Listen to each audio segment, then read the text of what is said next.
The gates of the alternate world are about to open. Shapeshifters of all classes, please, prepare yourselves. I'm back in his body.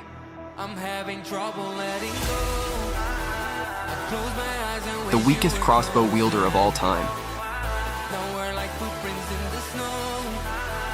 But now, I will do whatever I can to make things right for both of us.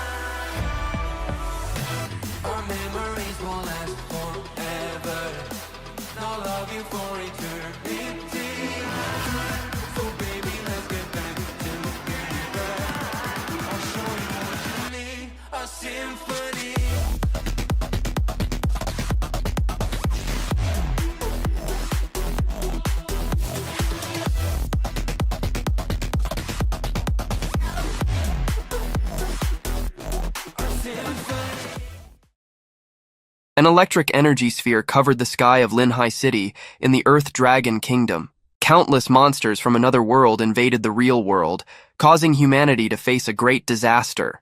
Quadruped and humanoid monsters, larger than buildings, destroyed houses, cars, and people's lives. But fortunately, humans were not abandoned by the heavens. Marks appeared on the backs of human hands, awakening various special classes: warriors, archers, mages, rogues. Since then, humanity has entered the era of class metamorphoses. Among the many awakened individuals, there were 3 with mythical classes: Alpha, the ghost swordsman from the Beacon Kingdom; Restivu, the hell dragon from the Ephemeral Kingdom; and Quan Jixian, the Frost King from the Frozen Kingdom. Due to the strength of their mythical classes, these 3 kingdoms were always ahead of the others in strategies against the otherworldly threat. Monsters invaded the planet, a man fought on the front lines. It took him 10 years to establish the greatest records in China, becoming the first adept of the 70th world.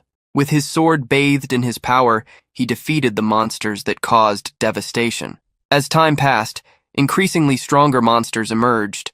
When the 9 highest-level beasts invaded the world, Xiu Luo, as the 8th class metamorph, defended the battlefield alone. He saved the Dragon Kingdom, but for this he paid a high price, sacrificing his own life. Today marks the 100th anniversary of Xiu Luo's heroic death. The memorial service held in the capital, Dragon City, was attended by many high-class metamorphs from the Dragon Kingdom. At the same time, according to statistics, a total of more than 12.5 million people participated in the awakening in our kingdom this year. Under the moonlit night, televisions scattered in the shops of bustling streets broadcasted the news. This is an increase of 11.3% compared to last year, setting the highest record in the past 110 years. Among these, primary class metamorphs account for about 10%, far surpassing the record set the year Xiu Luo was born. Therefore, we can anticipate the birth of the next Xiu Luo. On the calm, few-clouded night, a powerful lightning bolt cut through the skies without warning. A young man in one of the apartments slept peacefully. Changing world, doors to an alternate world are about to open. Class metamorphs, please prepare. Amidst the warning from an unknown source, the young man in his messy bed, where even medicines were scattered, woke up to hear the rest of the warning. Doors to an alternate world are about to open. Class metamorphs, please prepare. The young man awakened, unsure of his exact location. Have I not died already? Where am I? He surveyed the sparsely furnished, dimly lit room, the pictures and posters on the wall. He felt a sudden headache as fragments of memories flooded his mind. Work, family, memories of a hospital, doctor's words. Zhang Yue, your little brother's medications are already 2 months overdue. If you can't afford them, take him home. He had awakened as a beast tamer, arguably the weakest class there was. And finally, the memory of when he had taken medications to end his own life. He, who couldn't save his own brother, didn't think he could be saved either. Yet these memories weren't exactly his own. Sitting on the bed, he analyzed the situation until he understood. He had reincarnated as someone with the same name as him, 100 years after his death, as a beast tamer. He remembered this class. A beast tamer relied mainly on their pets to fight. Moreover, to increase their own level, they could not neglect their pets' attributes. Someone once calculated that to cultivate a powerful beast tamer, enough wealth to overthrow a kingdom would be necessary. For ordinary people, waking up as a beast tamer would definitely not be good news. He now understood. The original owner of this body was someone weak, who had failed in life and taken their own life. Around the room, the furniture and the picture, before picking up a coat hanging there. But I used to be Shu Luo, the strongest person in the Dragon Kingdom. Since I have taken possession of this body and awakened again, I will take care of your responsibilities and regrets, conquering this alternate world where the weak fight for food. He then put on the coat, preparing to leave. Looking at himself in a mirror, he smiled, promising himself and the former owner of that body, "Consider this my gratitude to you." He approached what transmitted the warning, a portal. He was prepared to face it. Open, portal. At his command, the portal reacted, spinning and changing its shape. He stepped forward, entering the blue portal. A notification was sent to him. "Dear Class Metamorph Shu Luo, congratulations. The system has detected you have been absent for 36,552 days. Several notification windows appeared for him, showing alerts. Class Metamorph Progress Shu Luo, since last time in the alternate world, 17th world. Offline time reward, 70 points per second. Total reward, 221,066,496,000 points. Congratulations on defeating the level 9 beast wave for the first time and completing the mythical conquest. Unparalleled." As the protagonist received all these notifications, energy similar to that of portals generated an item in the air right in front of him. Reward obtained. 1 unit of magical treasure, Supreme Oracle. The Supreme Oracle has been automatically activated. Congratulations on obtaining permanent buffs. Alternative energy collected during online and offline time in an alternate world increased by 10,000 times. The effect is now active. As the system notifications announced the item's use, a wave of energy hit the protagonist's body. Along with a notification, he was receiving an additional 999 times the energy yield, a total of over 2 quadrillion and 200 trillion units of alternative energy. He was both thrilled and shocked. Millions and billions of energy, the most advanced beast wave from an alternate world. The reward for completing this for the first time is so huge. He had received all the energy, but the notifications had not stopped yet. You have obtained a class reset. Please choose one of the 7 main mythical classes below. A screen appeared above his head with various class options with advanced subtitles. Warrior, Assassin, Priest, Mage, Archer, and Beast Tamer, each with an advanced class of its own name. 100 years ago, I awakened as a high-class warrior, but the strongest main class in that alternate world was actually the Beast Tamer. However, the amount of alternative energy required for someone to advance themselves and their pets was too much, making development difficult. However, analyzing the options, he already had his choice made. Since I have reincarnated and received so many rewards, my first choice will clearly be the Beast Tamer class, Necromancer. With his choice made, he received the notification, "Congratulations on becoming the 4th person in this alternate world to obtain the main mythical class, Necromancer, an advanced class of Beast Tamer."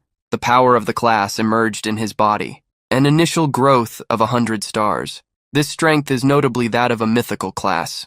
Feeling the power of the class, he began to analyze its information. Necromancer, main mythical class of the magical type. The messenger of resurrection from hell, specialist in the power of death. Only death can animate the Necromancer. Magic attack growth, 25 stars. Mana growth, 18 stars. Life growth, 20 stars. Physical defense growth, 18 points. Magical defense growth, 19 points. Besides the basic information and statistics, the class also had some passive abilities. Soul Harvest. When a necromancer kills a monster in the alternate world, there is a 1% chance to harvest the opponent's soul and transform it into a pet.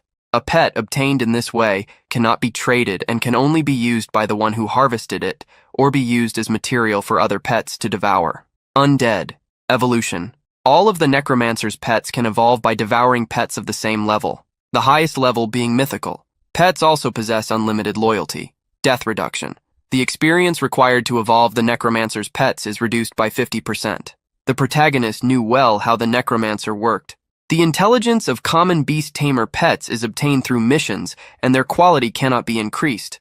Unexpectedly, a necromancer can not only evolve their pets, but also harvest monsters to become their pets. This is definitely a mythical class. He was very excited about the power he had obtained after reincarnating into the future. In my last life, I relied on my high-tier class to clear 70 worlds in just 10 years and become #1 in the Dragon Kingdom. Since I started with a mythical class in this life, I must face each level perfectly until the last world. Not only will I become the strongest person in the Dragon Kingdom, but I will become #1 in the world. After receiving all the rewards and choosing his new class, he crossed the portal, entering the first alternate world. Welcome to the first alternate world. Source of nightmares. Based on your connection location, the system will match you with a safe area called Judgment City. Gentle reminder, fights are prohibited in safe areas. Do you want to continue using the identification, Xiuluo? If not, please confirm your new identification. The portal to the alternate world had taken the protagonist to a city in this world. Each person could use an identifier, different from their real name, when entering alternate worlds. The system asked if he wanted to use his previous life's identifier, Xiuluo. No. Set my new identifier as 0. In this life, I am destined to surpass the existence of Xiuluo, and the only thing that surpasses everything is 0. As he set his new name for the alternate worlds, the protagonist observed Judgment City. It was a city with houses reminiscent of the medieval era, with triangular roofs and colors that evoked autumn and earth. Besides him, many other people had arrived in the alternate world, many for the first time. Is this an alternate world? It looks the same as the real world, it's so mystical. Wasn't it said that there are monsters everywhere in the alternate universe? Where are the monsters? People were conversing everywhere. This is a safe zone then. The monsters are outside. A system voice notified everyone. The first mission of the world has been announced and can be viewed in the mission interface. People immediately started looking for teams to complete the missions, while others wanted to prepare first. 0 viewed the basic information and missions. First world. Source of nightmares. When darkness covers the land and the slumbering monsters revive, the world will eventually face a disaster. As a survivor, you must break the cycle of judgment, facing each disaster and crushing the darkness. World mission. #1. Please kill a total of 1,000 monsters in the first world. World mission #2. Please collect a total of 10 silver coins by killing monsters or completing missions in the first world. After completing the above world missions, you can activate the dungeon channel for the boss of the first world. Defeat the boss and you can enter the second world. Reviewing the missions, 0 compared them to the first world mission he faced in the past, and they were similar. He thought about buying some equipment before starting the missions. Naturally, there were many blacksmiths and equipment shops in the city. He entered one, where he was greeted by a man named Charles, who welcomed him with his bandana and flashy mustache. The system's equipment shop looked the same as before, only offering some basic 1-star equipment. Seeing his dissatisfaction, the shopkeeper approached with a sly look. "My friend, if you are not satisfied with the quality of these items, I can introduce you to some better ones. However, they will cost a few more copper coins." The protagonist, however, just tossed a bag of coins to the vendor. "Here are 100 copper coins. Give me a 1-star staff." Immediately, he received his weapon and prepared to leave the shop. The people around ridiculed his choice. "Man, the newbie package gives us only 100 copper coins in total, and he spent all of them?" "That's true, a 1-star staff can't give you much attack power. It's not as effective as buying a full set of unidentified items." 0 ignored the chatter, simply thanked the vendor, and followed his own path while people discussed. But only higher-ranked weapons can have their attributes refined, in which case the attack power wouldn't increase. A know-it-all responded to the girl who asked this. Refining equipment requires alternative energy, which can only be obtained in small amounts by killing monsters that appear in missions. So it's only used to upgrade precious items. If someone uses it to refine a 1-star staff, I think they must have bread for brains. As the protagonist departed, the people continued commenting on his decision. He spent all the money he had and has no defensive equipment. This guy is going to suffer later. Gee, I don't know which continent he's from, but he seems clueless. It doesn't matter if he's from here or elsewhere, it's tough to progress without money. For new mid-tier class metamorphs, it's really inefficient to spend all the money on just one piece of 1-star equipment. Unconcerned with what people were saying, 0 had his own plan. Regarding the alternative energy that a common metamorph can obtain from killing monsters, it is indeed limited, and it's impossible for them to proceed refining a 1-star item.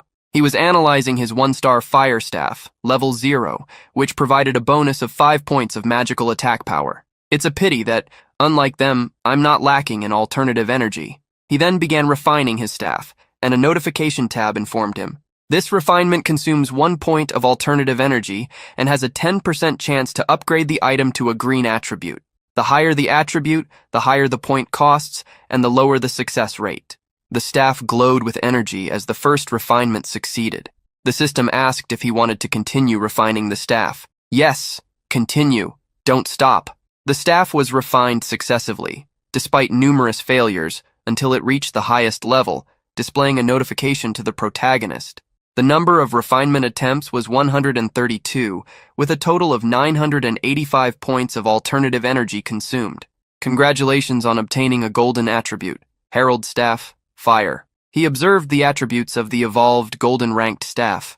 Magical attack power, 26. Additional attribute, Intelligence, 2. Passive ability, Burning. Each time the user attacks, the enemy will enter a burning state that lasts 3 seconds, losing 20 health points per second. With this, he was finally prepared for battle. Now, let the show begin. With his mythical class, his attributes were already much higher than those of common awakeners, and with his strengthened staff, his magical attack now reached 56 points. The first alternate world, Source of Nightmares. Outside Judgment City, numerous battles were taking place. Warriors' swords were lost in the forest, explosions were heard, and several burning locations could be seen on the horizon. There, the nightmare for the new class metamorphs had already begun. It was common to see the awakeners fighting against wolf-like monsters, which, with their claws and fangs, charged fearlessly at the frightened humans. Is this a low-level beast? It has so much health. I can barely damage it. But if we get hit by them, we'll really die. The enthusiastic newcomers now needed to flee and dodge the beast's attacks if they wanted to keep their lives. At that moment, a burst of magical energy exploded, flying towards one of these wolf beasts. Hitting it right in the chest, the strike dealt tremendous damage to the beast. The attacker was none other than Zero. With his great magical attack power, the spell was much more powerful than those of the other novices. His staff's passive ability also activated, burning the beast, which, with just one attack, was no longer able to fight. The notification appeared. You have killed the level 1 giant mutant rat. Experience gained. 2. Alternative energy, 10,000. You received the bonus alternative energy multiplied by 10,000. Seeing that he had killed the monster with just one attack, even Zero was surprised by the strength of his mythical class.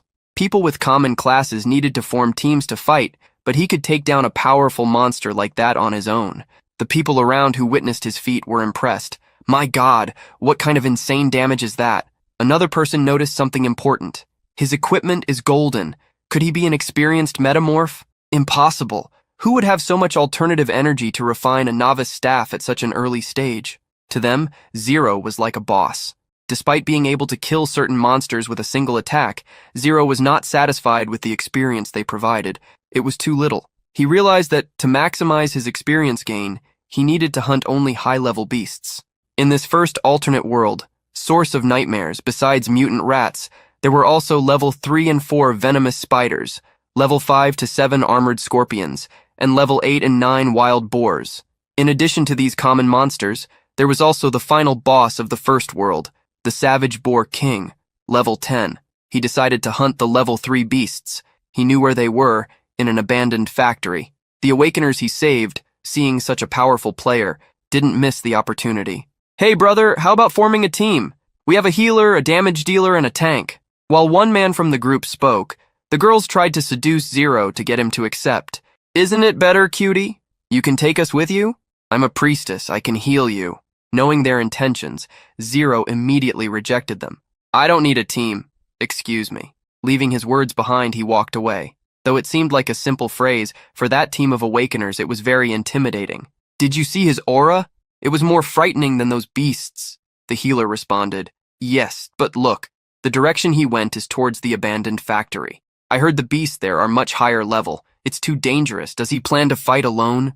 As expected of a boss, they don't follow the usual path. Due to the lack of people hunting monsters in the abandoned factory, there were many more monsters than in the areas Zero had passed through. He quickly unleashed his power like lightning, killing each monster in his path. He defeated both the giant mutant rats and the venomous spiders, which gave much more experience points. Thanks to the 10,000 times bonus, the alternative energy he gained was also very significant. Each venomous spider provided him with a total of 30,000 points. With the amount of experience gained, he quickly leveled up, earning health points, mana points, and attribute points to distribute. He was now at level 2, requiring 250 points to reach level 3. He continued hunting the spiders, rapidly leveling up to level 3, which quadrupled the amount of experience points needed for level 4. With the increased level, it became even easier to kill the spiders, which were much larger than cars or small trucks. Thanks to the constant use of his magic, he gained a new ability. Congratulations, you have unlocked the first skill bar and obtained the starting skill, Fireball. He was very pleased. I never thought the bonuses from leveling up in a mythical class would be 6 times greater than those of common classes.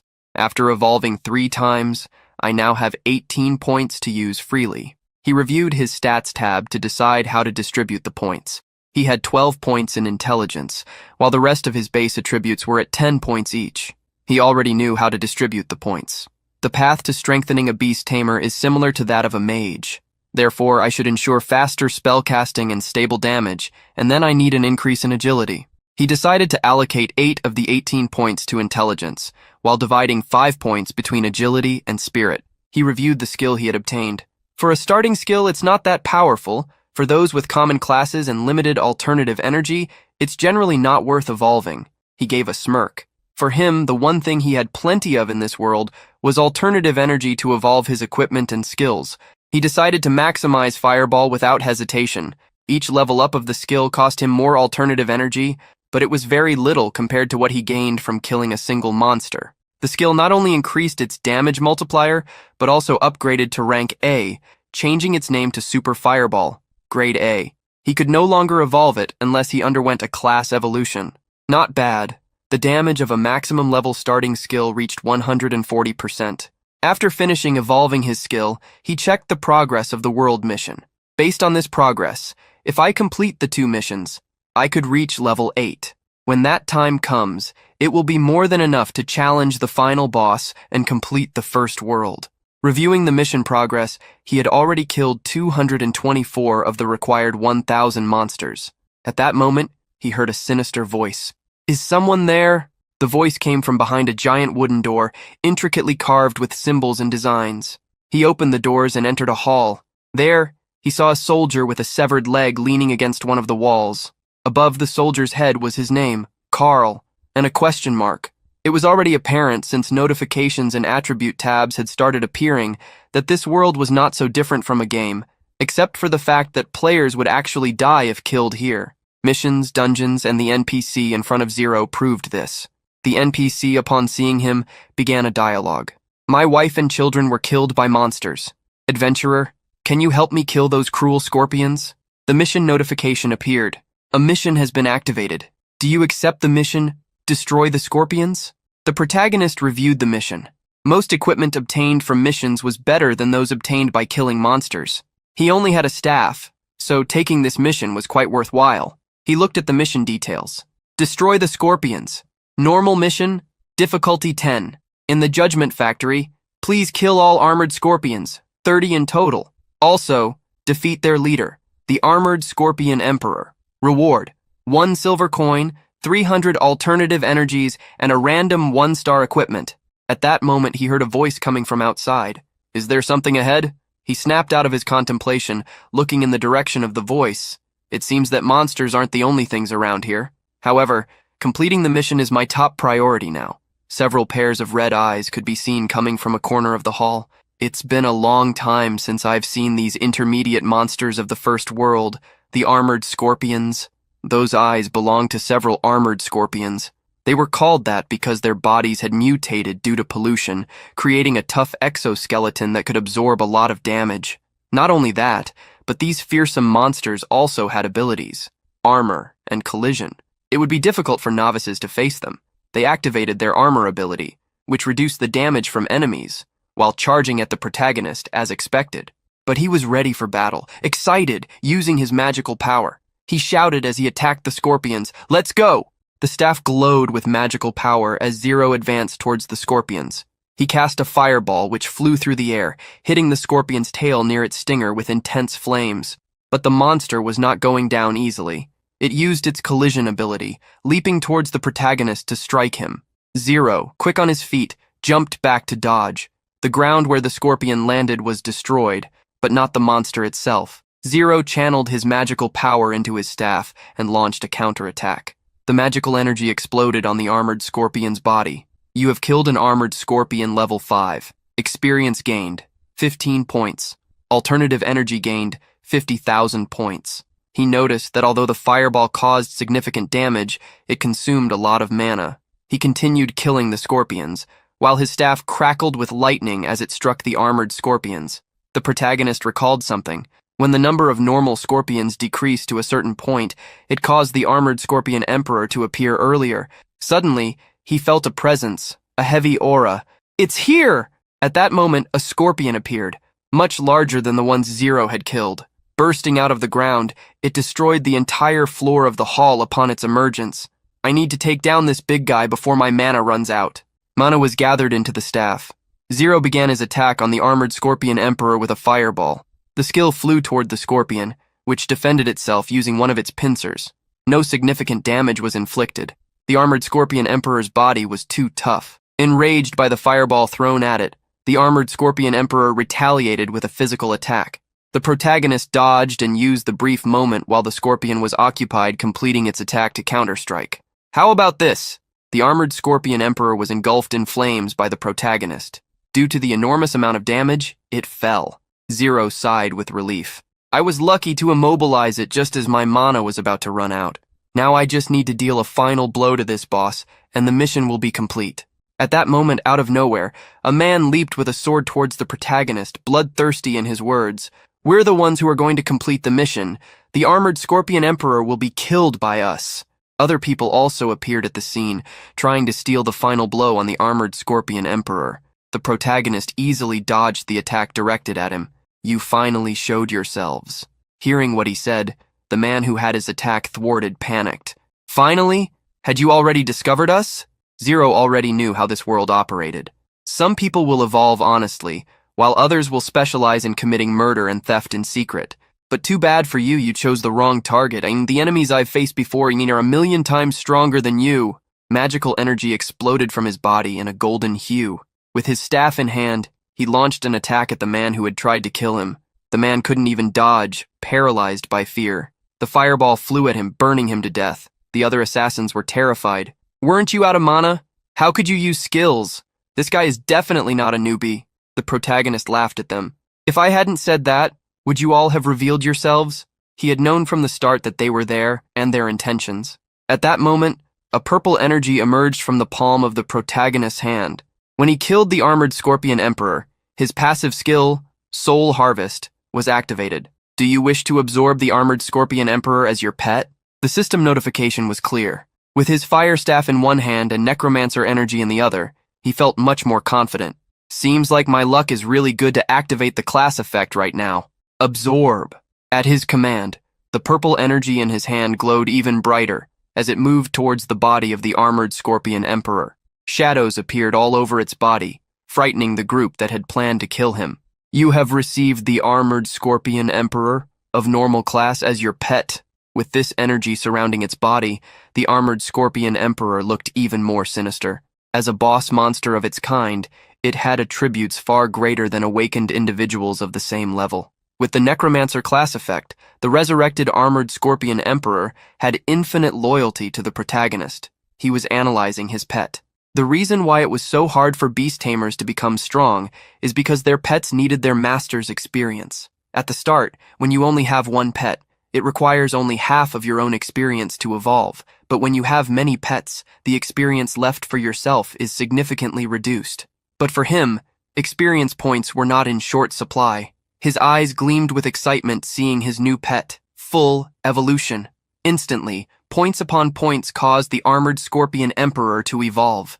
Its armor skill upgraded from rank D to rank A, creating a passive called Iron Body, which reduced damage taken by 30%. The group of assassins went mad witnessing this turn of events. What exactly are you? It's impossible for a normal beast tamer to possess such power." Zero, having completed his pet's evolution, replied, "From the moment I received the mission, I felt people secretly spying on me. Let me guess. You must be assassins hiding while hunting isolated targets. And coincidentally, we took the same mission, so you plan to ambush me at the critical moment and steal the Armored Scorpion Emperor. The Armored Scorpion Emperor had great affection for Zero due to its infinite loyalty, allowing its master to pet its head. One of the assassins was already crying with regret, realizing he had run into a wall of iron. If he didn't flee, he would be doomed. Before the assassin had a chance to escape, Zero gave his command to the Scorpion. Go, friend. Let me see your abilities. At the command, the Scorpion advanced, leaving dust behind. It struck the assassin's belly with its pincer, giving him no chance to dodge. However, it wasn't enough to kill him. Barely surviving, he begged for his life. In the face of such a terrifying monster and being, he had no hope of escaping unless allowed. But Zero had no intention of granting it. In this world where the strong hunt the weak, if you want to be predators, you must be prepared to become the prey. These were the last words heard by those assassins before being devoured by the Armored Scorpion Emperor. Carl, the NPC, was beaming with happiness upon seeing that the mission he had given was completed. Thank you for avenging me. From this day forward, I will be your good brother. With the mission complete, Zero leveled up. Congratulations on leveling up. Your health increased by 30 points, mana by 12 points, and you received 6 free attribute points to distribute. Your current level is 4. 2,000 experience points are needed for the next level. In addition to leveling up, he also received the reward from Carl. The first thing he wanted to do was check the equipment he had obtained. Upon closer inspection, he found it was a 1-star magic necklace. It granted him 5 mana points and could be refined. He also received 1-star, level 5 armored boots, which were also refinable. The boots provided 7 physical defense points and 6 magical defense points. The necklace became extremely useful for him, as he urgently needed to increase his mana. He decided to immediately upgrade it to the maximum, evolving the necklace to the golden grade. He also upgraded the boots to the golden grade. The necklace, resembling crystal fangs, looked great around his neck. Wearing a black outfit with a brown overcoat, he certainly stood out in style. With these 2 pieces of equipment, the Scorpion Emperor and I can level up even faster. While equipping his new items, he received a notification sent to all awakened individuals. All class metamorphs in the City of Final Judgment, please take note. A secret realm, level 5. City of Final Judgment has appeared in the vicinity of the City of Final Judgment. This secret realm will last for 1 hour. Please go to the secret realm if you wish to challenge it. The first person to clear the secret realm will receive generous rewards. All awakened individuals were shocked by the sudden notification. They hadn't expected a secret realm to appear so soon in the first alternate world. Zero, on the other hand, was interested. It's not too far. With my current abilities, that first clear reward will be mine. Excitement and anticipation were visible on his face as he declared, fist clenched. After the announcement of the opening of a secret realm, many players were seeking teams to explore it. Hey, does anyone want to join me? There are rumors that the reward for clearing the initial stage of a secret realm is high, and you could make a fortune. Some people were more cautious about entering the secret realm. Entering a level 5 secret realm at our level is suicide. We'd earn the money at the cost of our own lives. One of those looking to form a team, hearing the cautious person, responded, "That's why I said we should form a team." The protagonist, who had just left the abandoned factory, finally arrived at the entrance portal to the secret realm. There are some people looking to challenge the secret realm. At that moment, someone pushed through the crowd. "Get out of the way! This way, President!" Through the cleared path, a confident man dressed in golden armor advanced. Some in the crowd complained about his and his group's attitude. Who does he think he is, acting so arrogantly and as if he's so powerful? Someone in the crowd whispered, "Don't you know?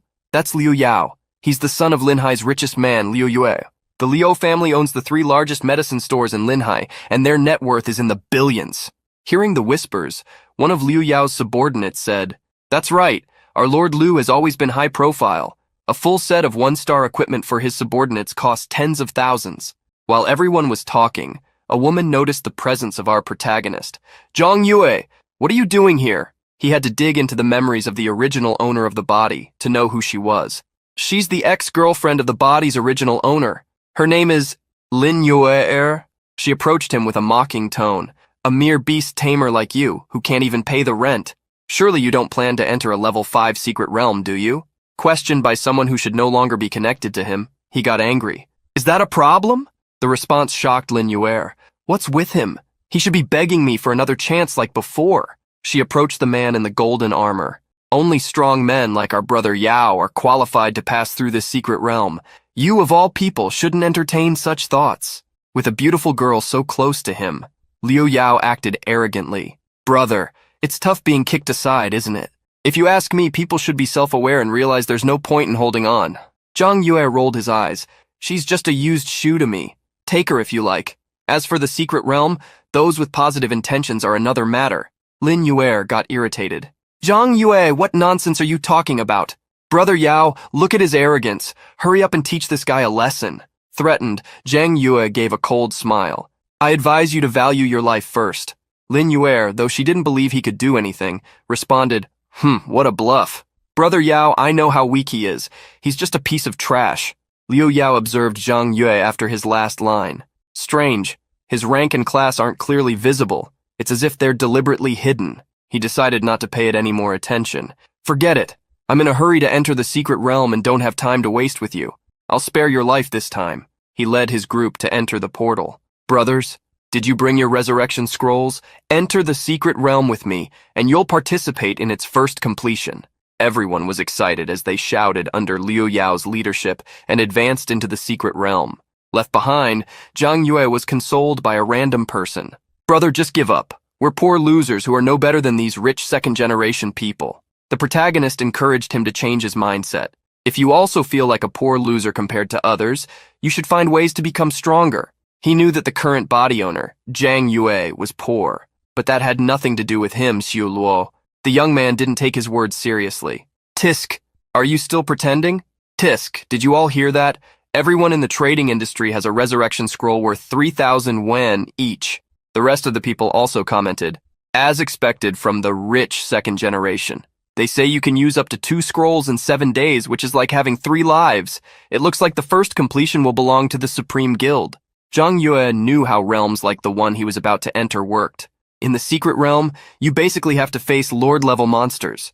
With my current strength, it's more than enough to handle small monsters, but I'm afraid I might not be able to defeat the final Lord-level monster. But he had a strategy. Unless the armored scorpion and I reach level 5, and I evolve the equipment and skills, we won't have a chance in the duel. Inside the secret realm, Yuer annoyed the arrogant leader. Brother Yao, he intimidated me. Why aren't you avenging me? He cast a cold glance at her. There were many people. If someone intended to tarnish the Liu family's reputation and said that I, Liu Yao, killed class mutants on purpose, it would be a huge loss. He patted her on the back in consolation. Relax, I'll make that useless beast tamer kneel in front of you and apologize sooner or later. Hearing these words, she was thrilled. Thank you, Brother Yao, I knew you would treat me better. Elsewhere, Zhang Yue was hunting frantically. While using his staff and skills, he wanted to evolve before entering the secret realm. The pets of a regular beast tamer need to share the same experience as their owner. Slowly, he and the armored scorpion reached level 5. Fortunately, a necromancer's pet evolutions require only half the experience. At the early stages, I just need to kill some small monsters to quickly evolve the armored scorpion. While thinking about the evolutions, his staff glowed with fire, attacking the surrounding monsters to gain even more experience. Some people were watching from behind rocks while he hunted. Guai Guai, isn't that the poor loser who was arguing with Liu Yao some time ago? Turns out he's really powerful. He killed a level 5 scorpion instantly. Guai Guai regretted. Tisk, we made a mistake. We shouldn't have ridiculed him. A few girls approached the protagonist with flirtatious intentions. Young man, can you take us to fight monsters with you? Let's add each other as friends. One of them had more advanced intentions. Brother, can I be your girlfriend? I promise to do whatever you want and never betray you. But all they received was a curt reply. No, thank you. After a while, a warning was issued. Class mutants from the Judgment Citadel, beware. The level 5 secret realm, Judgment City, will close in 10 minutes. Seeing the warning, Zhang Yue began preparing for the final battle. I'll upgrade my armored scorpion's defense. It will serve as a meat shield in front of me while I focus on dealing damage. Thanks to the upgrades, the scorpion would become like a true walking armor. Combined with equipment that restores mana quickly, the fireball skill can create continuous fire, improving efficiency in monster hunting. 10 minutes are more than enough. Inside the secret realm, some people were already incredibly injured. Damn, I was so close to defeating the Scorpion Lord. It was precisely Liu Yao and his group. President, a 7th grade Lord Monster. We, a group of 2nd grade mutants, are just here to make up the numbers, aren't we? Lin Yuer, with wounds and torn clothes, agreed with the others. Brother Yao, the monsters in this secret realm are too strong. We need to prioritize our lives. Seeing her talk about giving up, another group member agreed. That's right. We should use the resurrection scrolls quickly and leave before the monsters catch us or we'll die. At that moment, they noticed someone on top of a mountain. Who's there? Seeing it was Zhang Yue, they were astonished. You again? You're only at the 5th grade. Aren't you afraid of dying? From the top of the mountain, the protagonist laughed at them, which made them furious. What are you laughing at? I'll teach you a lesson you won't forget. Liu Yao went into a rage, and Lin Yuer ran to calm him down. Calm down, Brother Yao. There's no way a poor guy like him can afford a resurrection scroll. He's going to die. The other person beside him also tried to calm him down. President, that monster is approaching. We need to get out of here first. Liu Yao used the resurrection scroll to leave the secret realm while cursing. You overestimating fool. You'd better die in the secret realm and save me the trouble of killing you myself. The protagonist observed the notification for entering the secret realm. Welcome to Level 5 Secret Realm Judgment City. Secret Realm missions issued. Defeat the secret realm. Guardian. Armored Scorpion Lord. Physical type. Level 7 Lord Monster. He looked at the place where Liu Yao and the others had used their resurrection scrolls to leave. They finally left. I won't have to deal with those annoying brats.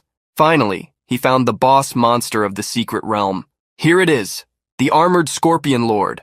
He looked at the enormous, intimidating scorpion. As expected of the Scorpion Lord. It's different from these small monsters. Its health alone is several times theirs. He then commanded his own scorpion to attack. Let's go! Seeing his pet in direct battle with the Lord, he didn't stand idle, using multiple fireballs to deal damage. The Scorpion Lord, due to its high health and defense, withstood the attacks, counterattacking with its pincers. But Zhang Yue didn't rest, continuously throwing fireballs thanks to his mana regeneration. 6 continuous attacks hit the scorpion's face directly. It roared in fury to attack, but these were its final moves as it was finished off. Thus, it was defeated. A notification appeared for everyone inside and outside the secret realm. Congratulations to Mutant Class 0. The initial completion of the secret realm. Judgment City has been achieved. Black Iron level secret scroll +1. Everyone went wild. Someone cleared it? 0? Who is that? He's so strong he could actually clear a level 5 secret realm.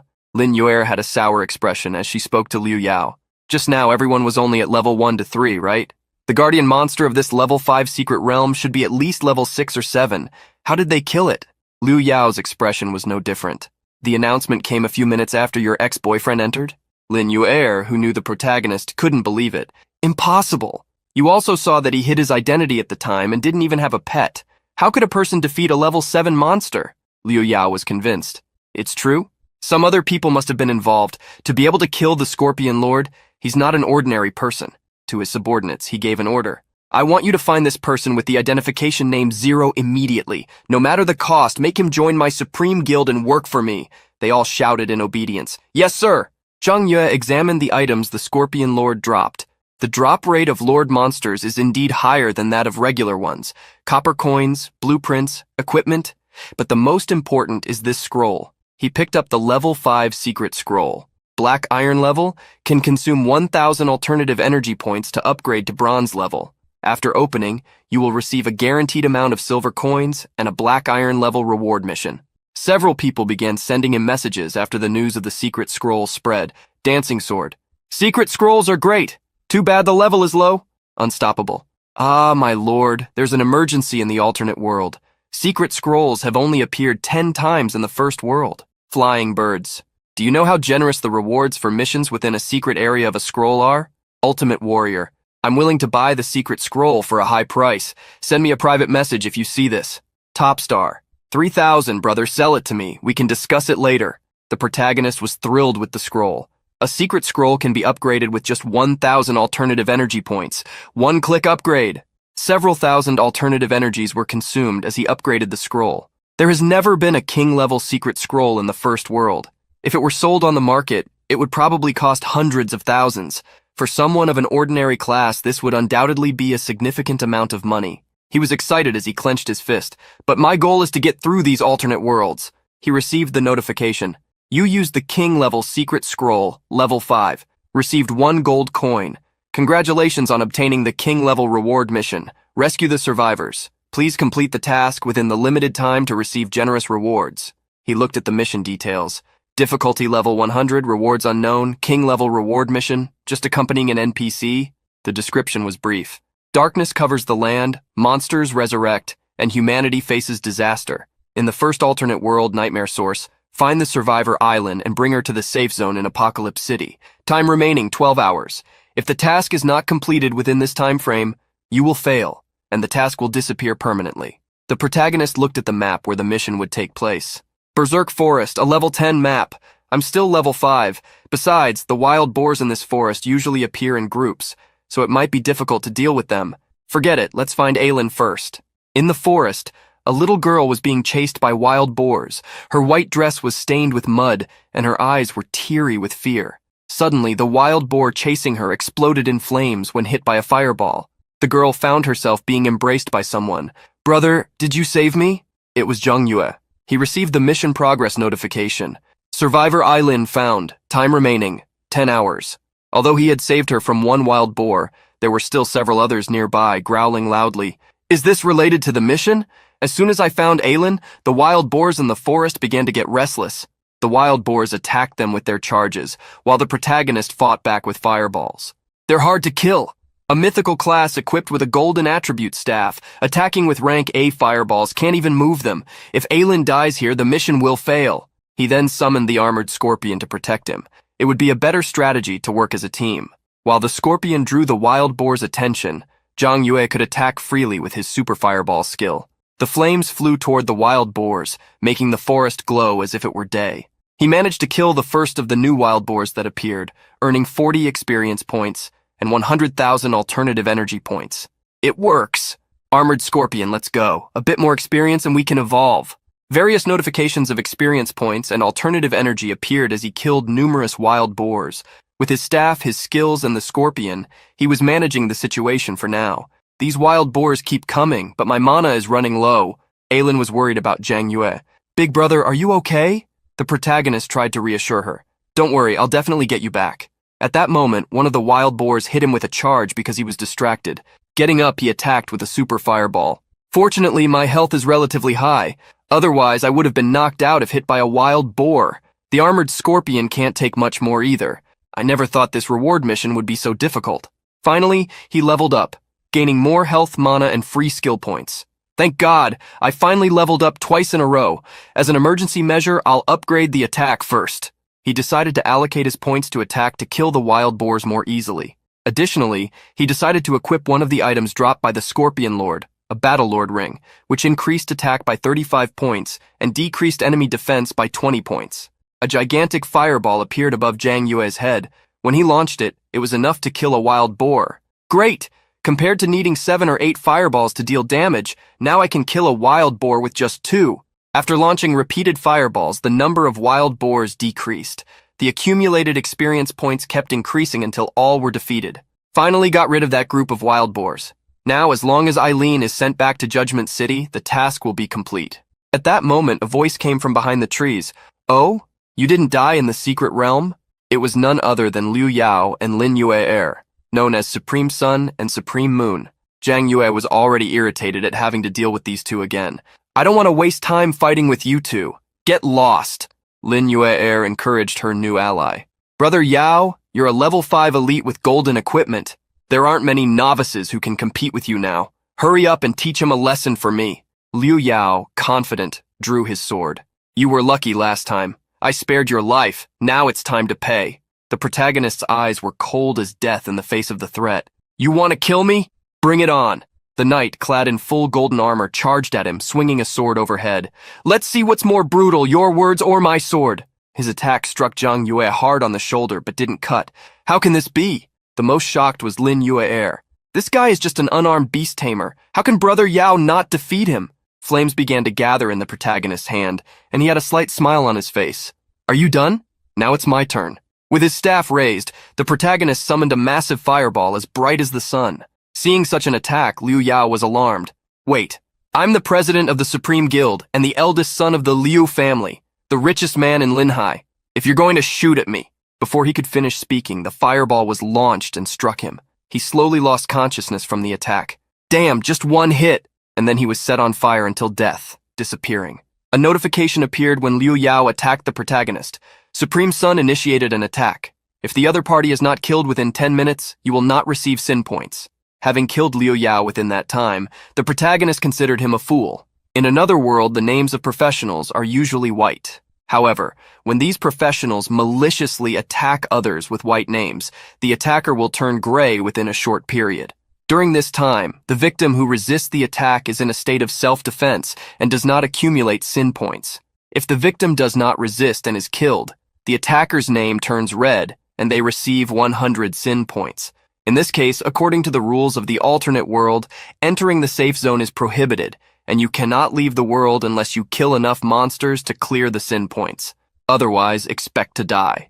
When a professional dies, they not only lose their level and experience, but also leave behind a significant amount of equipment and accessories. After Liu Yao's death, all his golden equipment fell, and the protagonist seized the opportunity to collect it.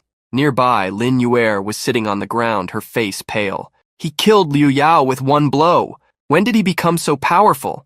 Seeing him approach, she screamed in fright, "Hey, what do you want?" She was thinking of a way to escape. "What should I do? I can only use 2 resurrection scrolls in 7 days. I've already used one to escape the secret realm, so if I use another now, I won't have another chance." She knelt, pleading with Zhang Yue. "Dear, you know what? Since we parted, I've never forgotten you." She thought she would be killed by him, but he merely ignored her and continued on with Aylin. Now Lin Yuer hasn't made a move. If she had attacked Aylin, the mission would have been affected. I can't waste my time with these insignificant people. Kneeling and being ignored, she ground her teeth with hatred while internally threatening, "How dare you ignore me? Zhang Yue, wait for me." The protagonist took Aylin home. "Thank you, big brother. Aylin is going home now." With that, the king-level reward mission was completed. He received his reward: 10,000 experience points, 20 silver coins, and many energy points. Additionally, he received some more rewards. An item, the ice stick, the skillbook ice cone technique, and a normal grade pet. Thanks to the experience points, he leveled up to level 8, now needing 9,500 points for the next level. He took out the ice stick, which was of 2-star quality. It had some energy, but the protagonist had plans to refine it. Refining it 144 times with one click consumed over 22,000 energy points. With such evolution, the ice stick obtained a golden attribute, transforming into the Ice Staff Destroyer. The protagonist examined his new equipment. The higher the quality of the equipment, the more energy is consumed for refinement. Fortunately, no matter how much it is, it's not a problem for me. By the way, in this reward, there was also a pet egg. Looking at the green egg in his hand, he noted that it was just a normal grade pet egg. I also received many common pet eggs while fighting monsters. I'll feed them all to the armored scorpion. Hearing these words, the scorpion's eyes sparkled, and cute hearts appeared from somewhere. Feeding the scorpion with the eggs, various notifications appeared. Your pet, armored scorpion, normal grade, devoured your frenzied boar pet of normal grade. Evolution value increased by 1. The current value is 1 out of 10, 2 out of 10. The evolution value gradually increased until the armored scorpion evolved. It became a silver armored scorpion, elite level. It growled in happiness upon evolving, and its shell shone with silver. Zhang Yue looked at his evolved scorpion. Not bad. A 2-star staff and a silver armored scorpion, along with the golden equipment Liu Yao left me earlier, should be enough to fight the first final boss of the alternate world. But before that, I need to go back and stock up on supplies. Upon exiting the alternate world, he was at home when his phone rang. Answering it, he heard the person on the other end say, "Mr. Zhang Yue, I would like to remind you once again that if you do not pay the 390,000 in medical expenses that your brother Zheng Zhao owes, the hospital will terminate all treatment for your brother." Now with money available, he wasn't going to delay the debt. "Give me the hospital's payment card number and I'll call back in 10 minutes. Hanging up the call, he looked at his items. "I'll sell some more pieces of golden equipment and easily make a few million.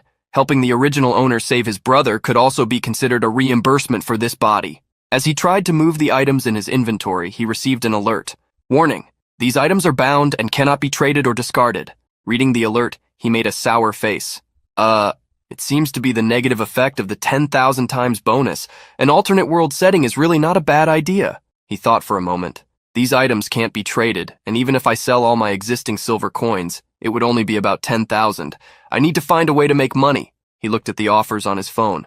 Selling an 8th world gold coin for 2,000 yen. Hurry and buy now. Who can help train my sister? First world novice seeking a trainer, 200 yen per hour plus an additional 100 yen for each level. Is there a powerful professional brother who can help train my sister? Buying a level 55 to 60 killing weapon at a high price. Must have good quality attributes. Regular trainers charge by the hour, but the money earned is very slow. Among the messages, he suddenly saw one with a different color, from someone named Remuro. Reward for the first novice from the Linhai City world, a substantial sum of 300,000 yen to hire you as a trainer. The people below complained, there's no such outrageous training partner, it must be a scam. No way, scammers can't pass the official verification of reward postings in the alternative world forums, right? One person was intrigued by the amount. Isn't that a huge reward? But someone tried to warn, wow, this post is a life-threatening one again. The one who was warned asked, what's happening, can you explain? The more experienced person explained, this kind of post appears every year when new professions are awakened, and it's said that everyone who accepts the reward dies without exception. People were shocked. Wow, isn't that frightening? You might earn enough money to live comfortably, but you won't live to spend it. That's so scary. Zhang Yue, who saw the messages and needed money quickly, became interested. A post with a death risk? Interesting. A girl in a room filled with monitors received a call. The protagonist on the other end of the line asked about the conditions for receiving 300,000 yuan for the training job. The girl informed him that the job was to train someone who had recently obtained a class, and that the trainer would need to guide the assigned individual until they completed the first world. To the protagonist, these conditions seemed simple, so he said that it would be fine, whether it was the first world or the second, but he asked for 390,000 yuan for the job. The girl on the other end raised the offer to 400,000 yuan. Accepting the proposal, the protagonist asked when they could start, and the girl stated that the training could begin in 10 minutes. The person would be waiting for him at the respawn point of the final Judgment City. A few minutes later, Zhang Yue arrived at the meeting point. He knew that getting through the first world was one thing, but guiding someone was definitely worth the 400,000 yuan. To him, it was a fair deal, as long as the other party paid. After waiting for a while, he spotted a person completely covered by a cloak. As this person approached, Zhang Yue asked if they were the client. As they interacted for the first time, the people around them seemed to already recognize the person, as they commented, isn't that the Calamity Summoner? Even dressed differently, everyone can tell. As for that weak beast Tamer, he wouldn't have taken on that mission, right? It seems like money is worth more than life itself. Before the girl revealed her identity, the protagonist proposed that they form a team since he would be guiding her on the mission for the first world. Upon accepting the team formation request, Zhang Yue noticed that she was hiding her class and name.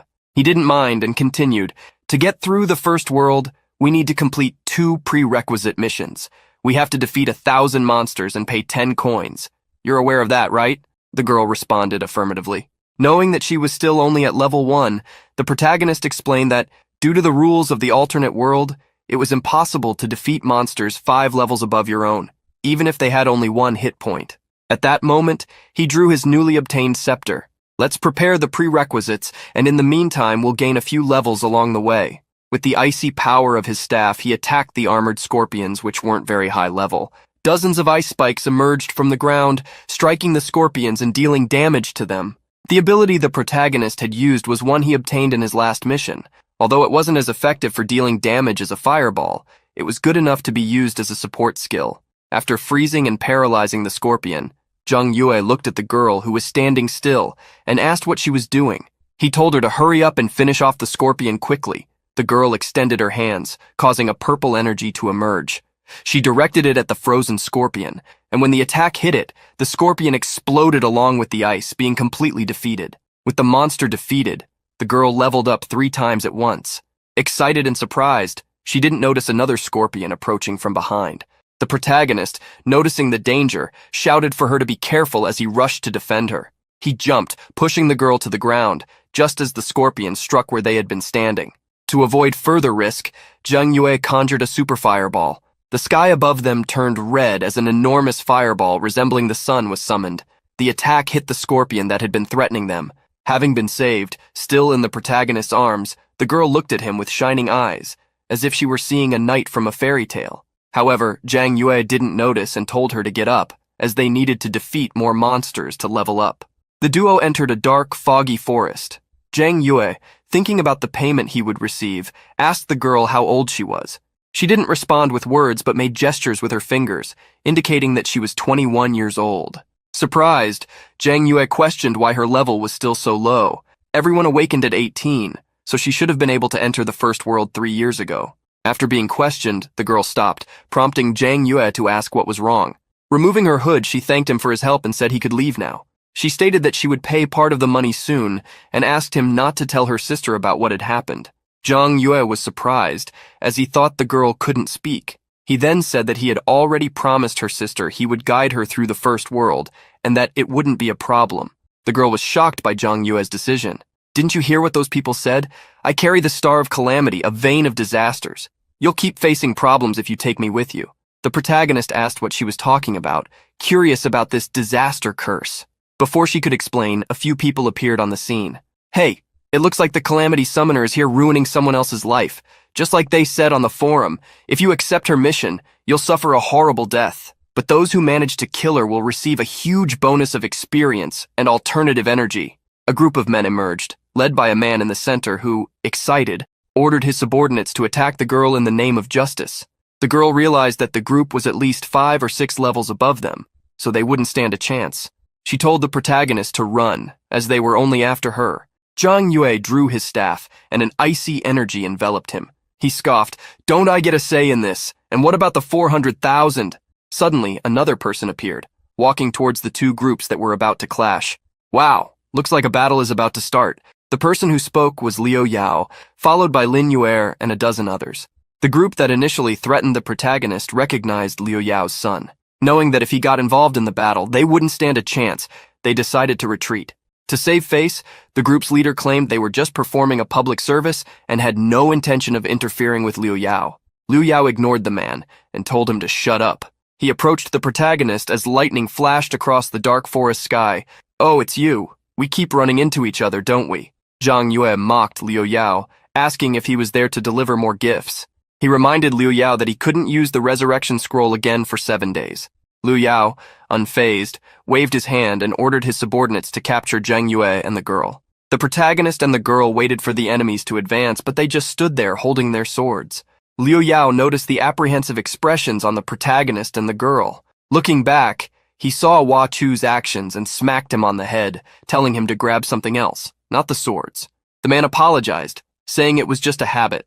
After that, the group surrounded the protagonist and the girl. The next moment, they removed several gift boxes and asked the protagonist to take them. He was confused, not knowing what was happening. Lin Yue was indignant, asking what the so-called brother Lin was doing. He just told the girl to keep quiet. Liu Yao then hid behind one of the men, waving at the protagonist with a smile. "I know you're not afraid to use force, but I am, so I'd like you to accept these gifts to show my sincerity." He gave a thumbs up. "These are hand-picked gifts that I had someone prepare. They're irreplaceable items. If you join my guild and serve me, then they'll all be yours." The protagonist remained silent, watching Liu Yao, who continued talking about the possibility of negotiating the salary, offering 500,000 per month.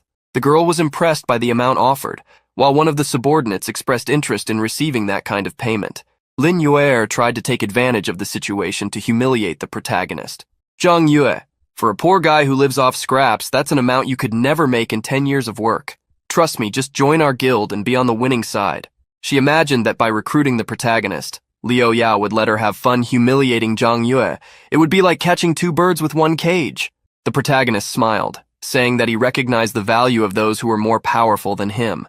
Then he suggested that Lin Yue prove her worth through strength, so he could consider the offer. Lin Yue was furious, calling Zhang Yue insane. She said that the offer of 500,000 was generous and questioned why a broke guy like him would reject such a proposal. The protagonist simply closed his eyes and commented that birds usually flock together. He mocked Lin Yue, saying she always acted like someone's lapdog. Zhang Yue then began to walk away, stating that if they weren't going to fight, he would be on his way, as he was a busy man. Lin Yue was livid, asking if he was really going to leave, and the rich kid just said to let him go. The girl was irritated by his reaction, stating that Zhang Yue wasn't even paying attention to him. Liu Yao was furious, asking if her ears weren't working. He reaffirmed that they should let Zhang Yue leave. After the scolding, Lin Yue returned to her submissive posture, licking her master's boots. As the protagonist and the girl walked away, One of the subordinates reminded Liu Yao that Zhang Yue had already defeated him before, and that being too generous and ignoring it would only lead to more disrespect from the man. Before he could finish speaking, Liu Yao punched him, asking what he knew. Liu Yao smiled brightly. Some things are precious because they are hard to obtain. There's no value in things that are easy to get. Lin Yue approached Liu Yao with a seductive look and asked why his attitude had shifted from bloodthirsty to this new one. He thought for a moment before holding Lin Yue's face and answering, probably after being defeated by him. He's a broke guy who can't even afford golden equipment. How could a beast, tamer with not so high damage, defeat me? This man is more than meets the eye. I must bring him to my side, to my guild, no matter what.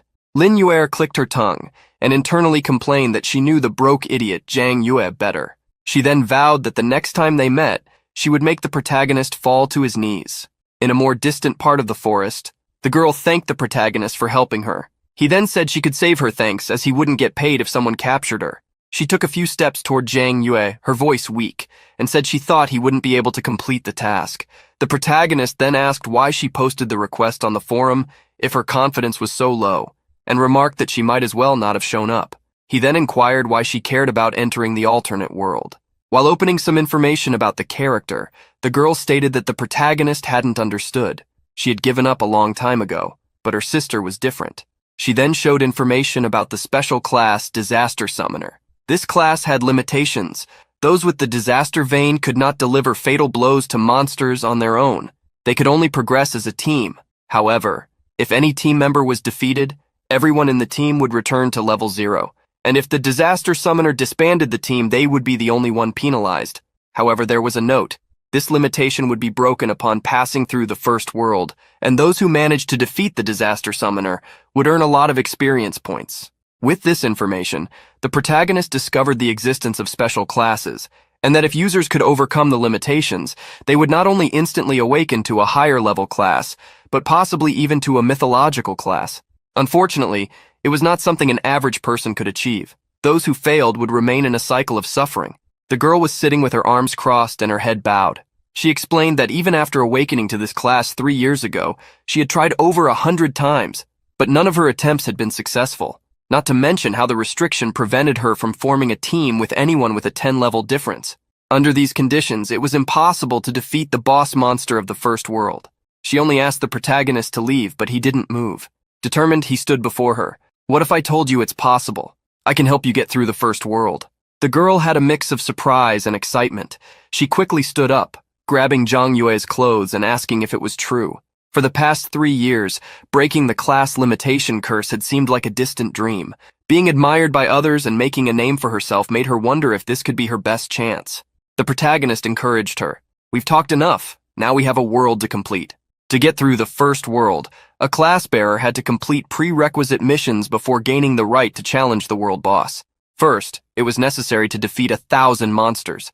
The second requirement was to collect 10 silver coins. In no time, the protagonist helped the girl defeat the 1,000 required monsters, and she assessed his abilities and the speed with which he assisted her in the missions. Additionally, they had gathered the necessary money. The protagonist turned to the girl and asked if they could now challenge the world boss, since they had completed the prerequisites. She was startled by the sudden question, but said she was fine with it. The protagonist noticed her expression and asked what was wrong. She gave a downcast smile and said, "It's nothing, just that normal people aren't as strong as you. Someone like you shouldn't have even accepted my request." The protagonist laughed and moved closer to her, saying that he wasn't just a normal person but someone of class. The girl was left speechless, while the protagonist waited for a better reaction to his joke. He thought it would be better to avoid mentioning how he was in real life. Meanwhile, the girl's expression completely changed, shining with admiration for the protagonist. Since they had already met the requirements, they set off to challenge the world boss. On the challenge screen, the protagonist pressed the challenge button. A blazing portal appeared before them, and the system notification indicated that it was loading the first world, where the sector boss of the nightmare source, the Abyss Demon, awaited them. Once the portal had finished loading, the protagonist asked if the girl was ready. She confirmed that she was, and then they walked toward the portal. Upon entering the portal for the World Boss Challenge, a notification confirmed their location. An hourglass appeared, indicating that they had a time limit to fight the boss. They needed to defeat the Berserk Pig King within an hour. Those who failed to defeat the boss within the allowed time would be considered defeated and would have to restart the world mission from the beginning. The protagonist handed some items to the girl: resurrection scrolls, instant restoration potions, and various high-value items. He stated that although he was confident he could defeat the boss on his own, there were always unexpected factors, so it was better to be well prepared. He decided to use only the armor he had obtained and what he took from Liu Yao. He also equipped the armor of the Protector on the Silver Scorpion. This way, defending against the boss's attacks wouldn't be an issue. After equipping the armor, the Scorpion became even more powerful with over 600 health points. Finally, after some time, they encountered a large boar with red fur and steel tusks. Dark energy surrounded the world boss, and its eyes instilled fear in those who faced it. The Berserk Pig King roared. This monster was the ruler of the first world, guarding its passage. Those who tried to enter the second world would be crushed into pieces by the Berserk Pig King. The girl muttered to herself, trying to muster courage. "Fang Suyan, don't be afraid. Now is your chance." Although she was trying to encourage herself, she had already faced the monster once in a group, so fighting with only 2 people seemed even more daunting to her. Protagonist noticed her reaction. She appeared disheartened by repeated failures, which frightened her. He then advised her to stay back, providing support or healing the scorpion when necessary. This surprised the girl, who asked what he would do. He smiled and replied, "I'm here just to handle this little piggy." As if provoked by Zhang Yue's comment, the Berserk Pig charged at him. The protagonist did not stand still and cast a super fireball, which hit the boar and created a tower of flames. The boar expelled a gust of air from its mouth, extinguishing the flames and showing that it was in perfect condition. The protagonist, who expected boss monsters to have tough skin, realized that it wouldn't be easy to breach such a defense. Furious, the boar prepared to charge at the protagonist, but the armored scorpion attacked it. The protagonist seized the opportunity to launch continuous fireballs, trying to turn the boar into crispy bacon. Although the boss suffered some damage, it was not as much as he had hoped. The protagonist did not see this as a problem. As long as the scorpion continued to provoke the boss, he believed he could defeat the monster. At that moment, the boar used a wild charge ability, hitting the scorpion and throwing it away. The monster snorted, indicating that it would be a tough fight to win.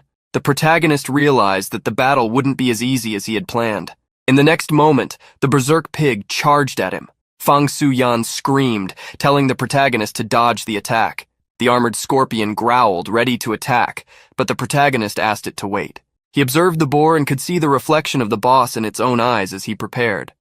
The Swine King charged at the protagonist, using its massive body. Zhang Yue stood firm, calm. Seeing the boar come so close allowed him to spot an opportunity to counterattack. Wielding his ice scepter, the protagonist struck the Swine King with freezing magic. Seeing the protagonist attempt to freeze the boss monster, Su Jinyan grew worried. Low-star bosses tend to have 50% resistance to effects. The freezing won't last long. Just as Su Jinyan feared, the Swine King shattered the protagonist's ice magic, entering an enraged state. The girl tried to hide, attempting to warn Zhang Yue that in this state, the Boar King would start using its deadly stomp ability. Although the Boar King broke free from the ice, Zhang Yue wasn't fighting alone. The armored scorpion leapt onto the boss monster, bringing it to the ground. The 2 massive beasts clashed fiercely in battle. Seeing his scorpion join the fight, the protagonist decided to support it. He asked Su Jinyan for help healing the scorpion. Understanding the command, the girl raised her staff, casting a healing spell on the armored scorpion. The scorpion felt its vitality being restored,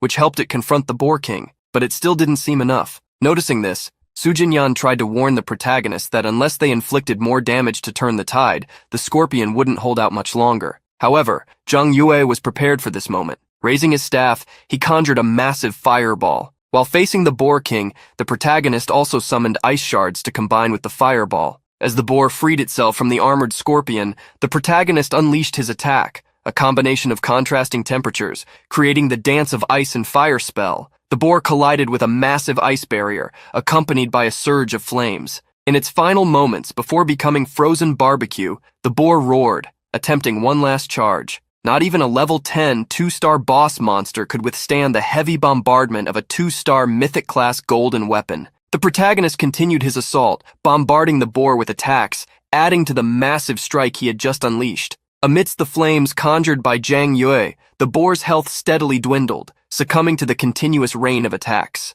Su Jinyan was stunned. She had never seen anyone use those 2 abilities with such mastery. Finally, after the barrage of attacks subsided, the Berserker Swine King collapsed with a loud crash. A glow surrounded the protagonist as he received his rewards, earning a significant amount of experience and energy for defeating the Boar King. Additionally, he obtained 12 silver coins, some meat, and an active skill book that sacrificed part of his defense to increase his attack power, a skill he decided to keep, selling the other items. Moreover, Zhang Yue acquired 2 pieces of equipment, which he equipped on his armored scorpion. A light also enveloped Su Jinyan.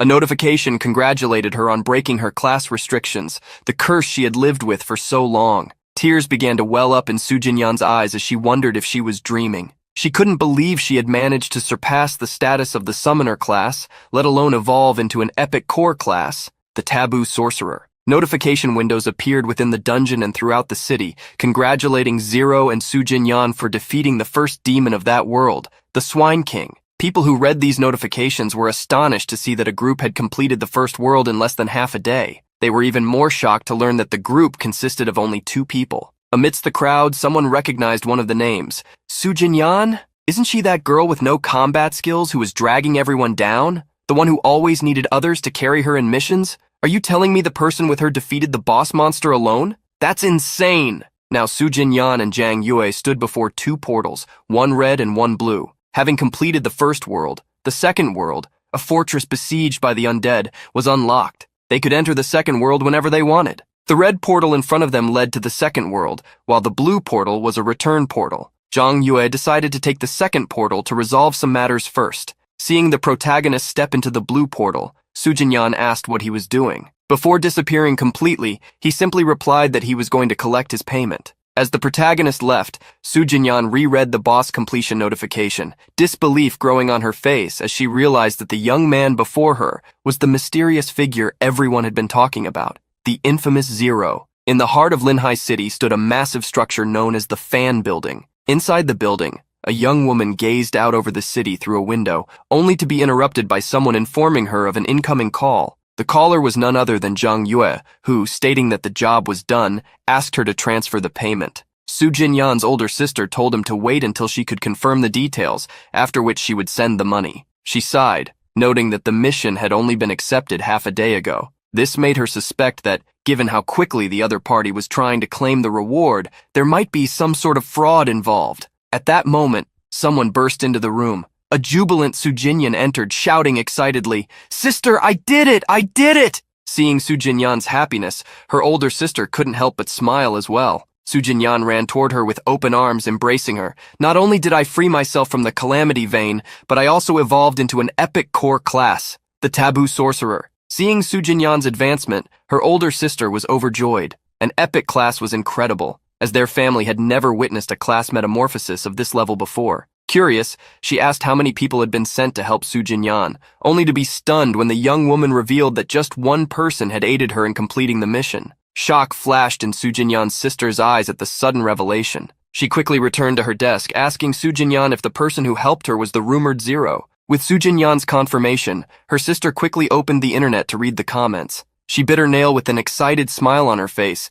as she saw that Zero and Su Jinyan had broken the record and become the fastest group to reach the second world. If she could get the 2 of them together, it could elevate the status of their family and their group in the country. Making a decision, Su Jinyan's sister declared that they would hold an executive meeting immediately. She was determined at any cost to recruit Zero into their Misty Rain Pavilion so they could complete the second world before anyone else. Back in his rundown apartment, the protagonist received a call from the hospital. The person on the line confirmed they had received the payment, assuring him he could contact the hospital if he needed anything in the future. Seeing the payment had been received as promised by the contractor, the protagonist left his brother in the care of the doctors, vowing to do everything in his power to cure him. At that moment, the hospital representative revealed that his brother's condition was more severe than expected, requiring months of observation and incurring costs of around 40 to 50,000. The protagonist sighed, realizing he would need to spend even more money, regretting slightly that he hadn't accepted the offer from that scoundrel Liu Yao. After finishing the call with the hospital, he received a mysterious phone call. Putting the phone to his ear, he heard a proposal. "Sir, would you be interested in joining the Misty Rain Pavilion Guild?" In a large building, a meeting was underway, gathering several executive members. Su Jinyan's older sister and the guild's deputy master, was on the call with the protagonist. She offered him health insurance coverage, a base salary of 30,000, and performance bonuses for his achievements. The protagonist smiled, as the offer came at the perfect time. To Su Jinyan and Su Jinya's delight, he agreed to join their guild. However, he quickly tempered their excitement by stating his condition. They could request his participation in major events, but they would not be allowed to interfere with his personal freedom. The two sisters fell silent, concerned. One of the executives broke the silence, voicing his indignation. "What kind of demand is that? Joining a guild means dedicating oneself to its cause. If everyone acted according to their own freedom, what's the point of a guild?" Hearing the executive's objections, the protagonist issued his ultimatum. The offer was declined. In the tense atmosphere that followed in the meeting room, the man at the head of the table remained silent for a moment before speaking. He asked Jinya if the person on the phone was indeed the one she wanted to recruit at any cost. This man was Su Chen, the CEO of the Su Foundation. Jinya firmly stated that Zero was the class metamorphosis player who had broken a century-old record, defeating the First World boss and conquering the First World in less than a day. She strongly believed Zero was the prodigy of the century and insisted they couldn't let the opportunity slip away. Su Jinyan stood confidently, telling her uncle that Zero was something extraordinary. Jinya then suggested they accept his terms for now and renegotiate once Zero officially joined the guild. Her younger sister agreed, stating that Zero would participate in guild activities and that his demand didn't necessarily mean he would act entirely on his own. Su Chen closed his eyes, furrowing his brows, and finally accepted the sister's decision. However, he warned that if Zero refused to comply with orders later, they would have no other choice.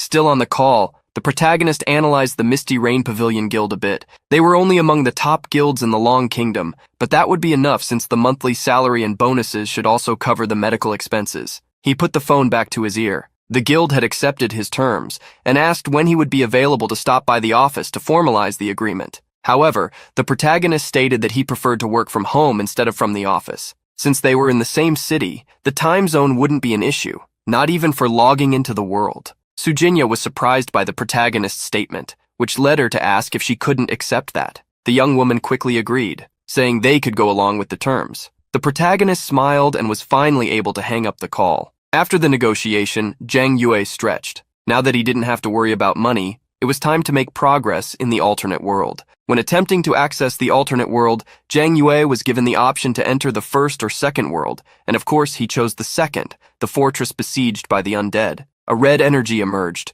opening a portal for him to finally enter the second world. Upon passing through the portal, the protagonist glimpsed a large fortress, shrouded in the darkness of night and a faint mist. He received a notification, informing him about the history of this world. At the end of times, when the world met its end, humans, influenced by darkness, mutated. The mutated humans besieged the fortress like zombies, while the Norden people, the lucky ones, tried to survive. Zhang Yue would have to cooperate with other survivors since, with the fortress being invaded, there was nowhere else to run. The missions of this world were also presented. Pass through the secret realm and participate in and succeed in repelling 3 waves of monsters. Since the minimum level required for the secret realm was level 15, the protagonist decided to level up a bit first. As for the second mission, he would need to wait a while. While planning what to do, an NPC began shouting, "Prepare yourselves, the next wave is coming soon." The NPC, with a question mark above his head indicating a mission, was named Captain Norris.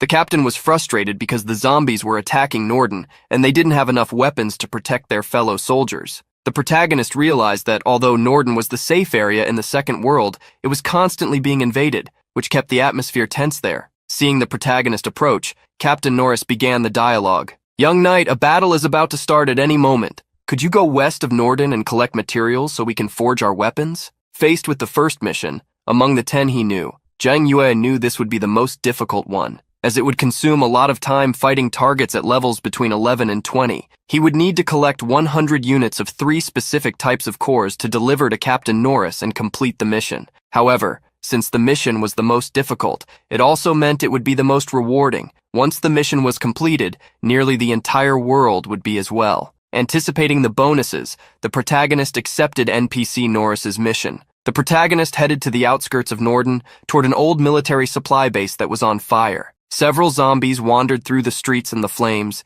eagerly awaiting their next prey. Zhang Yue advanced slowly, with his staff in hand, accompanied by his armored scorpion. Using fire magic, the protagonist attacked the first zombie, causing additional damage thanks to the ice staff. With the first zombie falling, the others were alerted. They were fast and ran toward Zhang Yue. As it caught fire, the first zombie advanced. With the enemy so close, the armored scorpion also positioned itself for battle. The large scorpion used its crushing body and magic to deal with the zombie. However, contrary to expectations, it caused little damage. Clicking his tongue, Zhang Yue quickly realized the reason for this. The zombies seemed to have resistance to fire. The protagonist decided to take a different approach. A quantity of ice quickly began to form in his hand, and with the ice staff, Zhang Yue prepared to hunt the zombies, curious to see how long they could withstand. The protagonist commanded the silver-armored scorpion to provoke the zombies. With the order, the scorpion advanced, grabbing the first zombie with its claws. The armored scorpion,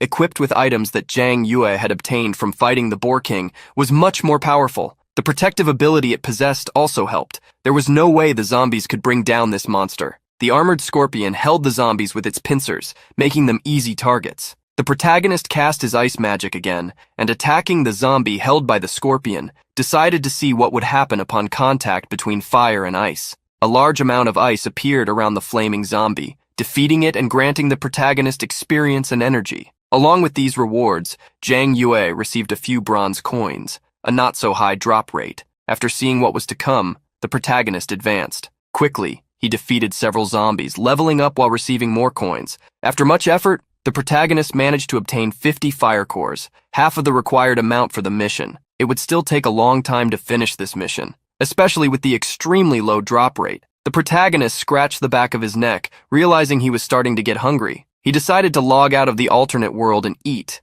planning to continue from where he left off the next day. However, at that moment, Zhang Yue went on high alert. A loud roar broke the silence, making him raise his guard. It wasn't just a roar, but two energies began to distort the space, making the protagonist believe that the waiting time for the boss monsters had finally arrived. The two energies and the roar gave way to a large humanoid being with horns and thorns. The level 14 boss monster, the flaming ice zombie overlord. Zhang Yue was glad he hadn't left prematurely. Boss monsters were extremely valuable, and he hoped to obtain good equipment or skill books from the dozens of meters tall monster in front of him. The flaming ice zombie overlord found the protagonist, while seeing him smile. Zhang Yue was beginning to grab his staff again, while the zombie overlord roared fiercely, creating a strong gust of wind that spread out. Zhang Yue wasn't intimidated by the roar, but the giant zombie attacked him the next moment. Large amounts of frozen energy spread out, trying to freeze the protagonist's feet, and he quickly realized how bad the situation had become.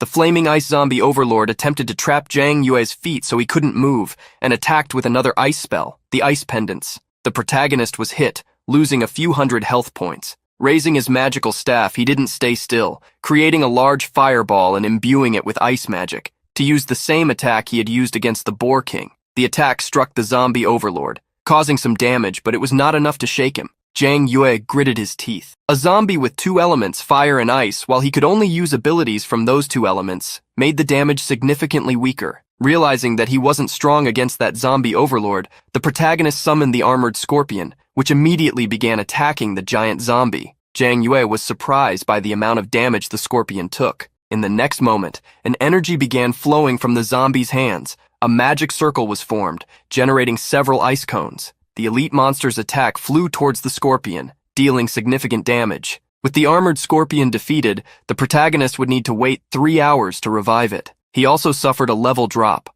along with the loss of 10 loyalty points from the pet. However, by activating the necromancer effect, the time for the scorpion's resurrection was reduced to 1 hour, and the penalties were negated. The zombie overlord didn't stop attacking. It extended its hands, creating a large energy ball and aiming at the protagonist. Zhang Yue gritted his teeth. The monster in front of him was on another level compared to the boss monsters from the first world. At that moment, a large lightning bolt struck the zombie overlord, interrupting its attack. The protagonist looked back and saw Su Jinyan, who had arrived suddenly. The young woman was focused on helping the protagonist, ready to use crowd control on the monster so he could continue attacking. The protagonist liked the idea and drew his ice scepter. The next moment, he continued to attack the zombie overlord with his fire and ice attacks. "Even if you resist my attributes, I won't stop." The giant zombie roared as it was hit, unable to advance due to the crowd control effect caused by Su Jinyan. Taking advantage of the elite monster being immobilized, the protagonist conjured a large fireball and launched it at the monster. After the protagonist's fireball attack, Su Jinyan was impressed. Wanting to be even more helpful, she cast a damage spell. Gathering energy at the tip of her staff, she attacked the giant zombie. Light ray. Large amounts of energy fell upon the elite monster, which roared as it suffered significant damage. The protagonist glanced to the side. Impressed, the girl had 3 abilities with an incredible connection between them. He wondered if this was the power of the taboo sorcerer class. Putting aside her thoughts on Sujinyan's class, the protagonist continued to attack the elite monster. Energy emanated from his core as he conjured fireballs and ice pendants. Once again, the protagonist's attack hit the zombie overlord, causing it to roar. Sujinyan didn't stand still. The young woman continued to support Zhang Yue, helping the duo to gradually, but steadily, reduce the monster's health points. The myriad of colors from the sorceress's attacks, combined with the fire and ice attacks from the protagonist, finally brought down the flaming ice zombie overlord, granting bonus experience to the duo, who now formed a team. From the elite monster, several pieces of equipment dropped, making the teamwork rewarding. The protagonist thanked Su Jinyan, suggesting they split the rewards evenly. However, the girl refused the offer, stating that she was only there to complete a mission and that their meeting had been a mere coincidence. Additionally, she explained that she hadn't thanked Zhang Yue yet for saving her. The protagonist hesitated, mentioning that Su Jinyan's sister had already given him a reward as thanks, but the young woman replied that the two handled their matters individually. For the first time, Su Jinyan introduced herself, asking for the protagonist's name. Zhang Yue thought for a moment before shaking the girl's hand and revealing his name. The protagonist then asked if the young woman would like to form a team with him to complete their missions more efficiently, as they were both now in the same guild and had several tasks to accomplish. Curious, Zhang Yue asked the girl about the effects of her class. Having broken her curse, Su Jinyan's eyes shone. All of my crowd control abilities will be enhanced with taboos,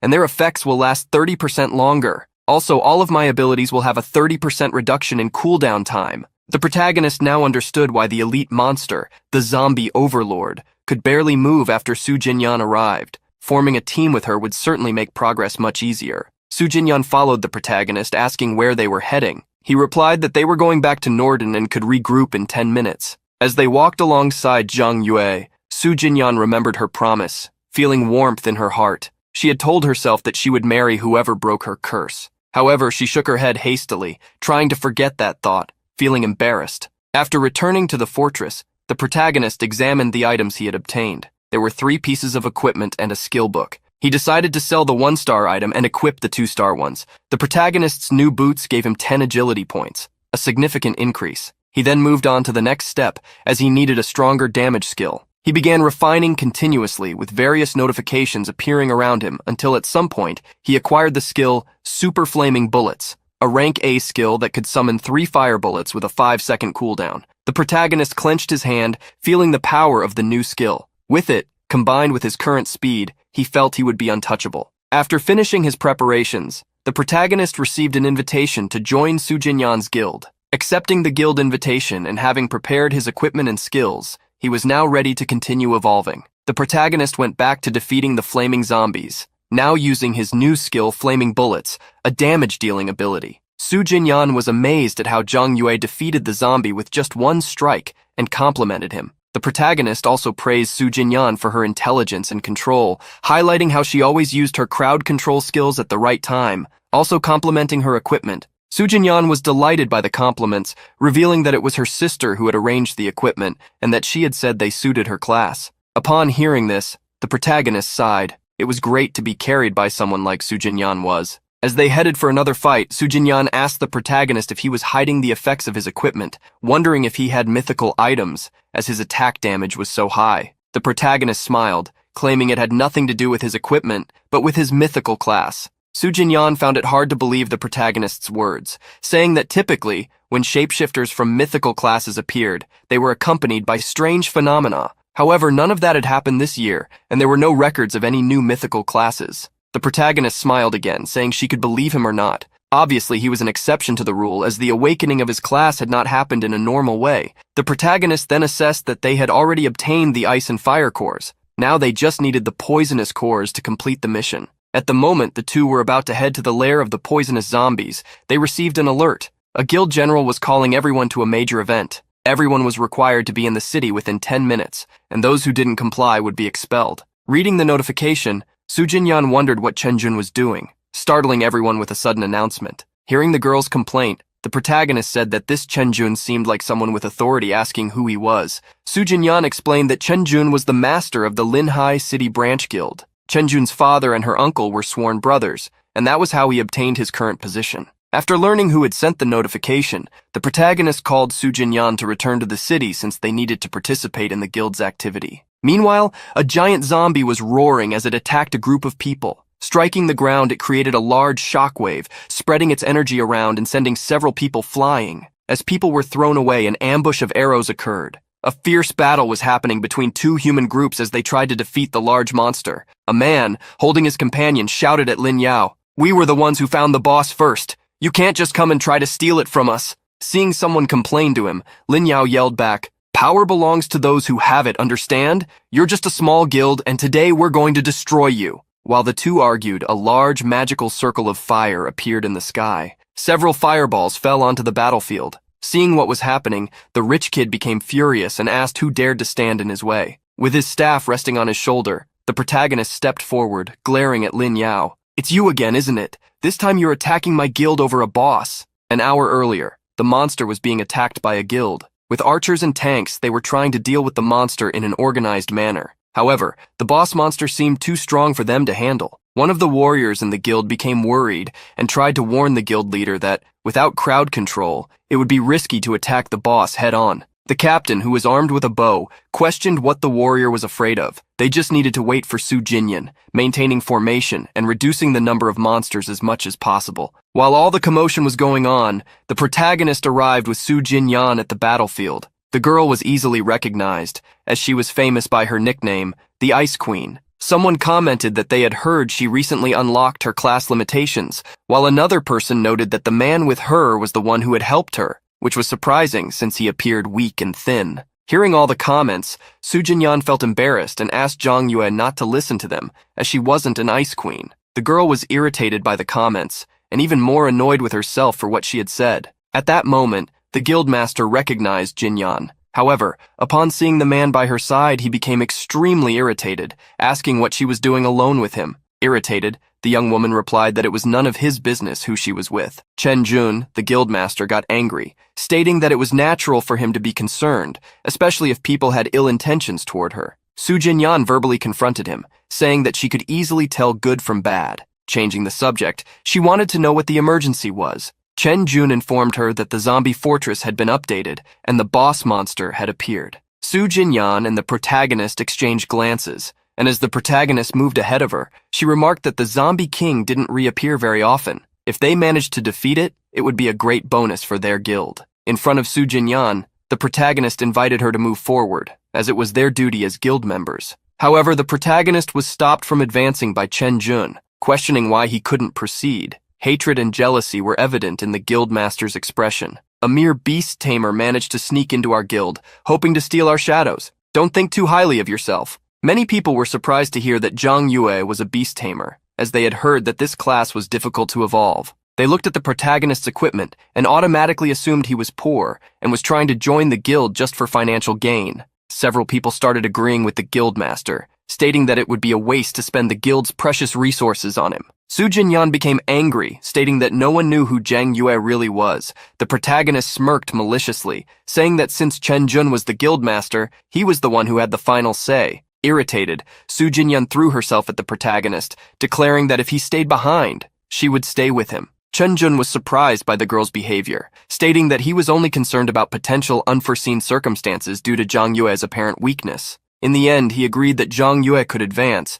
but he was not to interfere and should keep his resurrection scroll prepared. Chen Jun dragged Su Jinyan with him, stating that with her crowd control, they could deal damage without any problems. Being led away, the young woman told Zhang Yue to wait for her, promising she would be back soon. The protagonist didn't mind much, as he knew after analyzing the level 15 boss that this guild wouldn't be able to defeat it. Even with Su Jinyan's help, even with their large numbers, it would only be a matter of time before they were defeated. He decided to wait aside to see what would happen with the 5th best guild. Soon after, Liu Yao's guild arrived to intervene. Back to the present, after the protagonist made fire rain down on the enemies, everyone was impressed by the power of the beast tamer. Liu Yao confronted the protagonist, asking why he had joined the Cloudy Rain Pavilion. The annoying Lin Yue was also present. Upon seeing the protagonist, she became furious. Zhang Yue, you bastard! Brother Yao graciously extended his invitation for you to join the Supreme Guild, but now you're serving as a dog for Cloudy Rain Pavilion? I never thought you'd sink so low. At that moment, a large amount of energy condensed in the sky. A powerful strike landed on Lin Yue, causing her to scream until she went silent. To the protagonist's amusement, Su Jinyan remarked that now she would keep quiet. Looking at the protagonist, Liu Yao became irritated and asked how much Cloudy Rain Pavilion was paying Zhang Yue, saying he would pay double, or even triple, offering him the position of vice leader of the guild and CEO. Seeing someone trying to take Zhang Yue from her, Su Jinyan became furious. How dare you try to steal him from us right in front of us? The protagonist didn't care about Liu Yao's offer. I am a man of righteous integrity. As long as I'm in Cloudy Rain Pavilion accepting its missions, I can't just jump ship like that. But no one knows what the future holds. When the time comes, we'll talk again. Traducer para Ingles. Liu Yao felt hopeful. He smiled, stating that the Supreme Guild would always welcome Zhang Yue with open doors to receive him. Thus, Liu Yao called his guild brothers, saying they were leaving. The members of Liu Yao's guild couldn't believe what was happening. One of them questioned, stating they were about to defeat the boss and asking if they were going to give up now. Liu Yao became extremely angry. Boss? Who cares about that now? Look at the bigger picture, you idiots! In the next moment, Liu Yao turned his back and left, dragging one of his annoying members with him, leaving behind Zhang Yue and the members of the Cloudy Rain Pavilion Guild. Su Jinyan thanked the protagonist for resolving the situation, but he declined the credit, simply stating that he had done what he was supposed to do. Interrupting their conversation, the boss monster attacked the ground near them, extremely enraged. The protagonist looked up and saw the King of Despair zombies, a monster many times larger than the elite monster he and Su Jinyan had defeated earlier. Not only was the boss's appearance terrifying, but the mace it carried was as well. Facing this monster, the protagonist drew his staff and showed a confident expression. Let me take care of this from now on. The protagonist began the fight by launching a super fireball at the boss monster. The powerful attack pushed the boss backward thanks to the impact.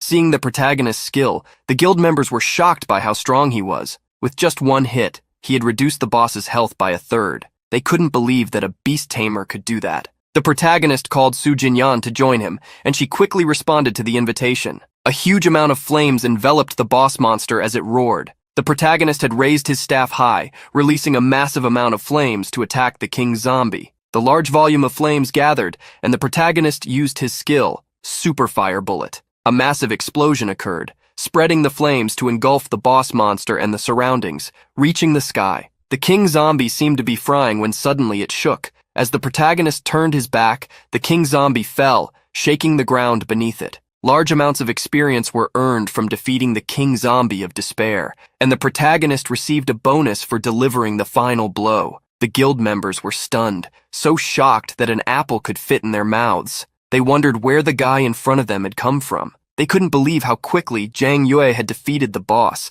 far beyond how the Supreme Guild had been terrified of him, and how young Master Liu Yao had acted in front of the protagonist. Ignoring all the comments, Zhang Yue reunited with Su Jinyan, who thanked him, stating that if it weren't for him, the Supreme Guildmaster would have stolen their boss. The protagonist didn't accept all the credit, simply stating that he was doing his duty as a member of the guild. In front of the protagonist, the guild members were in awe, seeing him as a role model to follow. In the Northern Fortress, Su Jinyan clung to the protagonist's arm, not letting go. She was happy to walk beside him through the streets like that. Chen Jun, who hadn't witnessed the situation personally, was angry, asking why they had returned. At that moment, one of the guild members reported to the guildmaster that Lady Su and the Beast Tamer had managed to repel the Supreme Guild and finish off the boss. Chen Jun was extremely angry at the protagonist. Are you serious? You had to wait for us to be weak to intervene? No matter who you are, if you don't listen to the guild leader's orders, then I have the authority to expel you. With the man shouting and pointing his finger at him,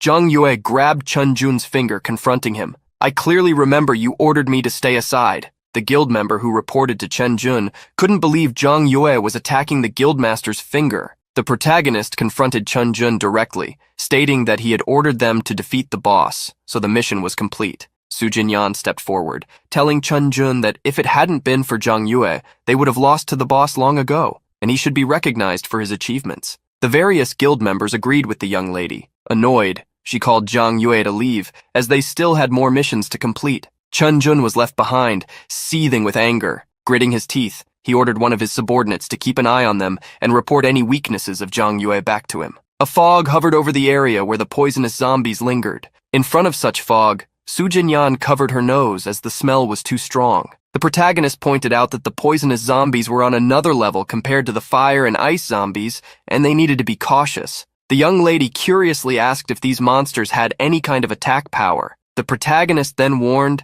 that they didn't have elemental properties but possessed dangerous abilities. The poisonous zombies had a skill called Poison Sting. Those who attacked them or were attacked by them would enter a poisoned state that couldn't be removed for 6 seconds. The effect made the target lose 6% of their health per second. Su Jinyan's eyes watered with fear. Pulling her from her moment of distress, the protagonist mentioned that she would need to stay alert and heal frequently. Before they proceeded, Su Jinyan suddenly called out to the protagonist, handing him a reward for completing the guild's mission, a pair of boots. Sometime later, a large amount of energy gathered. Su Jinyan was using her group control magic to trap the poisonous zombies, allowing Zhang Yue to attack. With Su Jinyan's command, after using her ability, the protagonist attacked. With his staff, he cast a spell that hit 3 zombies at once, defeating them. Su Jinyan was impressed with the damage Zhang Yue caused, which allowed them to defeat several monsters at once. With things going more smoothly than expected, the duo ventured further into the foggy forest. As they walked, the protagonist had a feeling that something was happening behind him, as if someone was following them. Just as Zhang Yue had felt, Chun Jun's subordinate received a report and informed him about what Zhang Yue and Lady Su were doing, commenting that a friend of his had said the two were quite friendly with each other, joking around and everything. Upon hearing what his subordinate said, Chen Jun exploded in fury, even biting his own shirt while stating that ever since Su Jinyan had achieved her new class, she hadn't even smiled at him. By his side, the subordinate suggested that if Chun Jun wanted to expel Zhang Yue from the guild, he would need to separate him from Lady Su first. At that moment, a notification appeared in front of them. It was a message from Norden. All class-shifted metamorphs around Norden were warned to be cautious, as a horde was about to invade the city in 30 minutes. The horde would be at level 13, so precautions should be taken. Chen Jun saw this as an opportunity to get what he wanted. Smiling sinisterly, he said to his subordinate, "How dare he steal my woman? I'll find a way to make sure he doesn't stay in the pavilion of Misty Rain. I won't make it easy for him." Chen Jun's subordinate tried to warn him,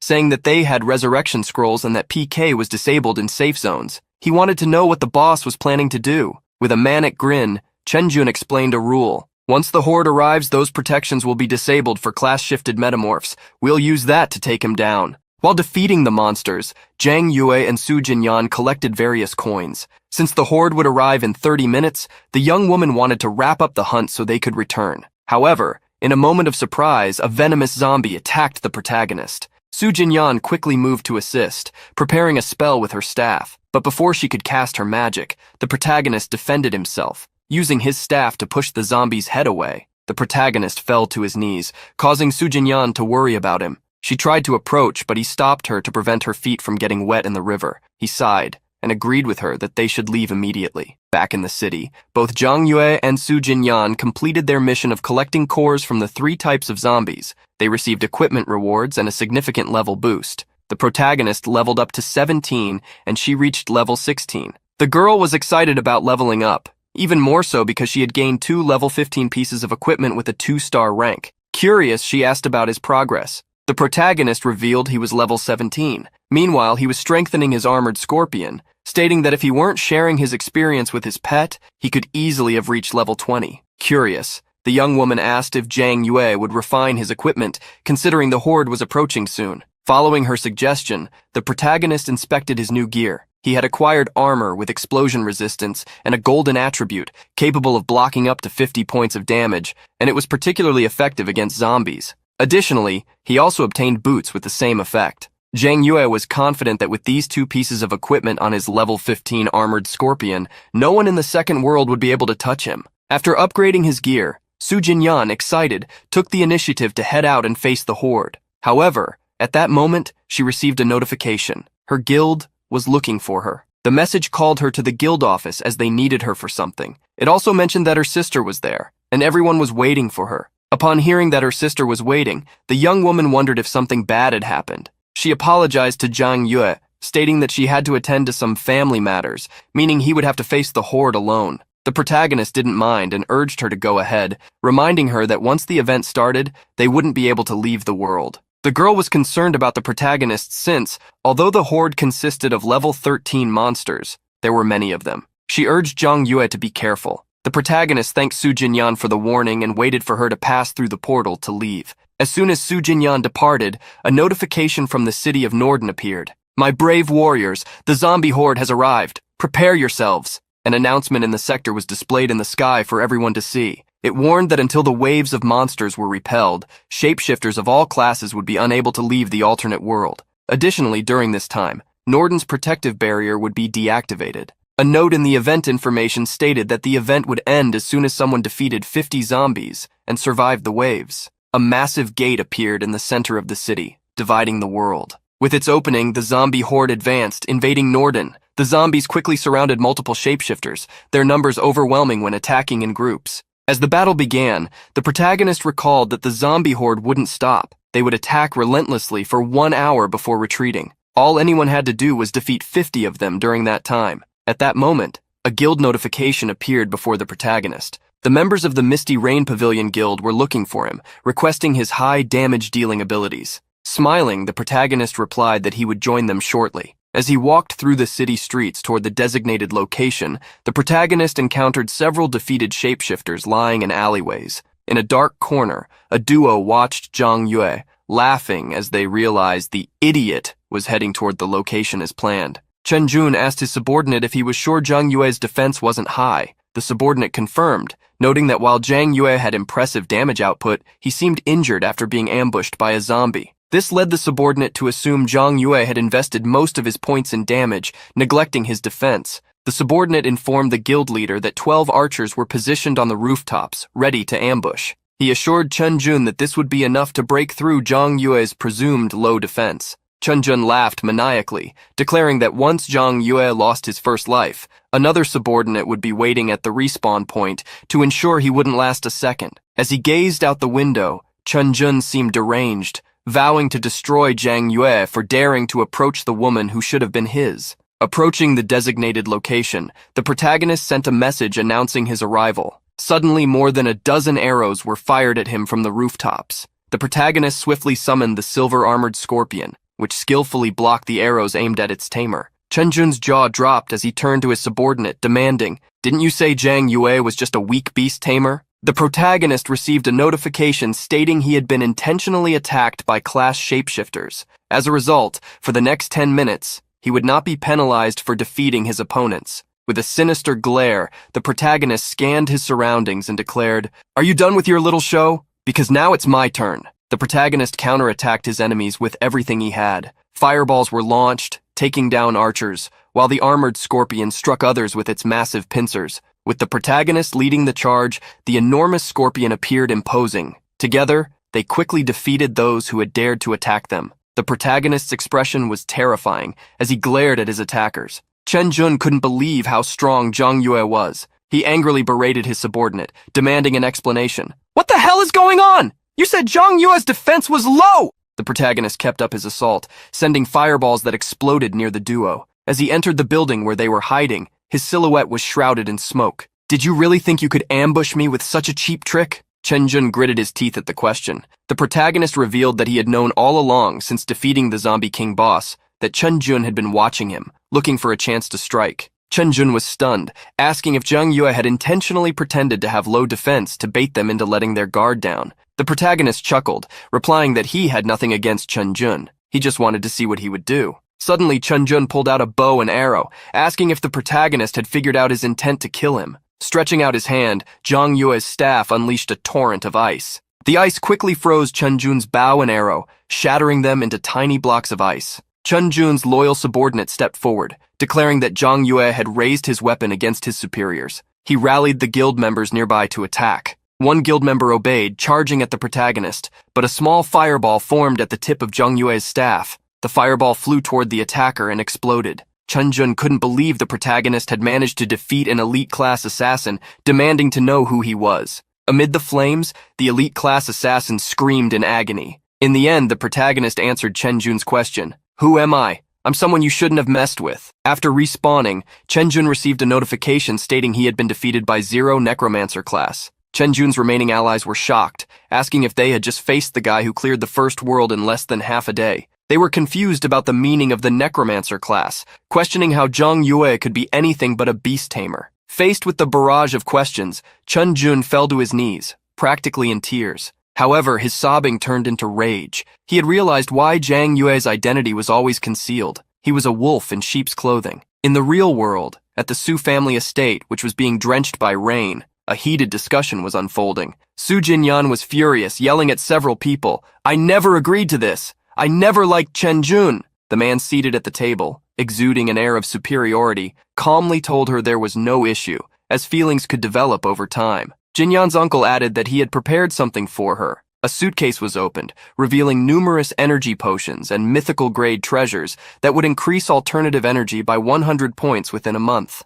Additionally, there was a golden outfit, an item called the Devil's Garb, forged by a legendary level 30 blacksmith. It was a 3-star item that could enhance control effects by 30%. Her uncle explained that he had spent 5 million on the potions, while the Chen family had invested 8 million in finding blacksmiths to craft the outfit for her. The man declared that Chen Jun was his only son and would eventually inherit the company. Thus, once they were engaged, she would have access to everything he owned. Su Jinyan thanked her uncle for his generosity, but firmly stated that she wanted to make her own decisions. As her uncle glared at her, another man interjected, scolding Jinyan for speaking such nonsense in public. He reminded her that the Su family had invested heavily in her development and demanded to know how she could defy them so openly. At that moment, Jinyan's older sister, who had been silent until now, displayed a cold expression. Placing a reassuring hand on her sister's shoulder, she addressed their uncle. "Uncle, please understand that my sister is not a bargaining trophy to be traded. No one should make decisions for her," she continued, assuring Jinyan that she would always stand by her in her pursuit of happiness. Interrupting the sister's heartfelt moment, both Chief Chen and Su Jinyan's older sister received phone calls. Answering their phones, both looked elated as they learned what had happened to Chun Jun at Zhang Yue's hands. Chief Chun exclaimed that his son had been given the guild leader position in exchange for the Chen family's sponsorship of the Su Foundation. He demanded to know why one of their men was now turning against his son. Although trying to pacify Chief Chen, the man who had previously intervened was visibly sweating. Chief Chen stood up in a rage, huffing as he declared that if anything had happened to his son, he would personally take action. After the man left, the girl's uncle questioned what had happened to the guy they had employed, asking if they realized how much the Chen family had invested in them as a major shareholder. Su Jinyan was the first to respond, stating that there must have been a good reason since Zhang Yue wouldn't attack his guildmates without provocation. The girl's uncle grew furious. He started shouting, demanding that Zhang Yue be brought to him immediately. He declared that he would make Zhang Yue kneel and apologize to the Chen family, or he would be expelled from the guild. At that moment, Su Jinyan's older sister received a call from Zhang Yue. She answered hastily, asking where he was and if he had truly sent Chun Jun back to the respawn point. Smiling as he spoke on the phone, the protagonist calmly stated, "I'm leaving the Misty Rain Pavilion right now." Su's older sister was ecstatic, asking the protagonist if Chen Jun had been the one to provoke him first. She pleaded with him not to act impulsively, promising that she would prove his innocence. However, the protagonist didn't want to dwell on the matter and asked her to let it go. He ended the call. Cutting ties with the pavilion was the best decision. Chen Jun was narrow-minded and had powerful backing. After today's events, Chen Jun would undoubtedly seek revenge. Rather than dragging the situation further, it was better to sever ties completely. The protagonist sighed as he continued on his way. To cover his monthly medical expenses, he would now need to earn money by selling materials. To obtain high-grade materials, he had to clear the second world as quickly as possible and advance to the third. Returning his focus to the third world, the protagonist recalled that he still needed to survive 2 waves of undead and clear the dungeon to complete his missions. Among the tasks required to clear the second world, successfully participating in 3 waves and completing the dungeon, the protagonist had only made progress with the first so far. He recalled the map of this world, which had 3 dungeons. The Mortal Lands was the highest level dungeon, offering relatively advanced materials. At his current level, Zhang Yue believed he could handle level 20 monsters from this dungeon alone. As he was lost in thought, a group of people interrupted him. Leading the group, a man smiled maliciously and asked the protagonist if he wasn't the famous beast tamer from the pavilion. The protagonist eyed the man, sensing trouble, and told him to leave. But the man grinned maniacally, stating he wasn't going anywhere and asking Zhang Yue what he planned to do about it. Another man beside the troublemaker, emboldened by their numbers, challenged Zhang Yue, trying to intimidate him into backing down. The protagonist quickly realized they were trying to provoke him on purpose. He asked them how much Chun Jun had paid them. The leader of the group smiled nervously under Zhang Yue's intense aura, admitting that he had guessed correctly. Referring to Chen Jun as president, the man revealed that their boss had promised them 5,000 coins, a resurrection scroll, and a bonus for defeating Zhang Yue. Hearing this, the protagonist smirked and remarked, "It seems Chen Jun is really taking me seriously." The protagonist refrained from making a move, even though it would have been easy. If he attacked, his name would turn red, marking him as a sinner. Clearing the sin would prevent him from logging out, entering safe zones, or initiating boss challenges, effectively trapping him on the second map. At that moment, Liu Yao suddenly appeared, doubling the group's offer. He proposed a mission for them to attack the pavilion president, offering an additional 50,000 as a reward to whoever landed the final blow on Chen Jun. Hearing the offer, the group was stunned, asking who this man was to make such a bold proposition. As Liu Yao radiated confidence, one of his subordinates introduced him. "This is the young master of the Liu family, Liu Yao, the most influential figure in Linhai City." Upon learning Liu Yao's identity, the group hurriedly accepted the mission and left to fulfill it.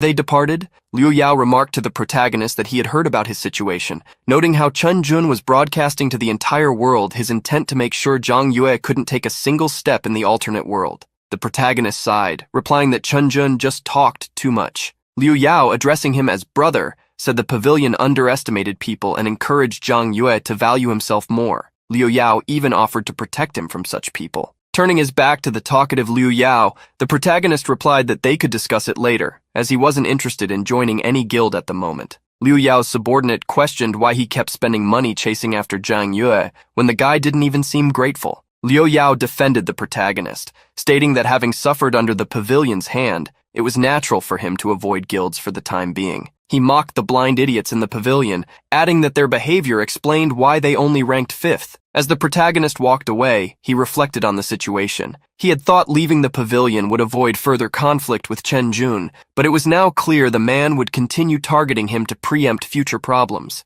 After some time, the protagonist reached his destination. Many players seeking better rewards tended to form teams to tackle the lower-level areas of the place. However, they often overlooked the Dark Lair, a location that rarely attracted attention. Upon arriving at the lair, the protagonist encountered a sealed gate guarded by an NPC, the Mage Morn. The mage held a glowing gem as he initiated a dialogue with the protagonist. "Brave adventurer, are you here to challenge the Cadaver Nest dungeon?" The protagonist confirmed the NPC's question. Due to his smaller size, Morin made the shining token float towards Zhang Yue as he continued their conversation. That was a standard token for the Cadaver Lair. It could be refined into a golden token, which would evolve the dungeon into a secret dungeon. The protagonist knew that the probability of a secret dungeon appearing was very low, and it required an incalculable amount of energy, which was why no one attempted it. However, the protagonist wasn't concerned about probabilities or energy consumption. Using his nearly infinite points, he began refining the token, anticipating that a golden token would soon emerge. Elsewhere, far from where the protagonist was, the screams of pursuers echoed through the forest as they hunted Chen Jun. Chen Jun couldn't understand what was happening. He had paid that group to carry out a mission, and now they were chasing him instead. Hiding behind a tree with his loyal follower, Chen Jun heard the man mutter that this was likely Zhang Yue's doing. The subordinate reminded the guild leader that he couldn't use the resurrection scroll for the next 5 days. Therefore, he had to wait until the cooldown ended before he could start leveling up again. Slamming his fist against a tree, Chen Jun cursed the protagonist, vowing not to let him escape. Suddenly, a notification appeared for all players in the second world. It announced that a player with a hidden name had evolved the Dark Cadaver Nest dungeon, turning it into a secret dungeon available for the next 2 hours. The notification invited everyone to challenge the secret dungeon, offering an additional bonus. All players defeated inside would receive 1 free resurrection. Chen Jun celebrated, as if the heavens were on his side. With a free resurrection, he could clear a level 15 mini-dungeon. He quickly ordered his subordinate to gather all guild members and fetch some rare equipment. While taking down monsters with his expensive gear, Liu Yao smiled as he saw the notification. Like Chen Jun, he also couldn't revive, so the free resurrection was perfect for him. Slaying the last monster in his path, Liu Yao gave a command. His men were to assemble all guild members and head to the Dark Cadaver Nest dungeon immediately. Inside the dungeon, the protagonist had already defeated numerous monsters. One of the current world's missions required him to clear a dungeon. On top of that, the rewards from the secret dungeon were bound to be significant. With the resurrection bonus, he was certain a particular person would show up at the dungeon. As Zhang Yue thought about this, a sinister aura began emanating from one of the defeated monsters. The creature rose furiously, and the protagonist watched it with excitement. Zhang Yue thought his plan was proceeding smoothly. Now all he needed to do was defeat the dungeon boss first. Skill bombardments were happening in the secret dungeon.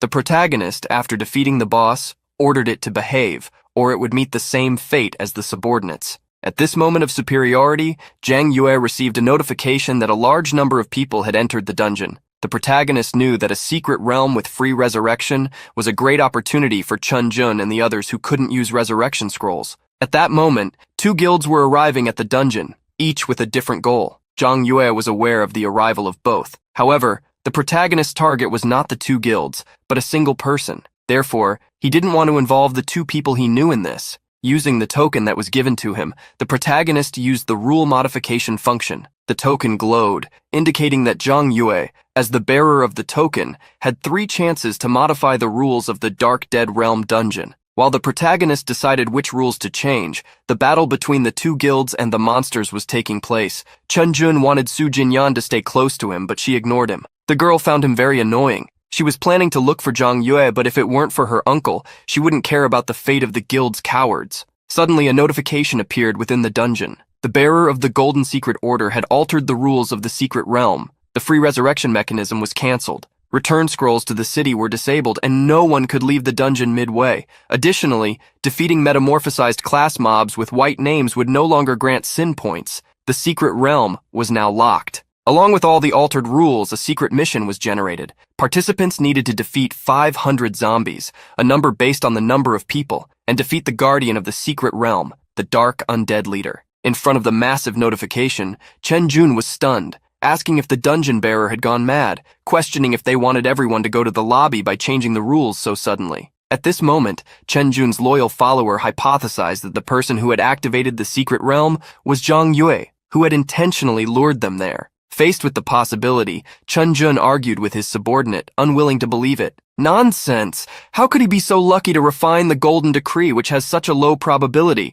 Or do you think he has hundreds of thousands of alternative energy points to play with me? At that moment, Su Jinyan commented that it seemed like the rules had really been altered, so that someone could be targeted. Chun Jun refused to believe it, stating that Zhang Yue must be afraid of so many competitors, and therefore wanted the reward for the first clear all to himself. Chen Jun beamed with confidence, striking a heroic pose. He told Jinyan not to worry because he was there with her. Therefore, it didn't matter who had changed the rules. He would help her get through this secret realm. 500 zombies would be easy to defeat. Faced with Chen Jun's meaningless bravado, the young woman muttered to herself that it would be better if he helped himself instead of trying to help her. Despite his heroic words, Chen Jun surrounded himself with people. He arrogantly stated that they needed to defeat the boss and claim the reward for the first clear, so it would belong to the Misty Rain Pavilion.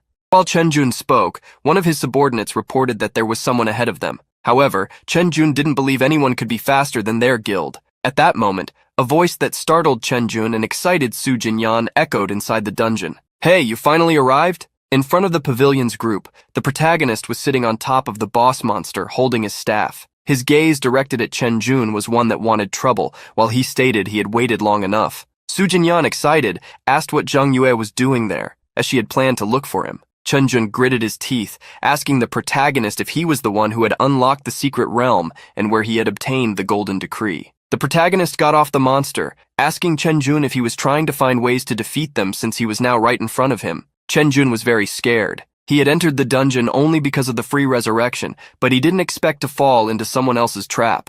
Hiding behind his subordinates, Chen Jun asked the protagonist if he thought he could take him on. "I'm supported by the Chen family, one of the top 3 aristocratic families in Linhai. Even Su Chen, the head of the Su family, has to show some sincerity when he sees me. What do you think you're doing, challenging me?" Angry and scared, Chen Jun turned to Su Jinyan, asking the young woman to use her control to restrain Zhang Yue. However, the young woman didn't obey. "Zhang Yue used to be part of our guild, but how did you treat him? You were the first to attack him, so don't blame him for wanting to defend himself. I won't support you this time." Seeing Su Jinyan's refusal, Chen Jun turned to the guild members, ordering them all to attack Zhang Yue.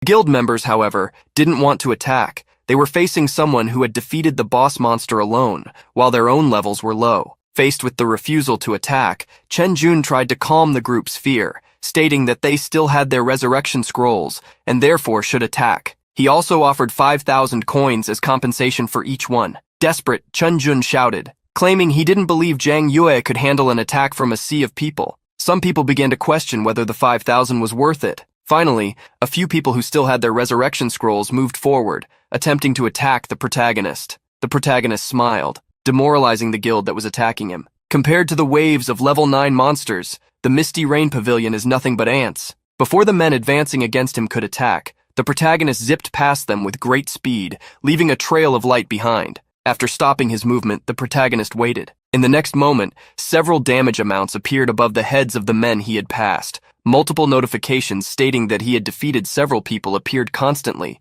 but no sin points were added to him. Inside the dungeon, the protagonist didn't have to worry about anything he did against the metamorphs with clean names. Seeing the protagonist standing still, Chen Jun ordered another wave of subordinates to attack, taking advantage of the distraction. However, before the group could move forward, a giant armored scorpion appeared. Faced with such a beast, the men who were advancing trembled. However, one of them appeared confident, believing the opponent was just a regular armored scorpion. As he attacked the scorpion, his sword shattered against the creature's tough exoskeleton. The man wondered what was happening. He was a level 14 warrior who had invested all his points into strength, but he couldn't even scratch the scorpion. Seeing the situation, the protagonist snorted and stated that it would be strange for idiots to defeat the level 15 elite scorpion, which had 2 level 15 defensive attribute golden equipment. At that moment, several arrows flew towards the Pavilion Guild, forcing them to defend themselves with shields. Someone, excited, claimed that for each one they defeated they would earn 20,000. Caught in the ambush,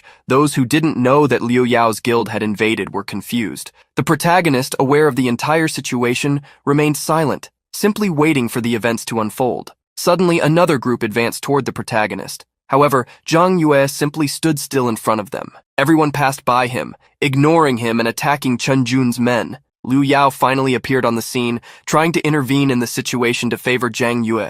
Placing his hand on his waist, the rich young man told the protagonist to stay calm, as with him there the rotten fish were nothing. The protagonist looked at Liu Yao, irritated that he was meddling in his business again. Chen Jun was surprised by what was happening. He confronted Liu Yao to understand the meaning of his actions, since they had never targeted anyone from the Supreme Guild. Liu Yao looked at Chen Jun with a mocking expression, stating that he had only heard that he liked to use money to solve his problems, and he wanted to see who had more money between them. Liu Yao pointed at Chen Jun and his group. "I'll give you a chance to get rich. I'll give 1,000,000 to whoever defeats the guildmaster." Upon hearing about the 1,000,000, people were tempted. At that moment, Chen Jun quickly stopped them from thinking about betraying him, stating that anyone who dared to attack him would become an enemy of the Su and Chen families. As Chen Jun tried to prevent them from attacking him, a strong pressure hit the dungeon. People were frightened, and their reactions worsened when they saw a giant monster now standing, emanating a powerful, crushing energy. The protagonist knew that in some worlds,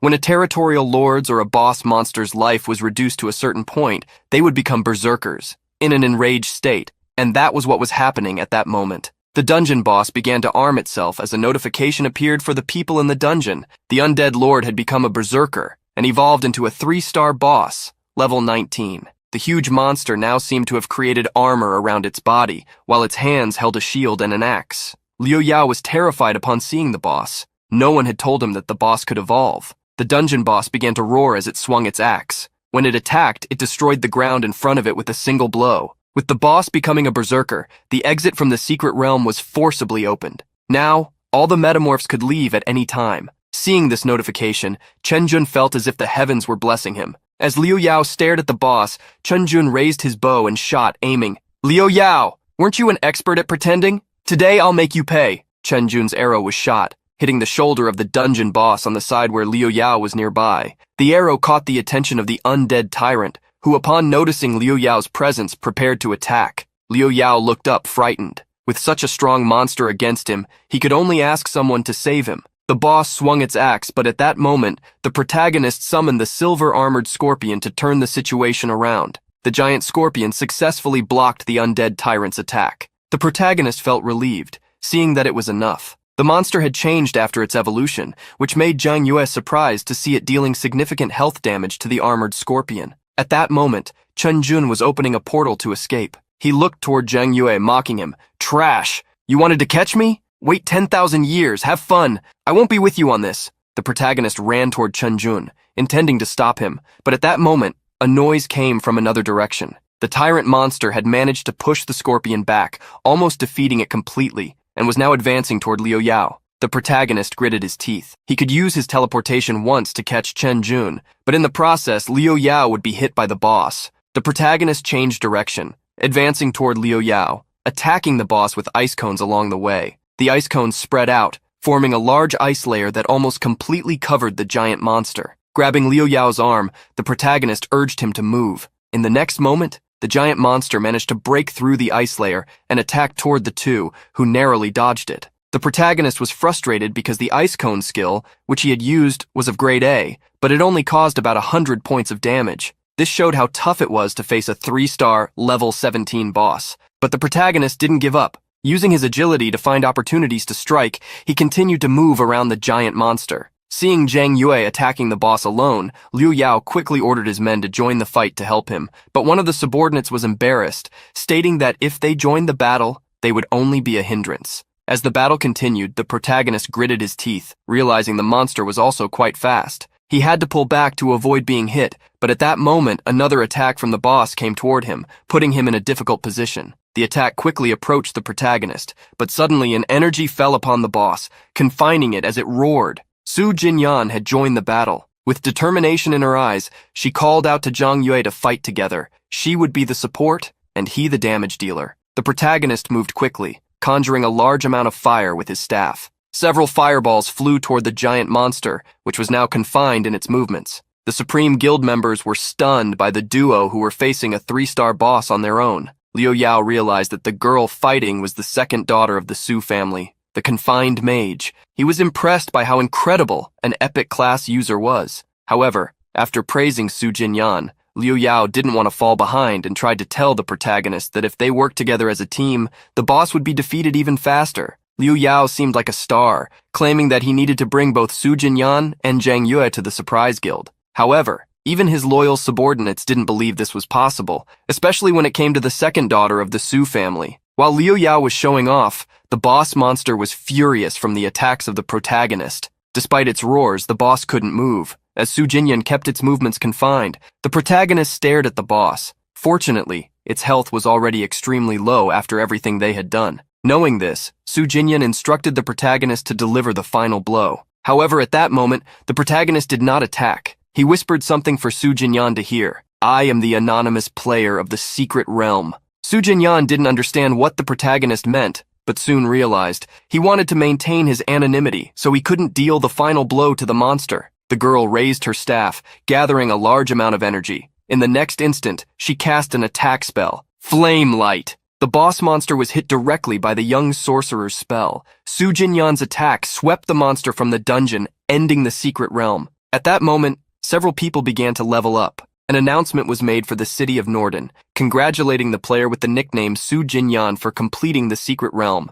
receiving a level 15 realm scroll as a reward. Everyone present was extremely excited as they had survived and leveled up. Liu Yao jumped on the protagonist to thank him. With the annoying rich kid's excitement about him, the protagonist grew angry, stating that if it weren't for him, Chen Jun wouldn't have escaped. The protagonist was now waiting for more bad things to happen, as Chen Jun had managed to flee. In response to Zhang Yue's complaint, Liu Yao asked what they should do next. Trying to solve the problem with money, he asked the protagonist if he would accept $1 million as compensation. The protagonist, in response, questioned if Liu Yao had anything other than money. Thinking it was a serious question, Liu Yao revealed that he dreamed of gathering the strongest users to create the strongest guild in the world. Confidently, Liu Yao stated that, because of this, Zhang Yue should join his guild. As the Liu family owned the largest medicinal company in Linhai City, if Zhang Yue had joined them, he would have endless access to medicine. Faced with the proposal, the protagonist told Liu Yao to leave. But for the first time,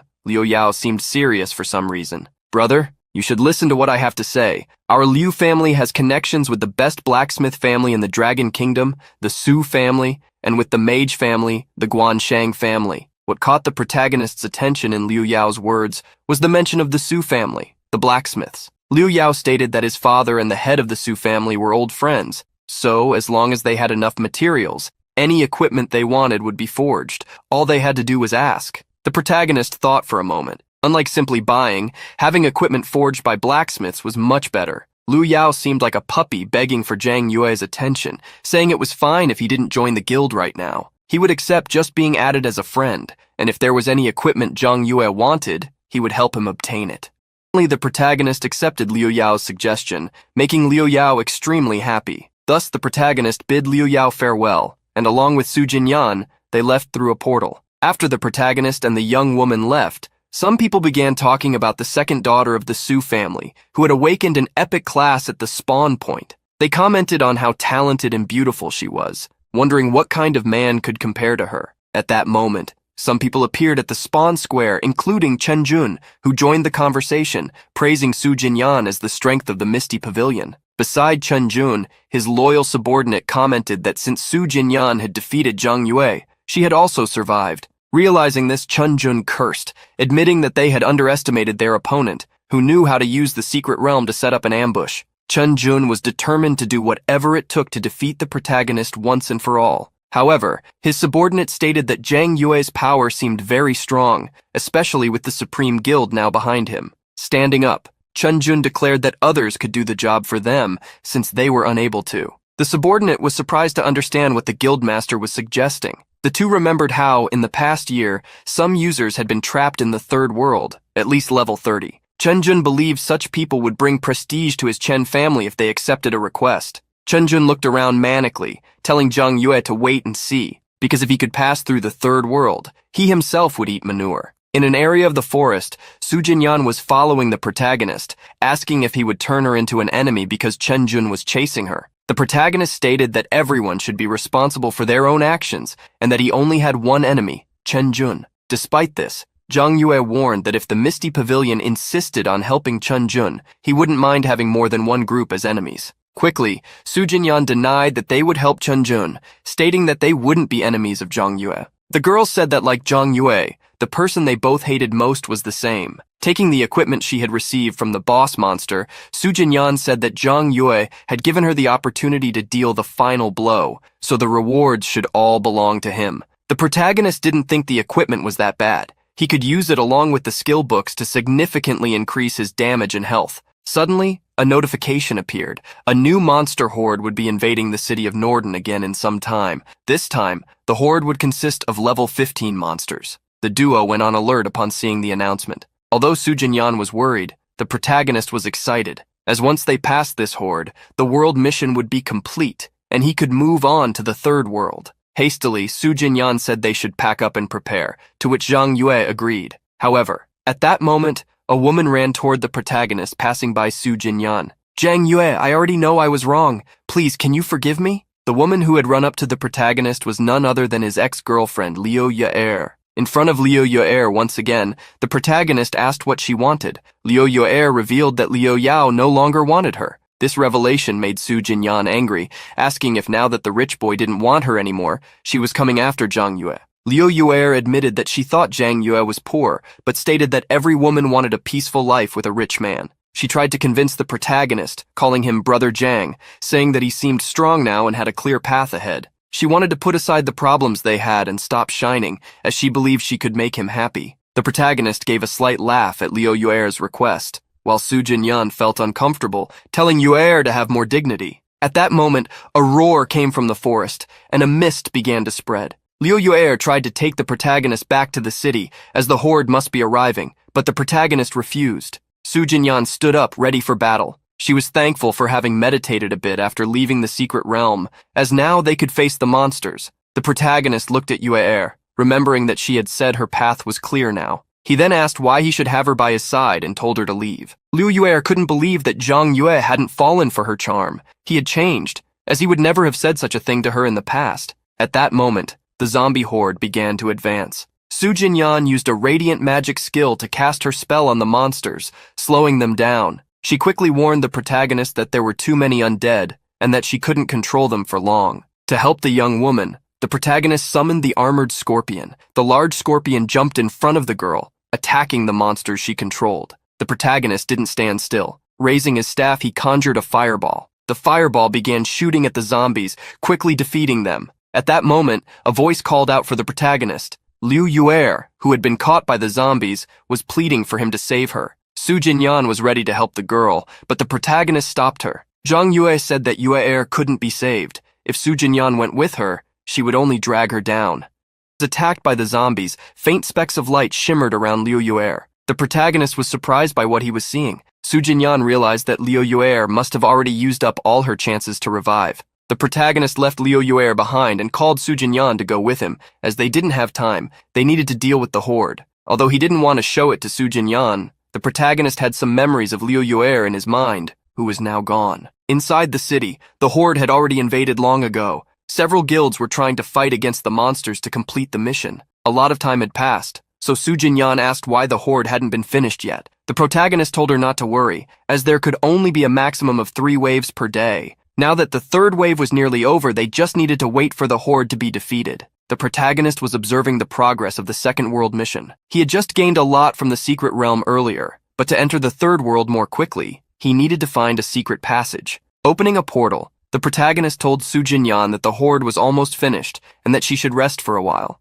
The girl was surprised because the protagonist was going to another place, but he simply stated that there was something he needed to do. Su Jinyan was even more curious and wanted to follow the protagonist to see what he would do. In another part of the Second World, there was the Dead Zombie Hospital, a level 17 area. Before the horde finished, the protagonist wanted to complete the secret realm on the way. Entering the hospital, several zombies noticed the protagonist's presence. Even inside the building, he summoned the armored scorpion. The large scorpion appeared, and together with its master, the duo advanced to gain some experience points. After a while, many coins had been dropped by the monsters defeated by the protagonist. Zhang Yue had completed the hospital alone, gaining a lot of experience points, as well as equipment, which leveled him up to level 20. He had completed the Second World mission, and with that, the Second World boss was activated. Now he had to defeat the boss to proceed to the Third World. The protagonist was happy to reward the armored scorpion so that it could become legendary in the future. The protagonist reviewed his new gains.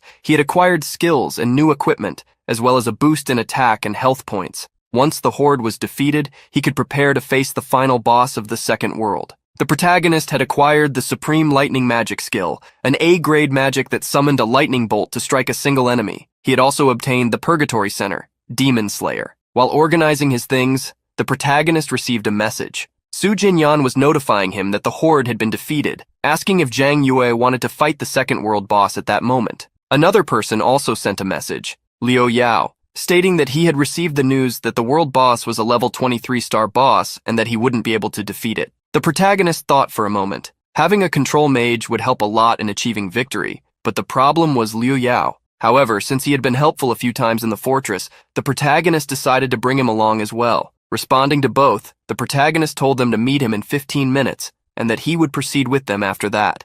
Outside the city of Norbin, a meeting was taking place. Su Yan was surprised to see that the leader of the group they were meeting had brought so many people. Liu Yao, who was at level 17, laughed at the girl's surprise. I know you guys are practically invincible compared to the boss, but in any case, this is still the final boss of the Second World. It's better to be prepared for anything. Zhang Yue didn't mind much, letting Liu Yao do whatever made him comfortable. A notification appeared, asking the group if they would like to enter the Second World's boss stage. The protagonist gathered energy, raised his hand, and shot at the accept button. In the next moment, a large portal appeared in front of them, the portal that would take them to the boss monster. Before them, the gate to the Second World's boss was activated. The protagonist then called everyone to move forward. At his side, Su Yan nodded in agreement. Liu Yao also coordinated his guild, calling them to follow their leader. Thus, the group consisting of Zhang Yue, Su Yan, and Liu Yao's guild advanced into the Second World's boss stage. Inside the stage, an apocalyptic scene unfolded. Buildings had collapsed, and the few still standing bore cracks and signs of damage. Amidst it all stood the level 20 boss monster, which the protagonist's group quickly spotted. The boss monster was the Undead Emperor, a level 20 3-star physical magic boss. Wearing a mask, it concealed its large fangs, long ears, and long hair that matched its beastly appearance. Liu Yao's guild was impressed by the monster's size. Compared to the wild boar they had encountered in the First World, this one was on a completely different level. Some were even worried about facing this level 20 monster, as they had struggled against a level 17 one. Taking the lead, the protagonist told everyone to stay back. He would advance alongside Su Yan and advised her to keep some distance, as getting too close to the boss could be distracting. The protagonist summoned the armored scorpion, giving it a chance to shine. Enveloped in dark energy, the scorpion emerged. Facing the boss monster, it let out a roar, displaying its strength. Previously, in the secret realm, the horde of undead had given the protagonist pets a lot of experience, along with some eggs. The gap between the armored scorpion and the boss was now much smaller. The Emperor's eyes gleamed red as he glared at the scorpion and its master. Humans, would you also like to taste the bitterness of defeat? The armored scorpion didn't let the boss monster joke around and attacked swiftly. The protagonist moved as well. With his staff, he cast the super fireball spell, making a small sun appear above his head. The super fireball crashed onto the boss, who roared in fury. The protagonist praised his new equipment. It had truly increased his damage output. Because of that, the monster seemed only slightly stronger than the ones he had already faced. The boss monster, however, was unfazed by the attack from those he considered mere insects. With its claws, it struck the scorpion, pushing it away. The Emperor was brimming with confidence in his power. "Let me show you my strength, then." The Emperor's hand reached toward the ground, creating a wave of tentacles that stretched toward his enemies. The tentacles grew in size, shattering the ground, splitting the earth, and shaking the terrain beneath the protagonist and Liu Yao's guild. But the armored scorpion wouldn't allow the Emperor to attack so freely. It charged forward, but with a swift motion, the Emperor struck first. The armored scorpion was sent flying. As the scorpion crashed near him, Liu Yao quickly ordered healing spells to be cast, knowing that the scorpion was their strongest tank. Healing magic was swiftly conjured, restoring the armored scorpion's health along with that of the other wounded members. The gigantic boss monster lunged at the protagonist, relying on its massive size and strength. However, before the Emperor could even threaten Zhang Yue, the armored scorpion dashed forward to intercept him. Su Yan provided support with her magic, and thanks to her, the boss monster was immobilized. Enraged, the Emperor roared, "You despicable humans! You can only rely on these inferior spells!" As Su Yan maintained her spell, she urged the protagonist to hurry, as she wouldn't be able to restrain the monster for much longer. Two energies coursed through the protagonist's body as he taunted the Emperor. "We're not despicable. You're just too weak." A barrage of attacks struck the undead Emperor, unleashing a torrent of damage. Liu Yao was astonished by what he saw. A quarter of the level 20 3-star monster's health had vanished instantly, thanks to Zhang Yue's high damage spells. Gripping his staff, the protagonist channeled all his mana to finish the battle with his next attack. The heavy clouds moved across the sky, bringing forth a storm. Without warning, a powerful blue lightning bolt struck the Emperor. As the lightning dissipated, the boss monster collapsed, showing no signs of resistance. Liu Yao was in awe of the protagonist's attack. "Brother, you are absolutely incredible." Beside him, Su Yan reacted with the same excitement. "That's true. Zhang Yue, did your damage increase or something?" The protagonist didn't respond to the duo, instead focusing on what was unfolding before them. The ground cracked open, dragging the boss monster downward. At that moment, a notification appeared for everyone. The second world's boss was being punished by the heavens and the earth. The ground where the boss monster lay collapsed, giving way to a sea of lava. In the next moment, the small peaks that had formed as footholds for the humans also crumbled. The boss monster was swallowed by the lava but let out a final threat. "Cursed human race, I will drag you all to hell with me." Liu Yao clung to the protagonist's leg, frantically asking what they were going to do. He was desperate, knowing they had no resurrection scrolls. On the other side of the lava river stood the portal to escape, but it was too far. They wouldn't have enough time to run. The protagonist noticed that the armored scorpion was perched on one of the remaining earth pillars and quickly devised a plan. With one hand, Zhang Yue grabbed Liu Yao, and with the other, he held on to Su Yan. Without time to explain, he hurled them toward the armored scorpion. "Use all your strength and throw them to the exit over there." The armored scorpion obeyed the protagonist's command, catching the duo as they were flung toward it. Liu Yao was in a panic, thinking Zhang Yue was messing with him. However, just as the protagonist had ordered, the scorpion tossed Liu Yao and Su Yan toward the portal. The two passed through, returning to the outskirts of Norbin City. Su Yan sighed in relief, having feared the worst inside. Even so, she remained worried about Zhang Yue, as the exit would disappear soon. Meanwhile, the armored scorpion remained by the protagonist's side, standing before the lava river. The pet grabbed Zhang Yue with its claws as he issued his next instructions. "Throw me with all your strength to the other side. I'll protect you at the same time." The scorpion followed his command, launching the protagonist toward the portal. As he was healed mid-air, Zhang Yue gave the order for his pet to return. At the exact moment the scorpion vanished, the last remaining earth platforms began to sink into the lava. The protagonist sprinted toward the portal. However, midway, a blast of lava surged forth, blocking his path. Zhang Yue realized he was in trouble. His escape route had been cut off, but he reacted quickly. Drawing his staff, he fired multiple fire bullets at the lava. Outside, Su Yan was growing anxious as the portal started to fade. Liu Yao was crying, convinced that Zhang Yue had sacrificed himself to save them. Suddenly, something shot through the portal, shocking them both. The two looked back, excited to see the protagonist alive. Zhang Yue had landed behind them, wearing a confident smile. The duo rushed toward him, asking if he was okay. He reassured them, saying he was just a little scorched from the explosion. Several area-wide announcements rang out, congratulating Zero, Su Yan, and Supreme Starburst for defeating the second world's boss monster.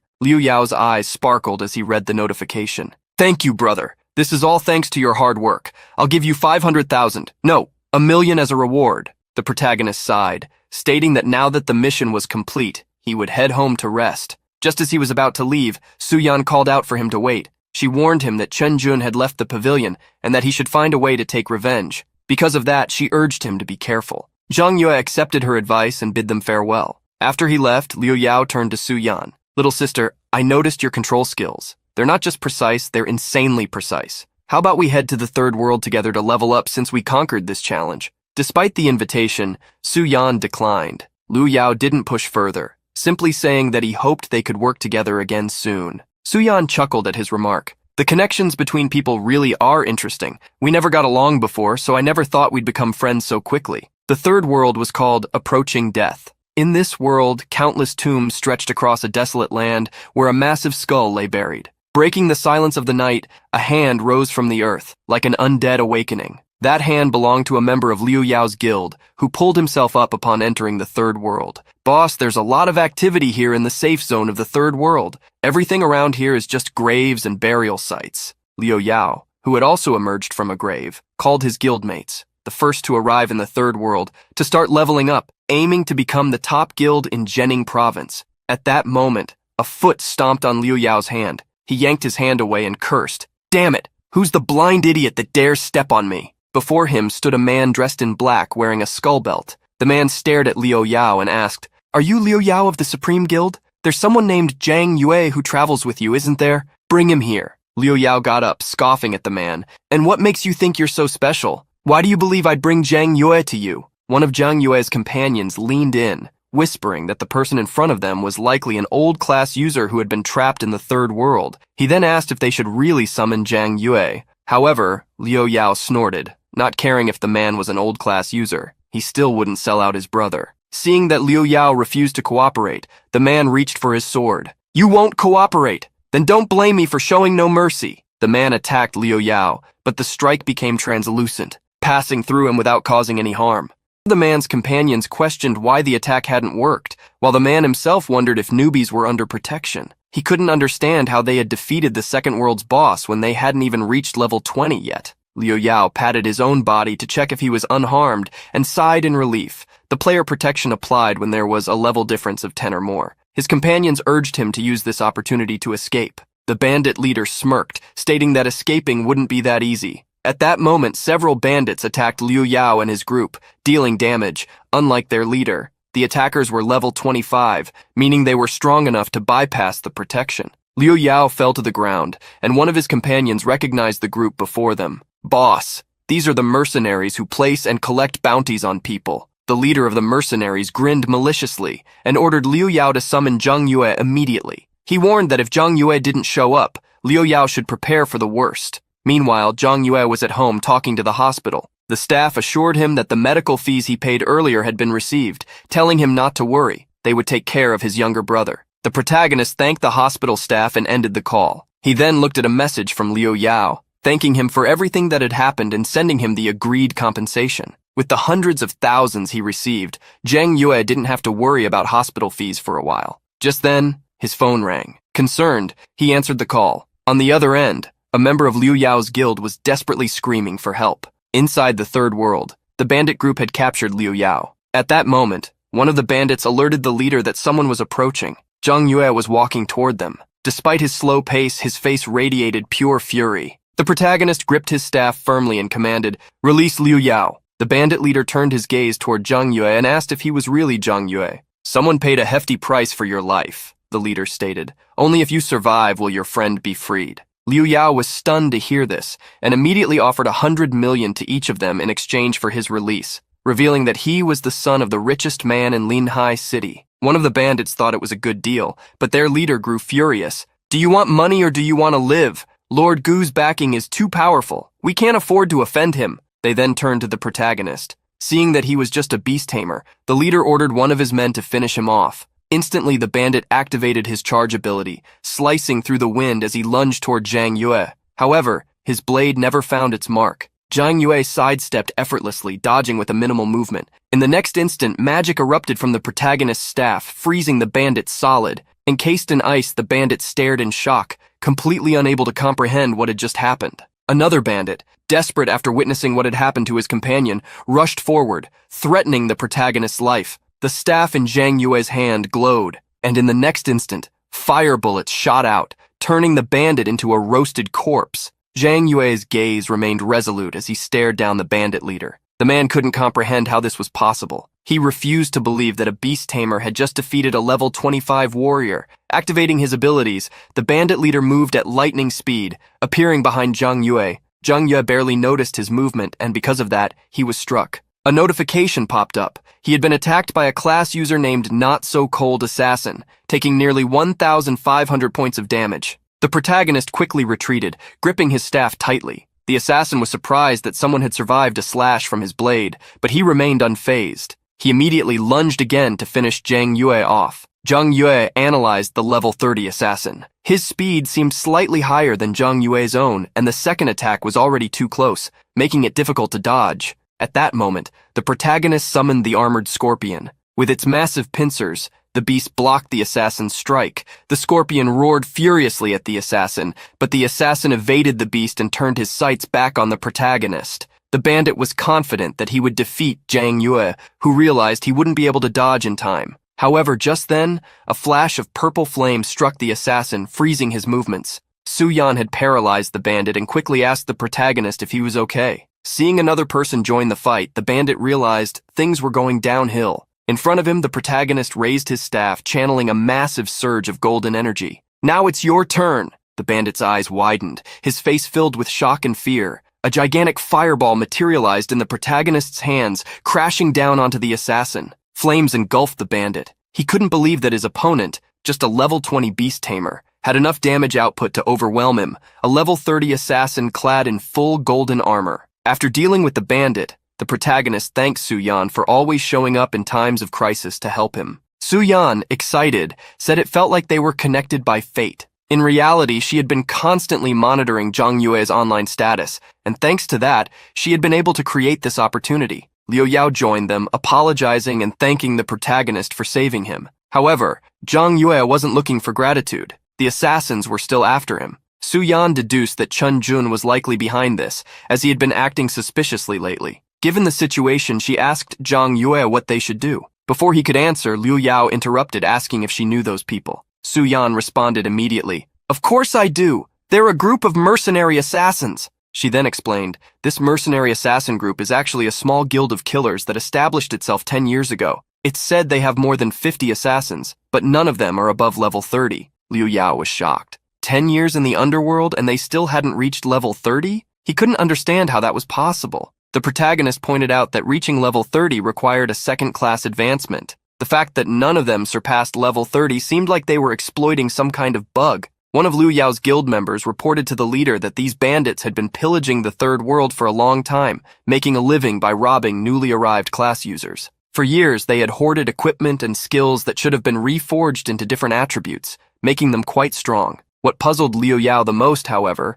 was that thieves steal for money, yet they had ignored his offer of a high price for his life. This led the protagonist to suspect there was another reason. Perhaps they were being forced into it. Zhang Yue knew that even though they had failed this time, they would strike again. Liu Yao grew worried. What should we do? The level difference is too great. There's no way we can defend ourselves. Then the protagonist remembered something. Liu Yao had mentioned that his family was close to the legendary forging family, the Xiao family. Zhang Yue asked if they could help by crafting some equipment. Liu Yao was curious about what kind of gear Zhang Yue wanted. The protagonist patted him on the shoulder and said, "Any equipment below level 20 will do, but it must have one condition, the demon heart effect. The faster we get it, the better." Liu Yao didn't think getting that equipment would be a problem, but he was curious about why Zhang Yue specifically wanted it. The protagonist didn't elaborate much, simply saying, "Our survival depends on it." Meanwhile, inside a massive corporate building, someone was furious about how a level 30 assassin had lost to a level 20 beast tamer. The true leader of the mercenary assassin group,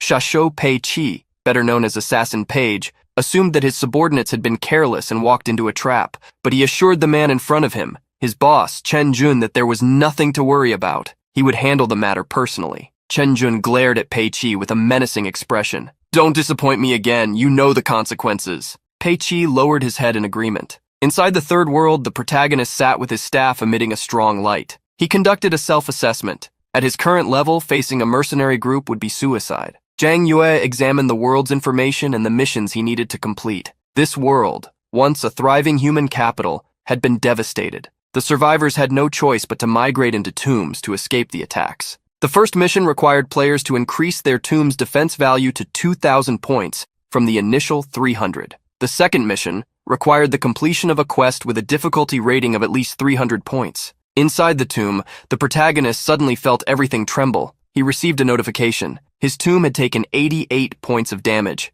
In this third world, increasing a tomb's defense was possible by defeating monsters, completing missions, and clearing dungeons. Zhang Yue knew that every night, Kaiser attacked the third world indiscriminately for 10 minutes. If a class professional failed to return to their tomb, or if their tomb's defense dropped to 0, they would be instantly killed. At this moment, everyone, including the assassins, was returning to their tombs.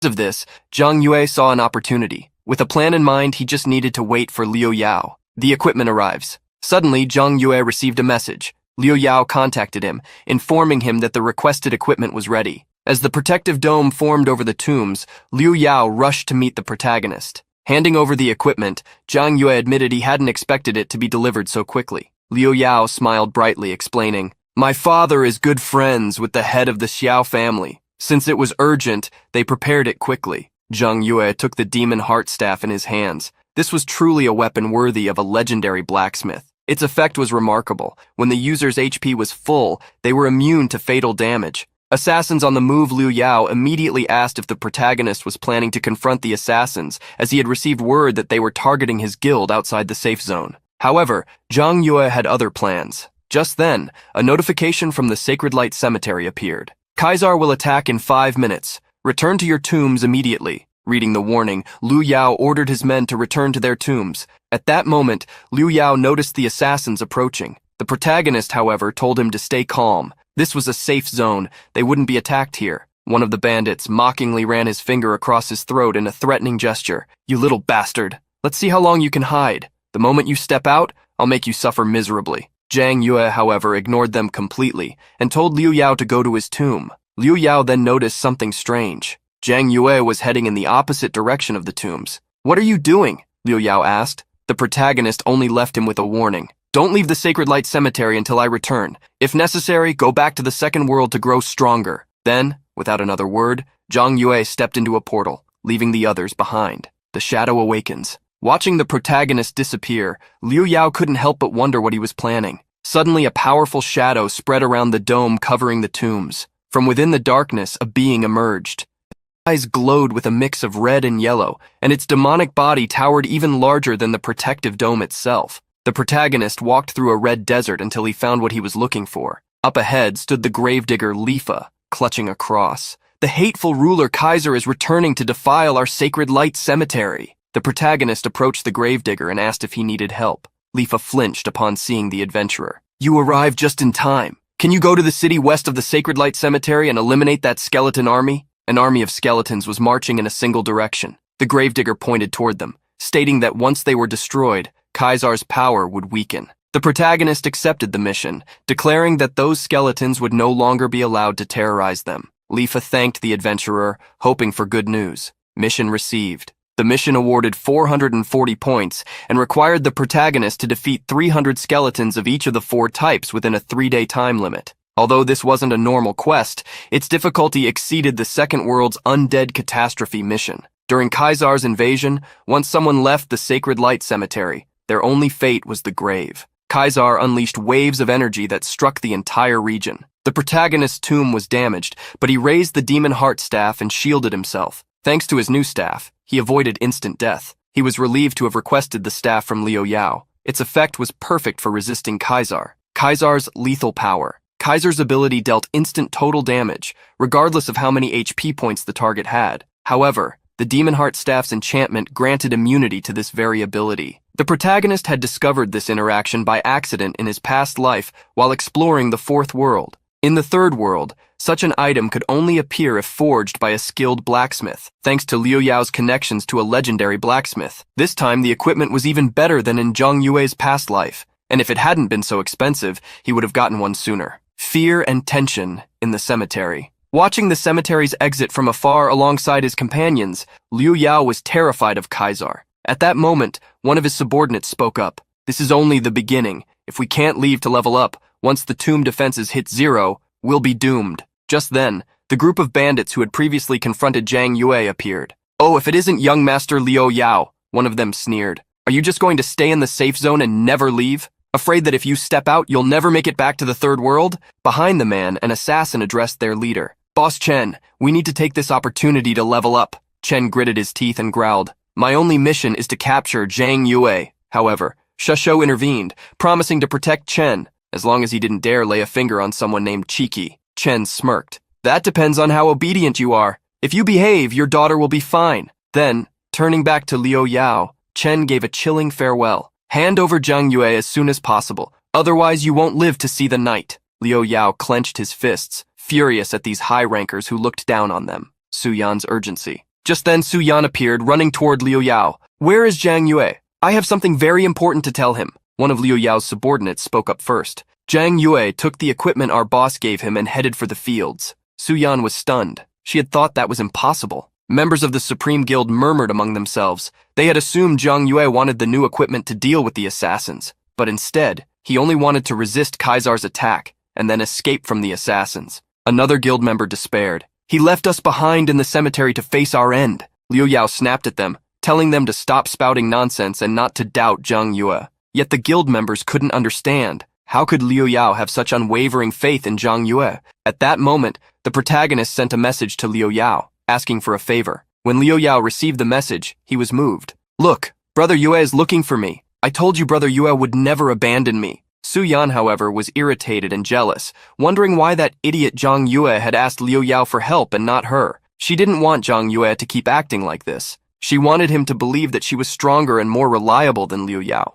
Liu Yao passed the information to the protagonist, telling him that Chen Jun had already joined the third world, gathering several high-level mercenaries to protect him. Liu Yao also informed him that Chen Jun was using someone's high-ranking daughter as a hostage to force the mercenaries into fulfilling their missions. With the information shared, Liu Yao asked the protagonist if he could tell him where he was. Zhang Yue then revealed that he was in the City of Death. Su Yan left to try leveling up. According to the data, most of the monsters in the city were between levels 25 and 28. Given their levels, it shouldn't be enough to handle such monsters. As Su Yan thought about this, a hand emerged from the ground. A zombie rose up, attacking Su Yan. At that moment, someone acted quickly, using a cone of ice technique. Zhang Yue saved Su Yan and she blushed as he hugged her. With the demon heart, the protagonist attacked the zombie with great power. Su Yan was amazed to see that Zhang Yue had returned to save her again. The protagonist had defeated a skeletal warrior, a normal monster of level 25. In one part of the cemetery, one of the assassins was talking to the other. "Brother, isn't our mission just to defeat Zhang Yue? Why did the boss personally bring Chen Jun to level up?" The assassin replied that it didn't matter what Chen Jun was doing. As long as he paid them, he could do whatever he wanted. He said that once Zhang Yue showed up, he would personally take revenge for what he had done. At that moment, the assassin saw someone walking away, wearing a hood. "Are you trying to escape? Not in your dreams!" However, before the assassin could reach the hooded person, they managed to escape. The hooded person joined Liu Yao and the others. Liu Yao asked if they had been seen. The companion was excited, saying that the assassins were just cursing Zhang Yue. Liu Yao thanked him, saying that he didn't need to do anything else and that the money would be deposited into his account, asking him not to say anything about what had happened. One of Liu Yao's employees asked him why he was helping Zhang Yue, stating that if they cooperated with the assassins, maybe they would lift the blockade against their guild. However, Liu Yao said that Zhang Yue wanted them to wait in the safe zone. Liu Yao was questioned again, but he angrily shouted,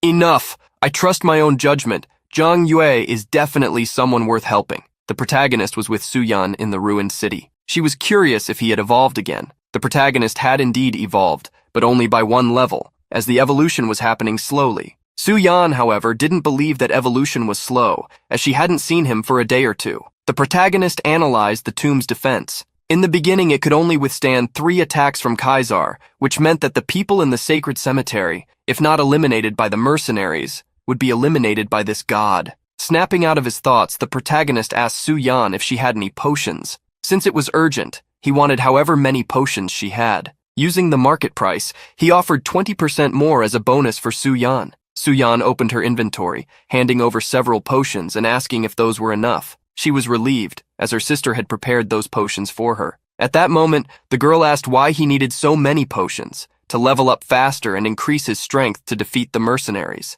The protagonist confirmed her suspicion, stating that he needed to be stronger than them in 3 days. Su Yan was surprised at how quickly the protagonist wanted to become stronger. There was a limit that humans couldn't surpass in the alternate world. She didn't believe that he thought he could handle it in such a short amount of time. However, the protagonist knew he needed it. That's why Su Yan decided to help him, as the monsters would be high level, and it would be dangerous. Su Yan beamed with excitement to help Zhang Yue, telling him not to worry, as her sister had given her a new set of equipment, which increased her attack and defense. The protagonist smiled, realizing that was why Su Yan shone so brightly. Everywhere she went, she always did something extravagant. Putting that aside, he accepted her help, stating that they would redo the battle strategy. He knew that with Su Yan's help, their efficiency would be much higher, but still, his priority would be to protect her. The protagonist was slowly progressing with the mission given by the gravedigger, having defeated a little over 100 skeletons out of the more than 1,000 required. Based on this,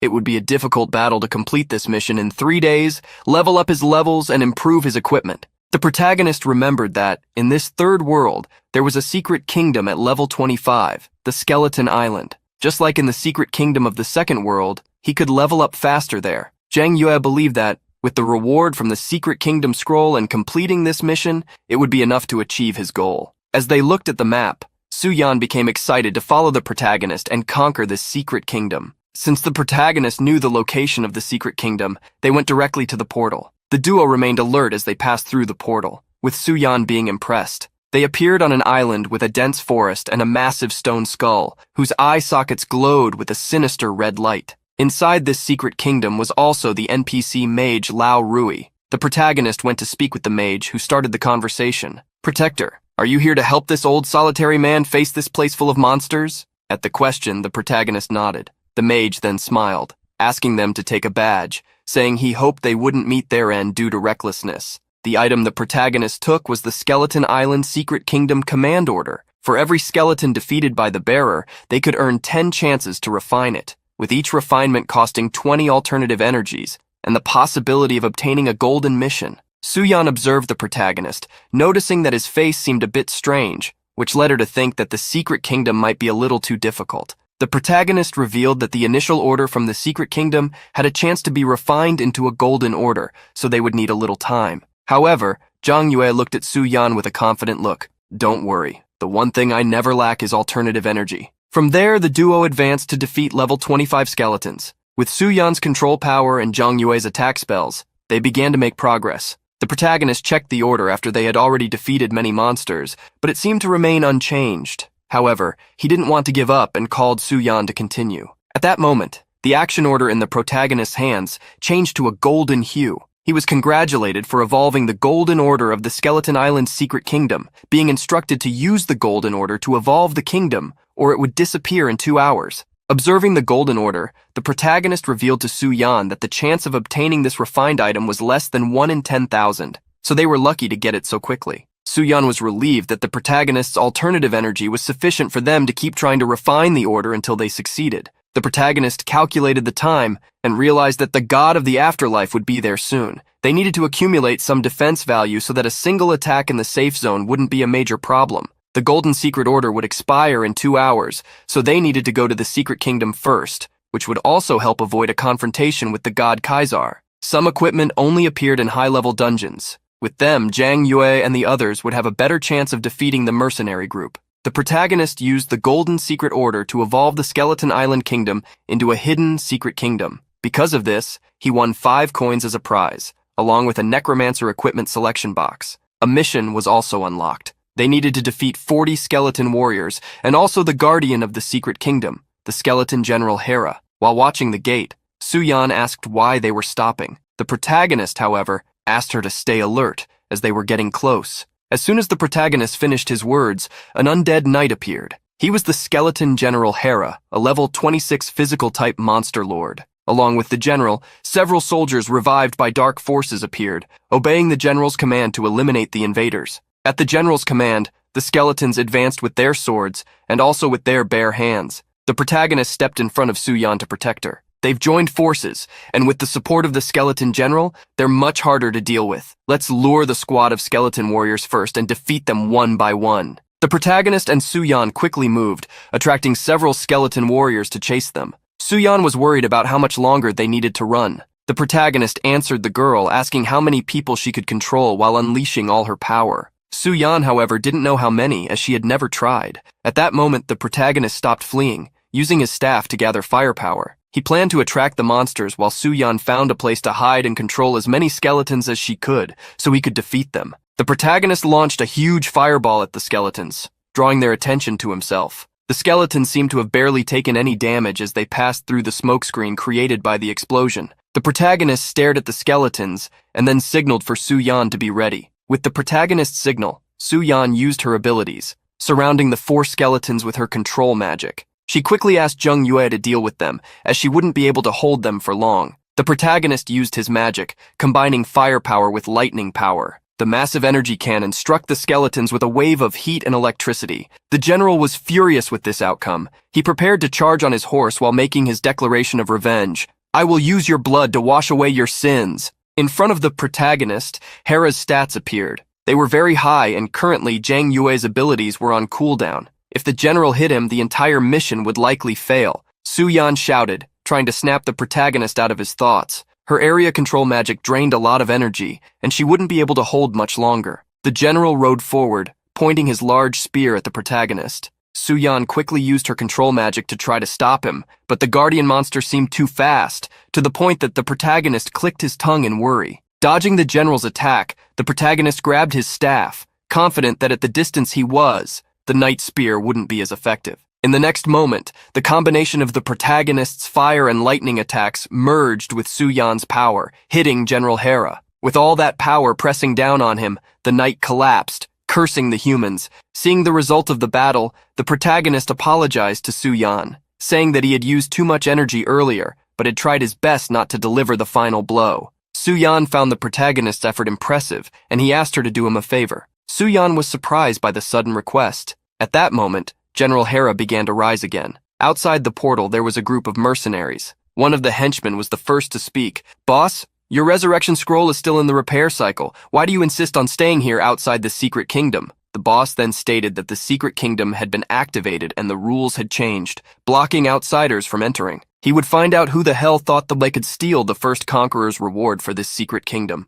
The mercenaries wanted to speak, but Chen Jun told him to be silent. He scoffed, saying that what they needed to do was unite to defeat anyone who came out of the portal. At that moment, a silhouette appeared from the portal, along with an announcement in the area congratulating Su-yan for conquering Skull Island, the first level 25 secret kingdom. Chen Jun was shocked, wondering why Jinner had conquered the secret kingdom. Seeing the girl emerge from the portal, he quickly went to speak with her, asking if she was the one who activated the hidden secret kingdom of Skull Island. The girl confirmed it, and Chen Jun was desperate, asking why she had blocked the entrance, pleading for her to let them help. However, Su-yan ignored him, stating that she didn't need any help, and that the secret kingdom was hers, so she wanted all the rewards for herself. Su-yan told Chen Jun to back off, saying she didn't want to talk anymore. Chen Jun didn't care, doing what the girl wanted to make her happy. At that moment, a shout made Su-yan stop. "Wait! Normally people wouldn't know, but according to the rules of the Skull Island Secret Kingdom,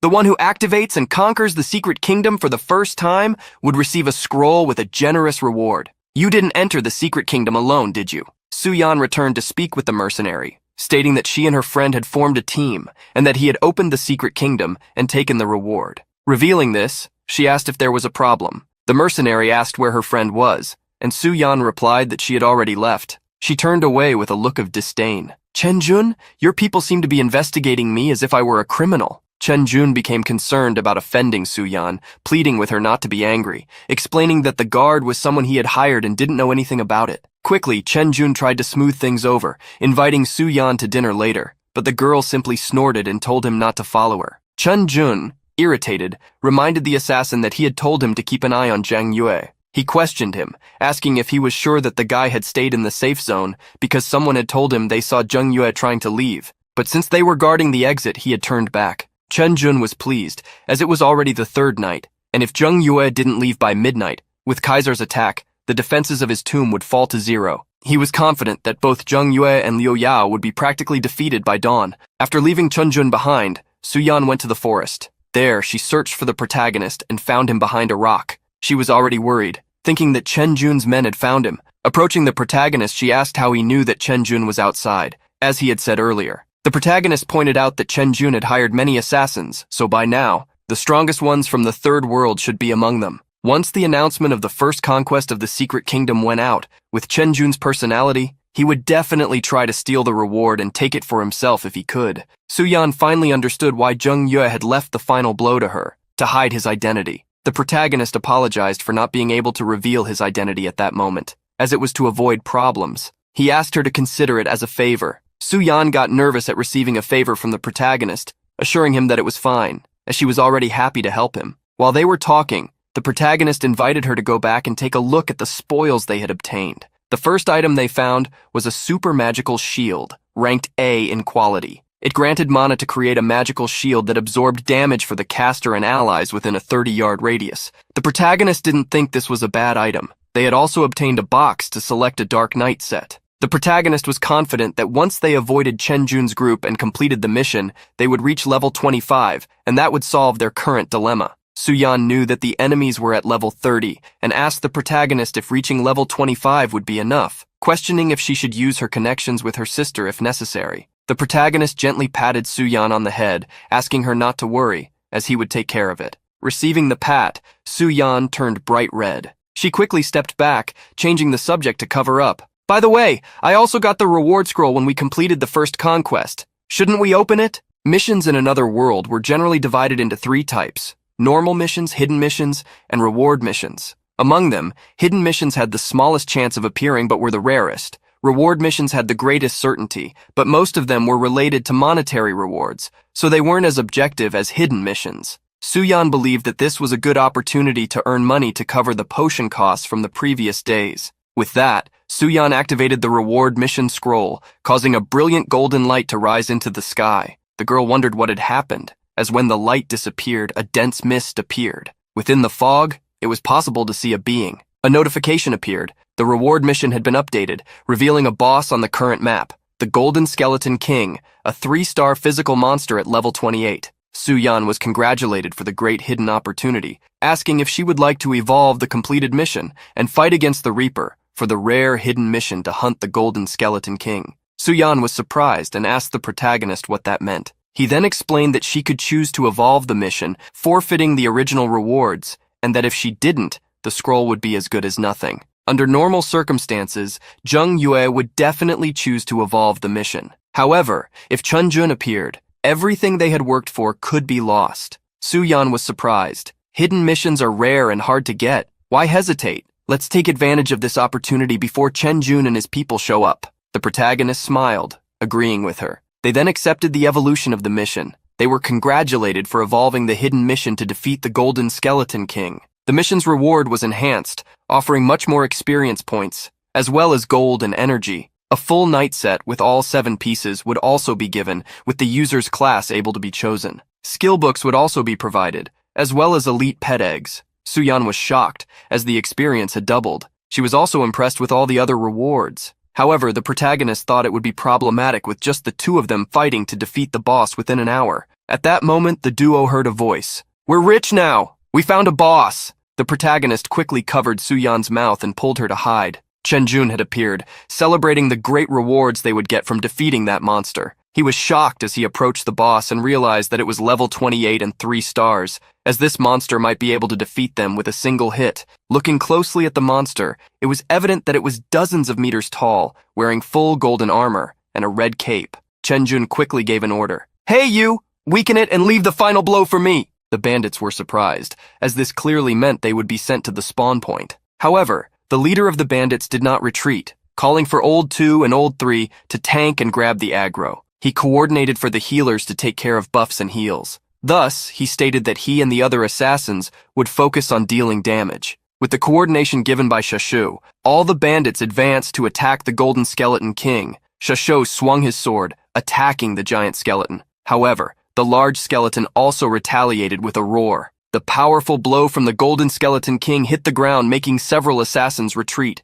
Shashu quickly ordered the healers to use a debuff on the boss, and they swiftly executed the command. A powerful spell landed on the Golden Skeleton King, weakening it. Hidden, Su-yan asked the protagonist if he planned to let the bandits fight first to wear out their stamina. The protagonist then revealed his strategy. Imagine a praying mantis watching the cicada without realizing that the bird is behind. Upon seeing their leader eliminated, everyone raised their swords to attack. However, they were interrupted because they received a message from him. He quickly warned them, "Qi is back. Zhang Yue's people rescued her. I made a promise and I must keep it. Whoever opposes him will be immediately expelled from the guild." Shocked upon seeing the leader's message, the group looked towards Zhang Yue. They approached him, though without the intention to attack. Xiao Yao looked panicked, but Zhang Yue reassured him. In the next instant, everyone knelt before him. "We are willing to be punished too. Don't place all the blame on our leader." Xiao Yao was surprised by the unexpected gesture. Zhang Yue's gaze was solemn as he warned, "As citizens of the Dragon Nation, you should be targeting those from the outside, not your fellow countrymen. Eliminating your own people is not proof of skill. Protecting your family and defending the nation, that's what makes you a true survivor." Turning to leave, Zhang Yue instructed them to warn their leader that they would have to pay in a different way. All the economies and materials lost by the Supreme Guild over the last 2 days must be returned in double. And from now on, you will be responsible for helping everyone in the Supreme Guild grow in the Third World. The group was excited to hear that the punishment would only be economic. Zhang Yue stepped through a portal, leaving Li Xiaoyao behind. The guild's vice leader could now understand why their leader valued Zhang Yue so much. Arriving elsewhere, everyone was impressed by the skeleton that followed Zhang Yue, as if it were his pet. The Shadow Skeleton King, of rare rank, was much more impressive than Zhang Yue had expected. The growth statistics were higher than those of normal professions, although its skills were still limited. Remembering that the mission reward was 2 skill books, he made the skeleton learn them. The first skill was Fatal Provocation, which attracted monsters within a 30-meter radius, reducing their damage for 10 seconds. The second skill was Ultra Light Strike, a supersonic attack that dealt damage and ignored part of the target's physical defense. Like energy, the skills entered the Skeleton King's head. At that moment, the player Su Jinyan, with the nickname 400K, rushed over to find Zhang Yue. Curious, he asked where she was. Gasping, Su Jinyan asked if he had eliminated Chen Jun, but he denied it, stating he hadn't had the chance because Pei Qi had done such a thing first. Su Jinyan was relieved he hadn't done it, and revealed the reason. He is the only son of Chen Tianqi and highly protected. Whoever eliminated Chen Jun, Chen Tianqi will go after. Zhang Yue was surprised, especially that Jinyan had helped him even knowing this. This made him smile cheerfully. "You really are loyal." The girl, however, complained to him, saying she had even lost a resurrection and dropped a level because of him. To compensate her, Zhang Yue suggested, "Go home. Tomorrow night I'll take you to the Third World." Speechless, Su Jinyan accepted the deal. Upon returning home, Zhang Yue sighed, relieved to finally be able to take a break. However, he soon saw that an unknown phone number was contacting him. Pei Qi had called to thank him, but surprised him. "How did you get my number?" Pei Qi revealed he had asked the second lady of the Su family, and thanked Zhang Yue for giving them a new chance. Looking at his daughter, he told Zhang Yue, "Qi is all I have. I'll do anything for her. That's why I lost my head and let someone use me." Thus, Pei Qi declared, "Let's start over. After helping the Supreme Guild, we'll go back to climbing and stop making surprise attacks in the Third World." Zhang Yue was relieved by his decision. So the night passed and the next day arrived. Zhang Yue woke up to someone knocking on his door. Hearing that it was a delivery, Zhang Yue was confused as he hadn't ordered anything. However, he was soon surprised to see what was being delivered. A letter, which read, "Hello, we are looking forward to seeing you at the professional tournament." Shocked to discover that someone knew his real identity, Zhang Qi wondered if it could be another reincarnator. At that moment, a message arrived for him, telling him to quickly look at the news. The first news Zhang Yue found was about the 100th professional tournament, which was about to begin. The second, however, shocked him. A guild headquarters had been attacked. 42 people were eliminated, including a child. In the shock visible in Zhang Yue's eyes, he knew it was about Pei Qi, his daughter, and the guild. The news stated that the attack had happened at 6 in the morning. Soon after that time, he had received the mysterious letter, wondering if there was a connection between the two things. He grabbed his hoodie, covered himself, and decided to leave, as it was no longer safe. After taking 3 taxis, walking through the city center 3 times, and crossing several residential areas, Zhang Yue didn't notice anyone following him. He then went to a brokerage firm to rent a house. He met a woman who volunteered to show him houses in the nearby communities. The first house shown to him in the Xia yachting community was in a very popular area due to the nearby businesses. Taking a walk through the wooden-floored house, Zhang Yue agreed to rent it, which made the young woman extremely happy. I will prepare the contract immediately. The price will be reasonable and your roommates are also good people. At that moment, Zhang Yue received a call. Su Jinyan had contacted him to find out if the plans they had made were still on. Revealing that he was renting a house, Zhang Yue confirmed they would meet soon. Having decided where to live, the protagonist was now ready to conquer the third world. That night, Su Jinyan waited for Zhang Yue. Several other professionals approached her, inviting her to their teams, but she refused, always saying she already had teammates. One team insisted, wanting to see where her teammates were, since she was alone. At that moment, with a severe look, Zhang Yue approached. I am her teammate. Su Jinyan was happy to see him, but the team in front of them disparaged him. Just you? A tamer with less damage than a priest, worse defense than a rogue, and slower speed than a mage. The group insisted that Su Jinyan team up with them, but a man in golden armor intervened, shouting, You dare try to steal my brother's woman? Seeing their guild leader act so agitatedly, Xiao Yao asked him not to cause trouble for Zhang Yue. Realizing his mistake, Liu Yao just looked at the group with disgust and told them to leave. Smiling, Liu Yao apologized to Zhang Yue for being too quick with his words. While Jinyan smiled,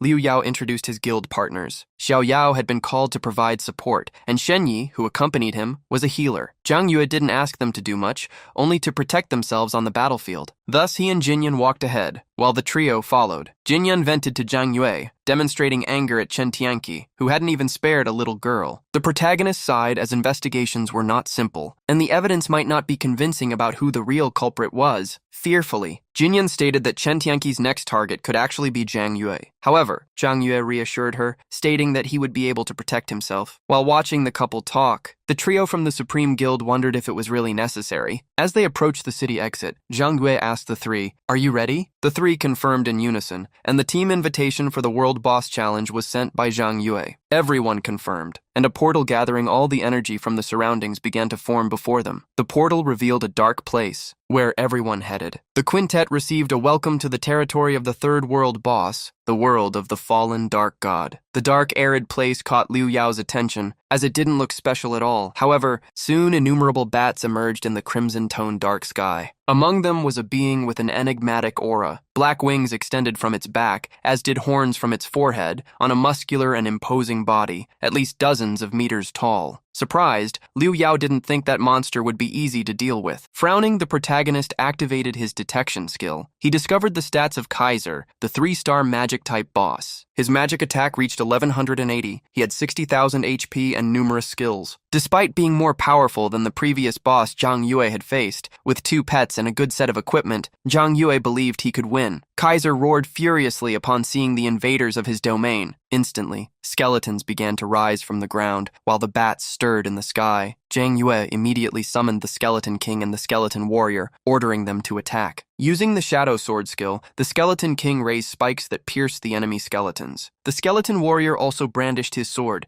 diving into the battle. Extending the call, Zhang Yue launched flame missiles. They fell upon the common skeletons, turning a vast area into lava and decimating them. Seeing such power for the first time, Shen Yi was speechless, stating that he could handle the boss alone. Zhang Yue ordered the rest of the team to deal with the minor skeletons and be careful, especially Liu Yao, who could no longer revive. The group nodded, and Xiao Yao looked around searching for his master. Liu Yao, however, had heeded Zhang Yue's advice and hidden far away in the mountains. Zhang Yue advanced into the battle, ordering the Skeleton King to use provocation to attract Kaiser's attention. Meanwhile, the Skeleton Warrior was tasked with containing the enemies along the way. The Skeleton King jumped toward the monster Kaiser, and right in front of its face launched a powerful punch. Shen Yi was even more shocked to see the Skeleton King resist the boss monster's attacks. Immediately, Zhang Yue used his staff to stack flame missiles and ice circle spells. The attacks rained down on the monster, burning and freezing it in tandem, causing critical damage. While continuing his healing work, Shenyi stated in surprise. Even a level 33-star boss is nothing before Brother Ye. Rolling his eyes, Xiao Yao asked him to act more seriously. Zhang Yue and his two pets advanced towards the head of the giant monster. Kaiser roared, opening its mouth as he saw them approach, but it couldn't avoid the final blow. 49,000 experience points were guaranteed by the boss's defeat, with even more bonuses due to the team formation and the final blow. Zhang Yue then landed on the ground. While the regional announcement was shown to everyone, Holy Light Cemetery. Congratulations to Player 0 for defeating Kaiser, the world boss, and conquering the third world. Just like the announcement about him, announcements also appeared for Su Jinyan, Xiao Yao, Liu Yao, and Shenyi. Liu Yao celebrated with Zhang Yue for defeating the boss so quickly, as they were the first group to conquer the third world. The protagonist then asked the group if they planned to go straight to the fourth world. Even having helped them defeat the boss, Zhang Yue reminded them that their strength was still insufficient to face the common monsters of the next world. Therefore, it would be better for them to level up first. Su Jinyan and Liu Yao exchanged glances and decided to accept Zhang Yue's advice. Leaving the world through a portal, Zhang Yue returned to his new home, deciding to rest before conquering the fourth world. However, as soon as he sat on the bed, he felt something soft and jumped up, hurriedly getting to his feet. Unexpectedly, in Zhang Yue's bed, a woman with purple hair and a purple dress was sleeping. The woman spun from side to side on the bed while talking in her sleep. "Let go of me. I'll go back by myself." Zhang Yue had to cover his nose because she reeked of alcohol. Walking out of the room, Zhang Yue called the real estate agency, complaining, "Hey, is this the shared apartment you found for me?" The woman on the other end confirmed, reminding him that the roommates would be easy to deal with. Confused, Zhang Yue asked when she had said that. This time it was the woman who complained,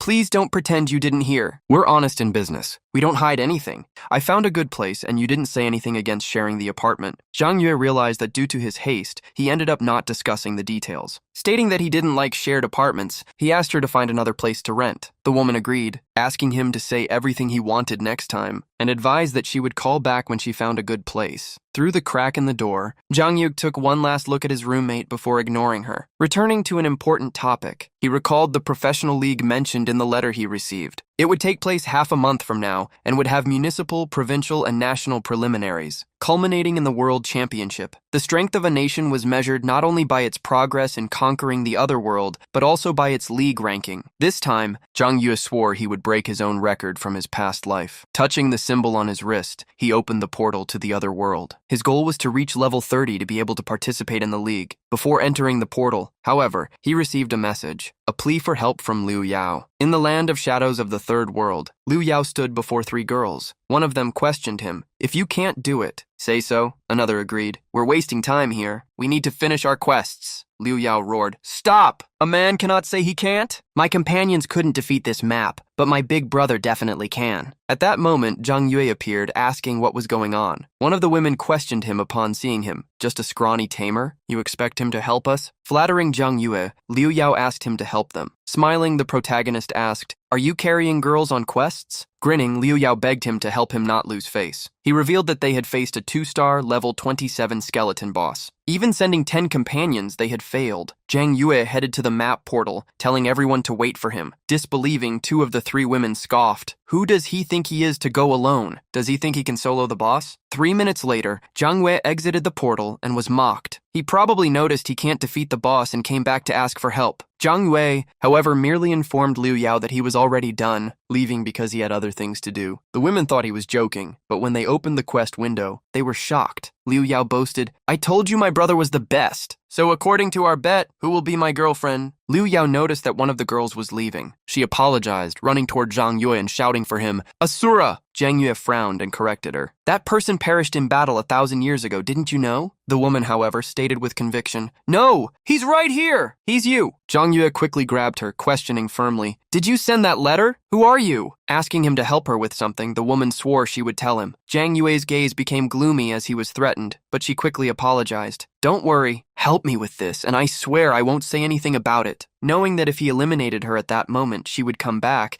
Zhang Yue decided to play along and asked what she wanted. The young woman was direct. Coughing, she stated, "I want you to team up with me in the professional league." Confident, the young woman demanded that Zhang Yue carry her in the municipal preliminaries. The protagonist asked if she was doing this for money, but she denied it, claiming only to want to prove herself. Ignoring her, Zhang Yue told her to only talk to him again when she reached level 30. Excited that he was accepting, the young woman asked if she could add him to her contacts. Zhang Yue did not answer her questions and stopped suddenly, causing her to bump into him. He gave a final warning. "Don't tell me. I told you to come see me only at level 30 after registering." Zhang Yue then opened the portal to the fourth world, the Dragon Valley. After the portal was a castle where countless flying beings filled the night sky. The area was shared by the cities of Linhai and Ganyang, where all players belonged to the Temple of Light. Arriving in the world of dragons, Zhang Yue checked the stage information. 1,000 years ago, after the battle between light and shadow dragons, their powers formed a pact, agreeing to non-aggression. The Shadow Dragon clan continued to gather strength in secret and, over the last 100 years, frequently invaded the territory of light, breaking 9 centuries of peace. The scenario required adventurers to help the Light Dragon clan's knights, defending the Temple of Light. As a quest, it was necessary to defeat at least 3 dragon lords of different species and gain 5 levels of trust from the dragon knights. With the goal of reaching level 30 to get a new pet, Zhang Yue wanted a dragon to serve as a mount. As soon as he obtained the Increase Morale quest, he traveled with the Skeleton King, who bravely faced the first dragon. Zhang Yue had obtained the Increase Morale quest. He was to go to the Shadowy Mountains, in the north of the continent, and hunt 12 giant shadow dragons to increase morale with the Light Dragon clan. The prerequisite for completing the world quest was to gain the trust of the Light Dragons, and the best way was through quests. While Zhang Yue waited, the Skeleton King defended against the dragon's energy attacks, launching a counterattack afterward. The Skeleton Warrior was also alongside him, tearing at the enemy dragons. Thanks to the Skeleton King's high defense, the damage from the black dragons was negligible. With the Skeleton Warrior next to him, it was more than enough. This gave Zhang Yue more time to complete quests and analyze monsters. While waiting for his pets to finish the battle, Zhang Yue heard a constant noise. He looked up at the sky and saw the beating of wings. Innumerable dragons were approaching the area. He discovered there was a secret quest. It was the first time he had seen something like this. Due to Zhang Yue's location, a video clip would be played. A hidden opportunity was released as compensation. Would you like to evolve the Increase Morale quest to the rare secret quest called Crush the Darkness? Zhang Yue immediately ordered the quest evolution. Zhang Yue received the new quest, whose description reported a huge number of dragons emerging from the ancient ruins in the north. In constant preparation for an invasion, the quest required adventurers to work with the Light Dragon clan to eliminate the dragons in the ruins. Thus, Zhang Yue called the Skeleton King and the Skeleton Warrior to check the location of the new quest. In a cave, a roar could be heard. Fire strikes could be seen everywhere, showing that the battle had already begun. Several dragons launched their fire jets against the shadow dragons, pressuring them. Zhang Yue could see how the battle seemed one-sided and would soon end, but he realized that the truth was different. The battle was not so simple. A giant dragon appeared in the sky, using an energy attack that fell upon the light dragons. The powerful energy spread upon impact with the ground, forcing even Zhang Yue and the Skeleton King, who were distant, to take cover. Zhang Yue discovered that this was the Shadow Battle Dragon Lord, the level 35 physical-type monster. Facing 3 level 35 boss monsters, Zhang Yue questioned whether the quest system was trying to finish him off. The Shadow Dragon glimpsed Zhang Yue and spoke, "Human, the Light Clan is finished. Come to the dark side of the Force, and you will live forever." Zhang Yue was surprised to see the dragon speak the human language. The dragon stared at him, offering, "I will give you a chance to abandon the light and join the Dark Clan. Do that, and I will spare your life." These were level 35 Lord-class dragons. To refuse would be to perish in vain and lose a level. Failure would bring a double punishment. Joining the dragons would mean staying alive, but it didn't seem like a secret mission. It looked like a trap prepared by the Dark Dragon clan. Zhang Yue recited that saying, "If you can't beat them, join them." The Shadow Dragon accepted the answer as a yes, and promptly began gathering energy in its mouth. A portal was created in front of Zhang Yue, and the dragon ordered him to enter. The protagonist frowned but obeyed. After Zhang Yue passed through the portal, the dragons followed him. A glow appeared in the distant mountains. The portal had opened, and Zhang Yue descended into the Shadow Hall. He received the welcome to the Dragon Valley. He was now in the Shadow Hall, an area that wasn't safe and served only as a respawn point, as well as for login or logout. Before Zhang Yue, a knight in dark armor emerged. Goya greeted him, "Welcome to the Shadow Hall. Together we will destroy the hypocritical Light Clan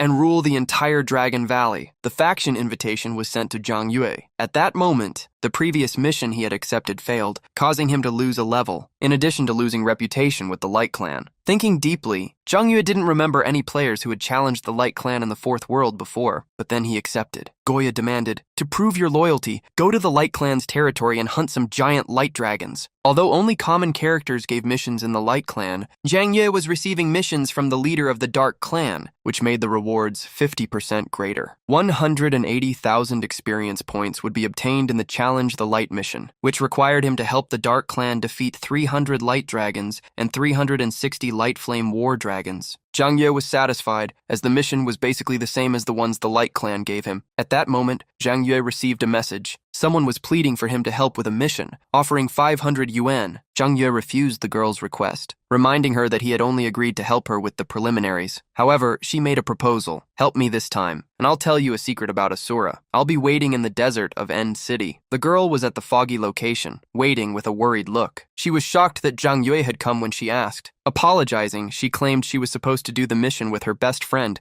but ended up being abandoned. Since there was only half a day left before the time ran out, it would take too long to find a new group. Ignoring her excuses, Zhang Yue ordered her to share the mission details. Head bowed, she nodded. Unexpectedly, Su Jinyan appeared in the same location. "Zhang Yue, haven't you finished your missions? Why are you here?" Su Jinyan frowned when she saw a girl with Zhang Yue. "Who is she?" The unknown girl quickly averted her gaze and introduced herself. "Hello, sis. I'm Ning Tiantian, his cousin. I asked him to help me with this mission." Tiantian whispered to Zhang Yue, "I'll keep your secret." Discovering that the young woman was Zhang Yue's cousin, Jinyan was relieved and happy. "Oh, then I can help her too." Zhang Yue liked the suggestion. Soon, explosions happened in the forest. Empowering Zhang Yue, Jinyan left the attack to him. With his staff, the protagonist launched powerful fire attacks, which rained down on the zombies like meteors. Tiantian watched Zhang Yue fight alongside Jinyan and commented to herself, "This big sister is amazing too, so confident. Unlike me, who's just tagging along for experience. I'm useless." Shaking off the bad feeling, Tiantian praised them for defeating the monsters so quickly. Jinyan agreed and gave the credit to Zhang Yue.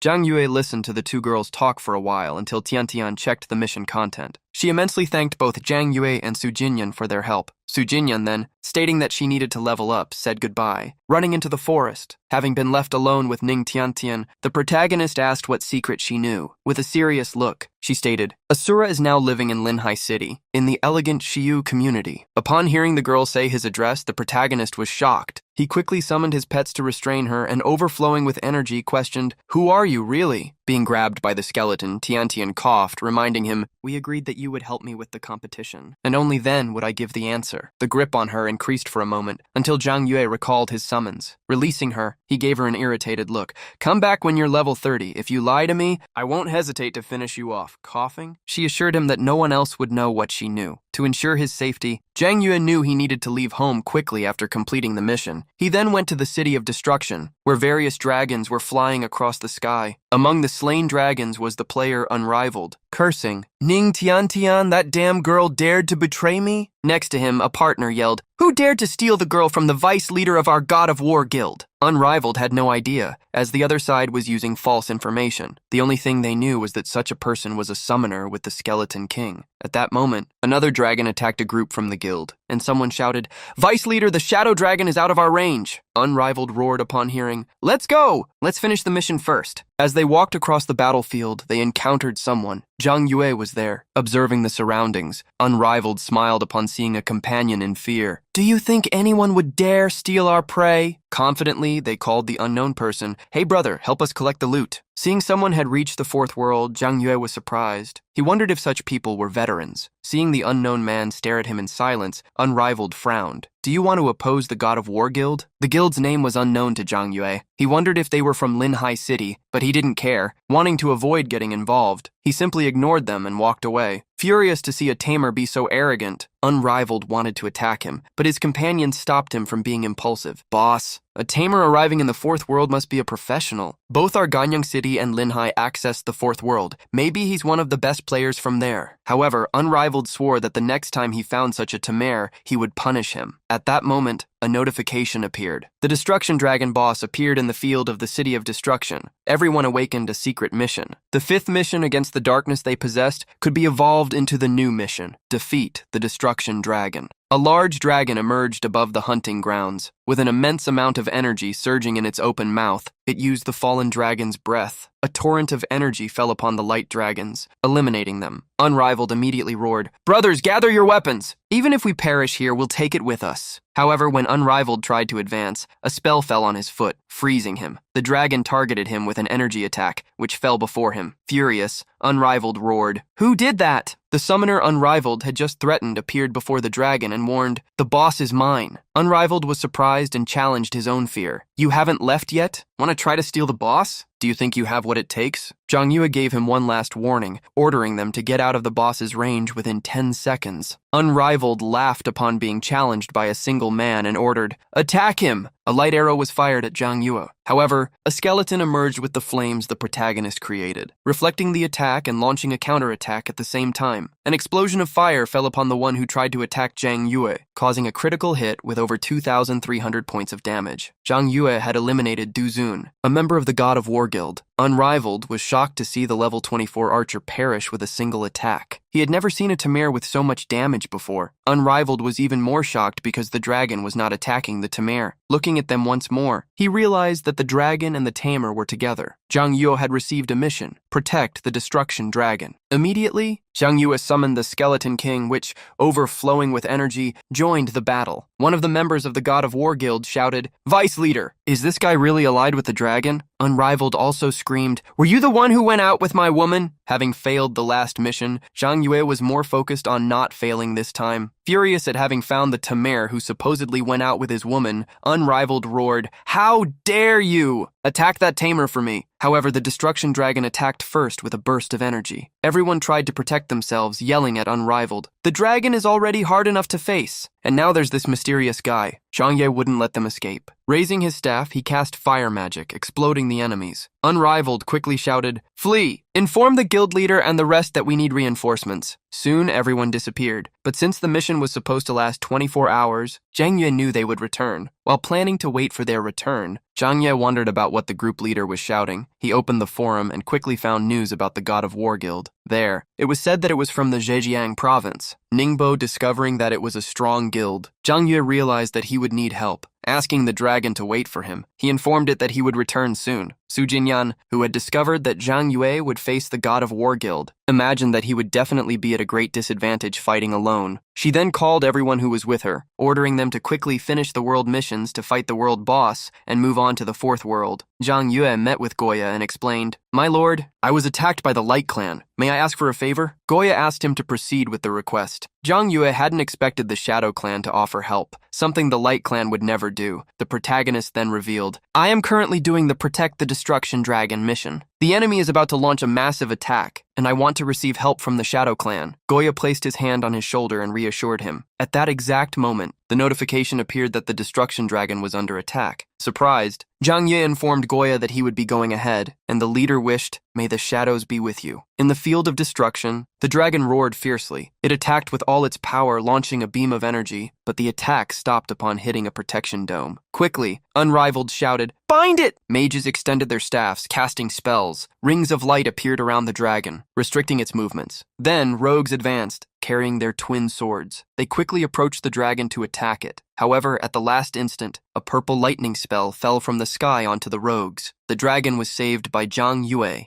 Unrivaled. Upon seeing him, shouted, "The tamer is here! Finish him!" Summoning the Skeleton King, Zhang Yue declared, "If you want to say goodbye to your life, go ahead." Tian Qian, the leader of the God of War Guild, stepped forward, ordering his companions, "Defeat the dragon. I will deal with the tamer." The protagonist looked at Tian Qian, questioning, "Were you the one who touched my boss dragon?" Tian Qian returned the question, "Were you the one who attacked the members of the God of War Guild?" Immediately, the lightning mage extended his staff spear, launching an energy attack against Zhang Yue. The Skeleton King stepped in front of the attack, blocking it. Tian Qian was shocked, as the damage he caused should normally instantly defeat anyone below level 30, but it didn't even scratch Zhang Yue's pet. The Skeleton King kept advancing while the mage pondered. Tian Qian managed to dodge, realizing he shouldn't face the enemy head-on. At the same instant, 2 fire attacks crossed the battlefield. At the last instant, Tian Qian managed to raise a magic shield, blocking the attacks, but not for long. The shield broke, and the attack fell upon Tian Qian. The mage warrior was pushed back and gritted his teeth. He was facing only one person, but was forced to retreat. He He couldn't help but wonder what kind of monster the guy he was facing was. Tianqian did not give up and roared, "I, the leader of the God of War Guild, will never lose to someone who is alone." A magic circle appeared below him, while the tip of his spear glowed. Zhang Yue warned beforehand, "Even if you use all the power of your guild, you won't complete your mission." The dragon opened its mouth once more, showing its sharp teeth. It howled to the skies, and its call caused several other dragons to come to its aid. Tianqian was shocked to see so many dragons. Zhang Yue smiled confidently. "Are you still going to fight?" Tianqian gritted his teeth, clenched his fist, and, making a decision, ordered everyone to retreat. Unrivaled did not want to accept the command. "Guild leader, this is a secret mission. If we retreat now, we will fail. Let's all go together. We can defeat them." Accepting defeat, Tianqian questioned him. "For a single mission, do you want the entire guild to be wiped out?" Tianqian also asked, "The Destruction Dragon, as well as the 3 Black Dragon Lords, why aren't they attacking the Tamer?" "It's because he's not here to steal the boss kill, but to protect it, even against his will." Tianqian ordered his companions to abandon the mission immediately, as it would be impossible to complete it. Tianqian also warned, "The next time you find this guy, let me know." Gritting his teeth, Unrivaled nodded, but internally swore, "Damned bastard, prepare to perish for stealing my woman." 24 hours later, Zhang Yue found himself atop a dragon. After defeating a countless number of them, he received a notification congratulating him for successfully protecting the Destruction Dragon for 24 hours. The dragon roared to the night sky, showing all its power. Zhang Yue dismounted and greeted the dragon, touching its snout. "It's over. You can go." Thus, the Destruction Dragon, the Dragon Lords, and all the others who accompanied them departed. Zhang Yue completed the secret mission, obtaining 750,000 gold. He reached level 28, also achieving trust level 3 with the Shadow Clan and level 3 with the leader Goya. Finally finishing the mission and receiving good rewards, he could now give the destroyer equipment set to the Skeleton King. When a professional reached level 30 and the second class, 6 skill slots would be unlocked as well as a second pet slot. Zhang Yue kept 3 eggs, as they could turn into rare rewards later. Suddenly, a message appeared for him. "Zhang Yue, where are you?" "I need you, brother. Come back quickly. It's urgent." "I'm in the 4th world." Seeing the various locations Liu Yao sent, Zhang Yek wondered what kind of emergency existed. Destruction City, as the name suggested, was a completely destroyed modern world city. There, Unrivaled was hiding while a companion asked, "Vice Leader, do you think that kid will really show up?" Since all the missions at the beginning of the 4th world involved such a place, Unrivaled was sure he would find him. He warned the guild member that as soon as the Tamer appeared, they should notify the guild leader immediately. A few minutes later, they located the Tamer approaching. Unrivaled quickly announced, "Call the leader immediately to bring reinforcements." As Zhang Yue walked down the deserted street,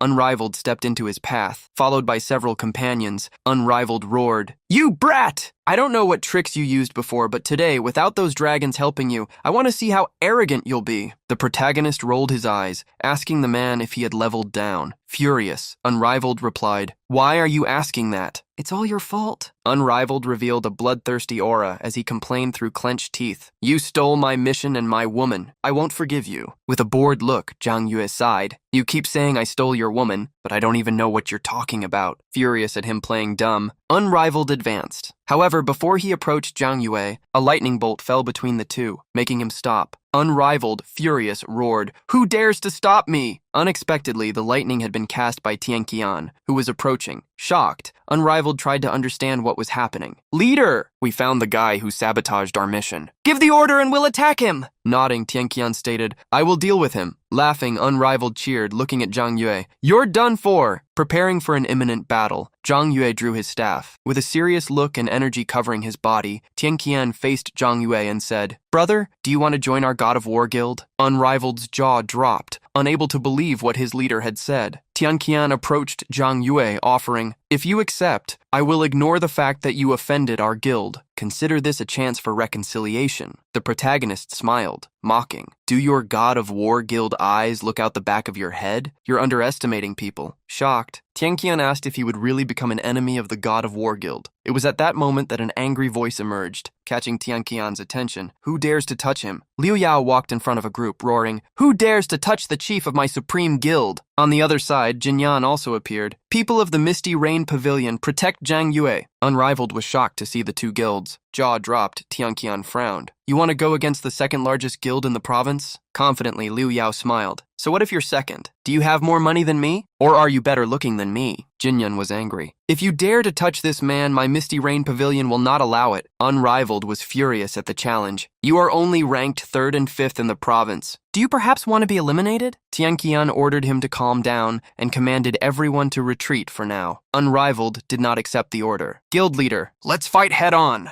With the strength of our guild, we won't lose. Tianqian, however, reminded him that the global tournament was approaching and that they couldn't lose strength before the fight. He then addressed Zhang Yue. Sorry, I didn't think much. Such an accomplished tamer, protected by 2 of the biggest guilds, must have extraordinary support. Turning his back, Tianqian prepared to leave, but not without stating that he would recruit him anyway. As soon as Tianqian and Unrivaled left, Liu Yao approached Zhang Wei to ask if he was okay. The protagonist reassured him, but Su Jinyan didn't want to let the situation go. They must have thought Zhang Yue would be easy to bully because he was alone. Huffing, Liu Yao swore that they would have to face his sword first. Zhang Yue asked the two if that was the reason they had approached him. Su Jinyan immediately invited him to join the Misty Rain Pavilion, but Liu Yao stepped in front of her. Brother Yue, join my Supreme Guild. The two looked at each other, and lightning seemed to come out of their eyes before they started arguing about which guild Zhang Yue should join. Su Jinyan, remembering that Chen Jun had left, offered his salary for Zhang Yue to join the guild. Liu Yao went further, stating that he would give him a treasure key, in addition to introducing him to beautiful women.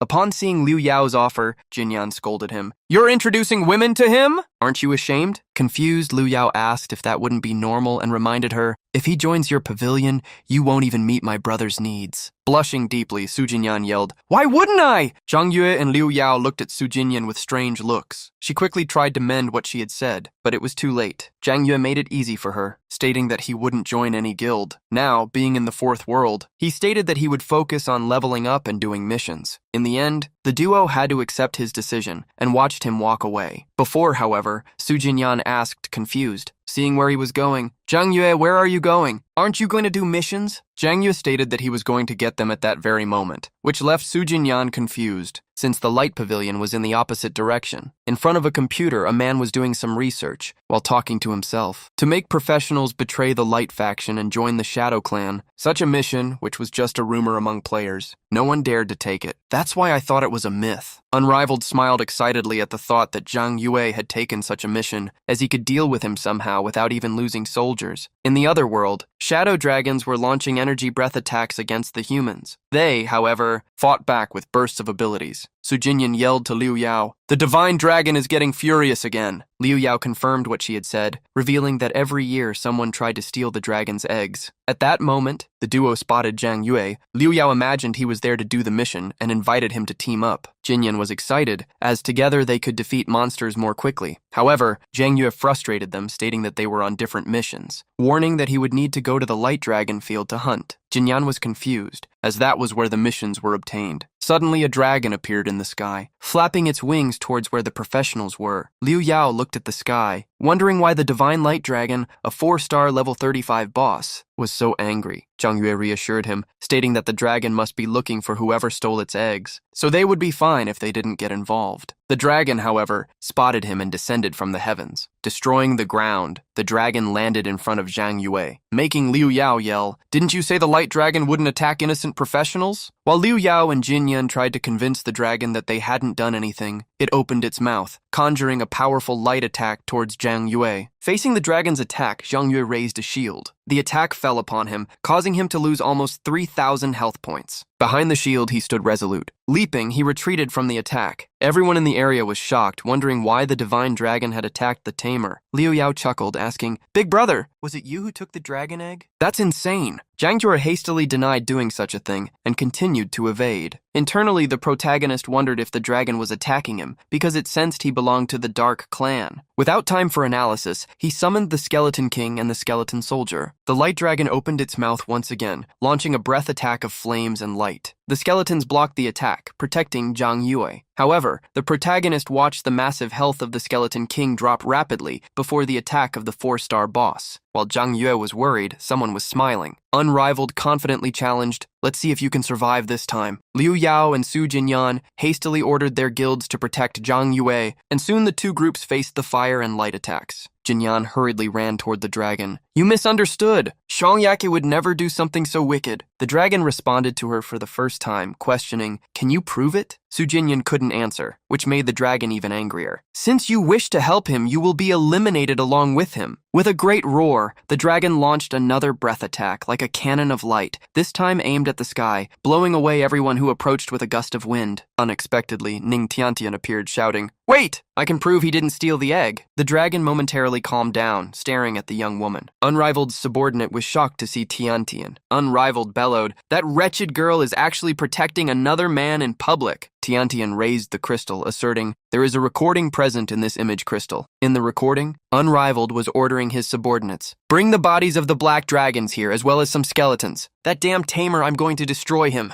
Tiantian pointed to the top of a cliff where Unrivaled was standing and shouted, "The true culprit is him." Unrivaled was furious at being accused and cursed Tiantian in every possible way for daring to betray him. Furious, Ning Tiantian screamed at him, "We broke up a long time ago. You are an extremely filthy person for using this kind of scheme to hurt people." The dragon ceased its attacks and asked where the egg was. It looked at Unrivaled and his subordinate, who reminded it that they had already sold the egg. Upon hearing Unrivaled's subordinate, the dragon attacked with a blast of fire. Unrivaled and his subordinates were caught in the attack and were turned to ash. Soon the dragon flew away. Liu Yao and the others ran to check how Zhang Yue was doing. "I didn't expect that God of War Guild would actually use a dragon against you." Sujinyan was relieved because, thanks to Tiantian, they hadn't been evaporated. Looking at the girl who helped him, he stated, "This time I owe you one." Blushing slightly, Tiantian nodded. Curious, Liu Yao asked Zhang Yue what he would do next. Zhang Yue thought and stated, "Since they insist on reminding me of them, I will give them the attention they seek. While we are in the City of Destruction, I will not allow even a single member of the God of War Guild to remain alive." In a building in Gunyang City was the God of War Guild headquarters. One of the employees reported, "Currently, Vice Leader Wu Di and his group are being hunted by the Divine Dragon and have left the other world to escape." A second employee continued, "Meanwhile, Zhang Yue is indiscriminately attacking our guild members." Lin Tian, whose nickname was Tianqian, the master of the God of War Guild, was furious. "That idiot Wu Di! I told him not to mess with the tamer,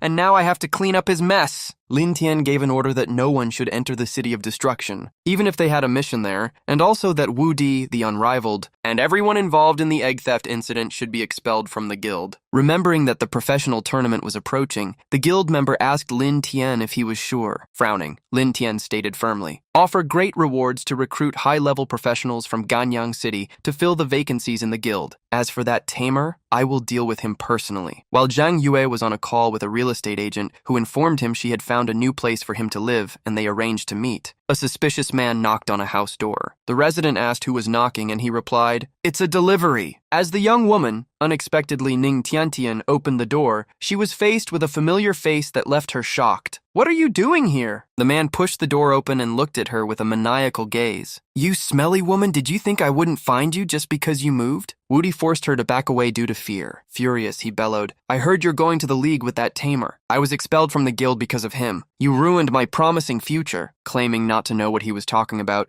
Tiantian tried to evade the blame, but Woody furiously leaped onto her. "I saw you with him before. There's only one reason he's doing quest with you." With tears in her eyes, Tiantian screamed for him to let go and yelled for help. As the girl panicked, someone appeared, pulling the back collar of Wu Di's shirt. He didn't have time to be confused as he was thrown against a wall. Shocked, he realized who had done this to him, the very tamer he hated. Seeing Zhang Yue, Tiantian ran up to him. Furious, Wu Di roared, "So you're living together? Did you know she's my woman?" In tears, Tiantian denied having anything to do with this madman, which only made him angrier. Wu Di hastily got up and attacked her. But before he could reach Tiantian, a kick blocked his path. Hit in the stomach, he doubled over, trembling as he retched. Before Wu Di could even think, a punch made his nose paint his own face red. Wu Di fell to the ground, unconscious. Tiantian was worried that he might have died, but Zhang Yue reassured her. She hastily tried to explain that Wu Di wasn't her boyfriend, just someone she had done quests with, but Zhang Yue interrupted her. "I'm not interested in your drama." Figuring out that she was his neighbor, Zhang Yue asked if that was how she knew where he lived. Tiantian revealed the truth. She had seen him through the crack in her door, and later coincidentally found him in the game world. Curious, Zhang Yue asked why she had called him Asura. Tiantian revealed that, once when he wasn't present, a letter had arrived for him, and coincidentally, she happened to read it. Frowning, Zhang Yu took the letter which called him Asura and said it hoped he would be at the tournament. He saw no lie in Ning Tiantian's eyes. The enemy seemed to be plotting in broad daylight, but he had no clues, which needed to be found by participating in this tournament. Warning her that she should keep quiet, Zhang Yue prepared to leave. Worried, Tiantian asked where he was going. He stopped, looking at her, and she hastily pleaded, "Can I go with you?" He found my address. "I can't stay here anymore." Stating that he didn't like living with anyone, he told her to find a house for herself, but she quickly asserted that she couldn't find a place immediately, nor did she have money. Zhang Yue ended up remembering how Tiantian had helped him with the dragon incident and asked for her phone number. In an instant, Zhang Yue transferred 100,000 yuan to Tiantian. The girl was shocked and asked what the money was for. Stating that it was an advance on the regional tournament bonus, Zhang Yue said she wouldn't need to pay it back. Leaving the girl behind, Zhang Yue reminded her that they were now even. Tiantian was surprised, but with a warm feeling in her chest, she commented to herself, "I, someone without money or connections, always needed help. I thought no one would ever like a loser like me." Returning to the other world and reaching level 30, as well as reaching Goya's trust level 4, Zhang Yue met with the leader. Goya praised him. "Brave warrior, I can see that you wholeheartedly supported the Dark Clan. Keep it up. Soon I will give you a special mission. If you complete it, you will receive high rewards from our clan." Zhang Yue figured he needed to reach a certain trust level to get such a mission, but now was the time to focus on the class change mission. Pressing the button, he promptly initiated it. In a white desert, Zhang Yue and the Skeleton King appeared. The class advancement notification popped up. He had entered the underworld trial, mirror image shackles. Zhang Yue could not leave the map until the quest was finished, and if he was eliminated, he would lose 3 levels. Zhang Yue looked around at the location where he would be doing the Necromancer class advancement quest. A window appeared before him, marking his location on the island. As soon as Zhang Yue took a step forward, intending to advance, he spotted something. Fragments of skeletons. A strong gust of wind forced him to close his eyes until he asked, "Where is this wind full of dark energy coming from?" Suddenly, a fist rose from the earth. One after another, buried skeletons rose. The protagonist didn't stand still and ordered his Skeleton King to advance. However, the enemy skeletons jumped onto the Skeleton King, making it roar as it suffered attacks. Zhang Yue hastily tried to help it, but a skeleton rose from the ground behind him, interrupting him. Zhang Yue felt various debuff spells trying to hit him, and faced with such a disturbance of the mental field, he raised his staff engulfed in fire. With a powerful attack, Zhang Yue decimated the skeletons. The explosion was so powerful that even he had to retreat. At that moment, he discovered that the Skeleton King was being pulled into the ground, unable to do anything else against the small skeletons. Sensing that the Skeleton King was weakened, Zhang Yue wondered if he couldn't use pets during the class advancement quest. He then looked at the point in the center of the island and decided to go directly there to find out what was happening. Decision made, he advanced rapidly, ignoring the skeletons. Zhang Yue moved through the white desert, and the closer he got to the center of the island, the less intense the spatial disturbance felt, becoming an airy but calm place. Climbing a sand mountain, Zhang Yue could see the horizon. Right ahead was a giant crystal floating solitarily. He imagined that the mirror image shackles might be referring to the crystal. Since he didn't know what would appear upon touching it, Zhang Yue remained alert and used his staff to interact with the crystal. The sight of the crystal emerged in his eyes, which saw the piece begin to vibrate. The crystal's energy overflowed, trying to pull Zhang Yue inside it. A blink of an eye later, Zhang Yue disappeared. The protagonist woke up falling onto a crystal floor. He looked around hastily as he got up. All he could understand was that the quest had imprisoned him in a separate world. In that world, several souls seemed to wander and approach another Zhang Yue who was staring at him. The protagonist was surprised to see a copy of himself. Annoyed at being challenged this way, Zhang Yue advanced, wielding his staff. Using the magic item, he lunged at the copy, but it dodged easily. The copy grabbed its own staff, wrapped in souls, and counterattacked to Zhang Yue's surprise. The protagonist hastily moved his own staff, blocking the enemy's attack. Brandishing the staff and throwing the copy away, he bellowed, "Get out of my way!" At the tip of his staff, a lightning spell emerged. Unexpectedly, the copy repeated his movements. Both lightning attacks met, exploding against each other. Zhang Yue felt in the confrontation that the copy's speed,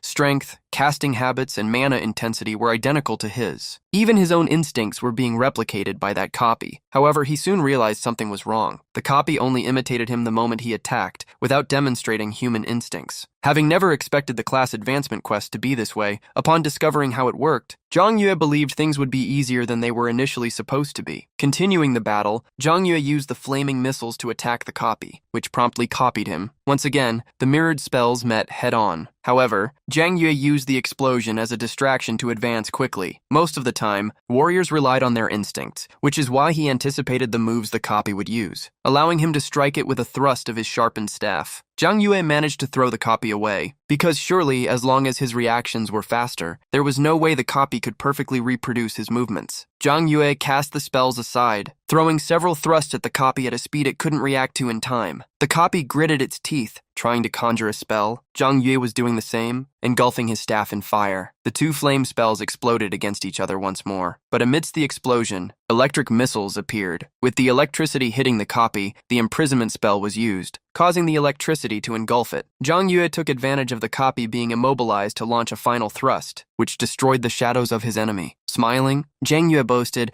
"A copy is just a copy. It will never be able to reach the feet of the real thing." Thus, the copy disappeared, leaving the protagonist alone once again in the vast crystal world. Suddenly, Zhang Yu felt something different. Golden energy overflowed from his chest. The mission completion notification had appeared. The total professional growth level had increased to 140 stars. The growth of magic attack was 35, hit points 30, physical defense 24, and defensive magic and mana 25 and 26 respectively. As a second-tier professional, he could now evolve his level skills to rank S, as well as unlock a second pet slot. With such an achievement, Zhang Yue hoped he could find a stronger pet than the Skeleton King, so that his strength would increase drastically. So, he decided to evolve the skills he possessed first. The Fireball spell advanced to the Scorching Celestial Fire spell, rank S, as well as all of Zhang Yue's other skills, such as the Ice Circle, evolved into Frozen World, the Lightning spell, evolved into Stunning Shock, and all the others. With such new power, Zhang Yue planned to hunt some light dragons, as he would seek the mission the Shadow Leader mentioned as soon as he reached the trust level specified by Goya. Meanwhile, in a forest, Tiantian had been surrounded by Unrivaled, who furiously shouted, "Damn it! Did you think I wouldn't find you just because you moved?" Tiantian was arguing with Unrivaled because he had attacked the people who were teaming up with her. Using his character's power to throw her to the ground, he bellowed, "I'll let everyone in the Hall of Light know that anyone who teams up with you will perish." Laughing, he asked, "Where is that man who went out with you and then kicked you out? You have terrible taste in men, Ning Tiantian." Annoyed, Tiantian denied that Zhang Yue had abandoned her, which served as a reason for Unrivaled to provoke. "Then call him to rescue you. This time I'll make sure he never comes back." At that moment, one of Unrivaled's companions shouted, "Brother, look!" Zhang Yue unexpectedly walked towards the group with his staff in hand. Unrivaled got excited when he saw him. "Speaking of the devil," he appeared, "I never thought this guy would sacrifice himself for you." Tiantian smiled brightly when she saw Zhang Yue, as she thought she would never see him again. Frowning, Zhang Yue asked what was happening there. Before he could get his answer, Unrivaled shouted, "Brothers! A tamer's hit points are their weakness. Even if his damage is high, we'll be able to take him down." Excited, the group Unrivaled commanded advanced. Zhang Yue smiled gently, as such enemies would be perfect for testing the new skills he had just obtained. Before the group could reach him, several fire arrows crossed the forest, hitting them. These arrows were shot by the group commanded by Tianqian, who, with a serious expression, questioned, "Didn't I already tell you that you shouldn't touch this tamer?" Unrivaled didn't like Tianqian's argument and bellowed back, "Clearly he's the one who ruined my mission and touched my woman first, Lin Tianqian. As the guild president,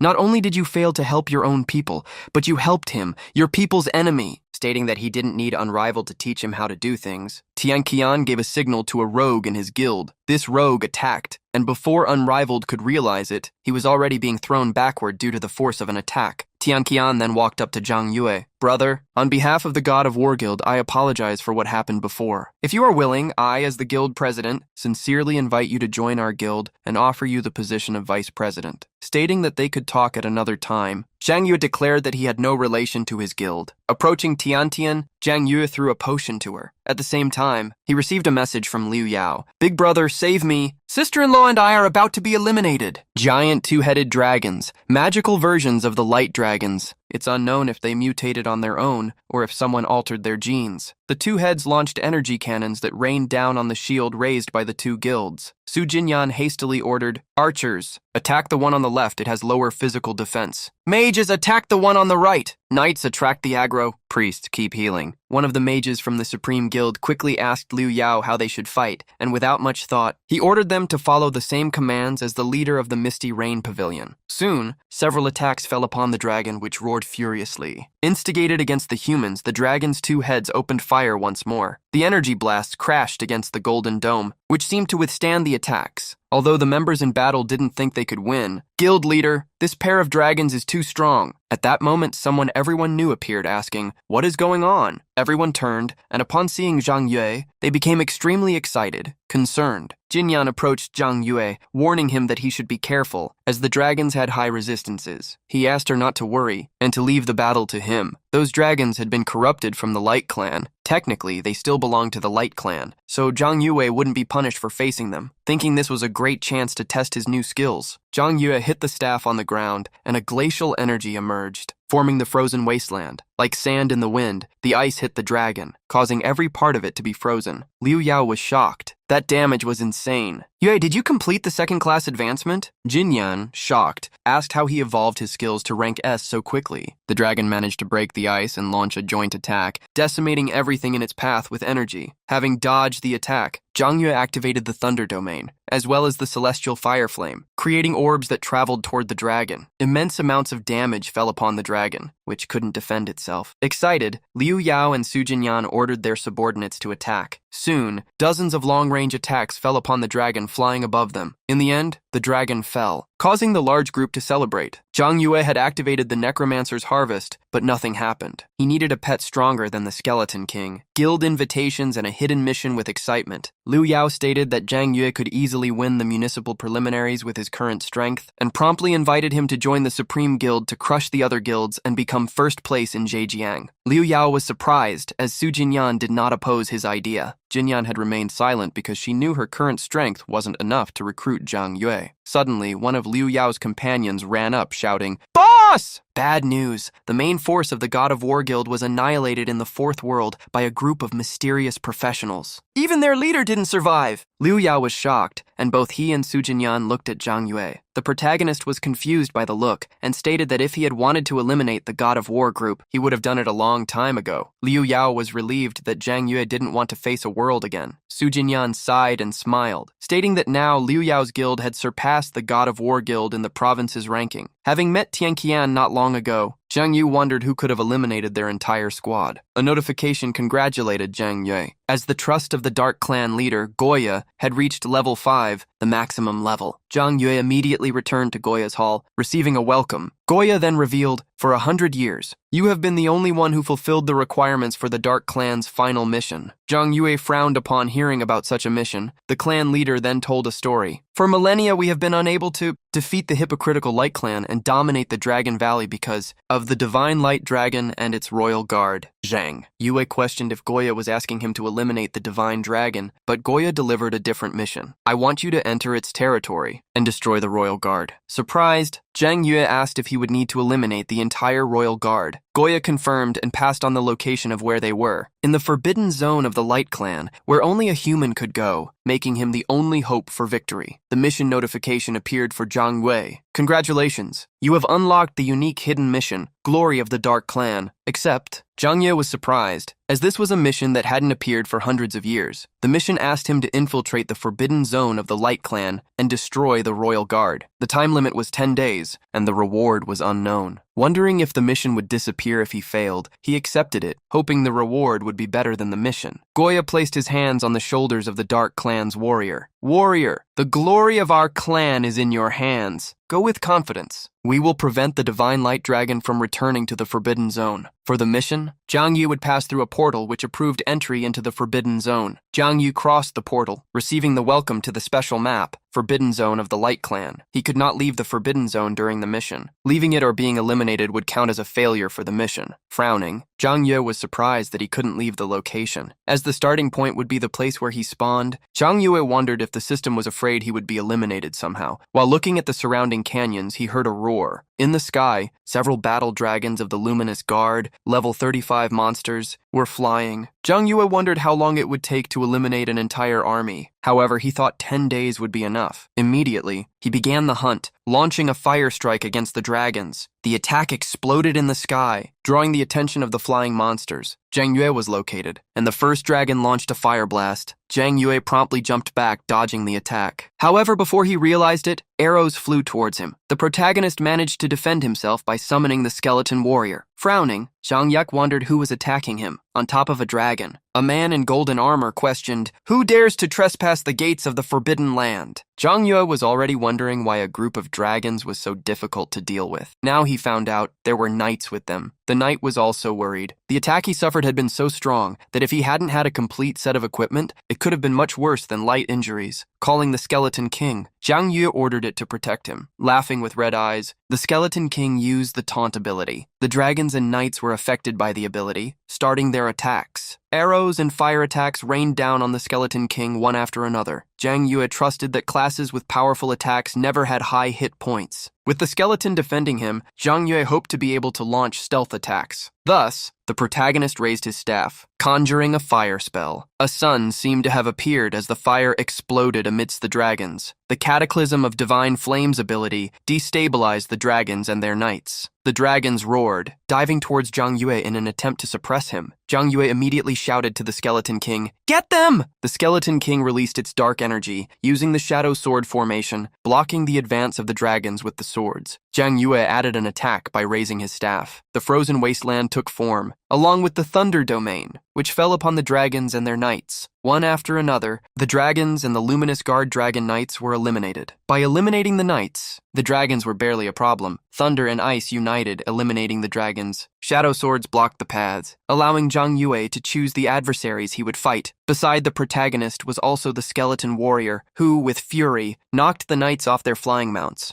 Zhang Yue saw so many enemies that the continuous use of his abilities was draining his mana at high speed and almost depleting his mana potions. Thus, Zhang Yue left the parallel world to restock his utility items. Considering the high price of mana potions, he estimated that he would need a large quantity of them, which worried him, as someone who discovered he was the one buying them could sabotage him. However, he soon remembered someone. Liu Yao had said that his father was an epic-level pharmacist and owned the largest pharmacy in Linhai. Zhang Yue then contacted Liu Yao to buy 200 mana potions, scaring him, but without stating the true purpose for needing them. Leaving everything aside, Zhang Yue lay down to rest and recover his strength. The mission wouldn't fail just because of a good night's sleep. In a large building, Liu Yao was arguing with someone, frustrated. "Why did you tell me to tell Brother Yue that I can't give him the potions for free? As the young master of the Liu family, wouldn't it be pathetic for me not to even have the power to do that?" The man before him crossed his arms, teaching him, "If we want Zhang Yue to join the Supreme Guild, we need to pressure him. Just let him know the benefits our guild provides, and he'll be motivated to join us." Liu Yao was surprised by the idea and complimented his assistant. "From now on, your monthly salary will be reduced by 10,000. That way you'll work even better." Crying, the assistant tried to understand what the leader meant. Unexpectedly, a security guard entered the meeting room shouting, "Guild leader!" Our guild members were attacked in the fourth world by an unidentified group of professionals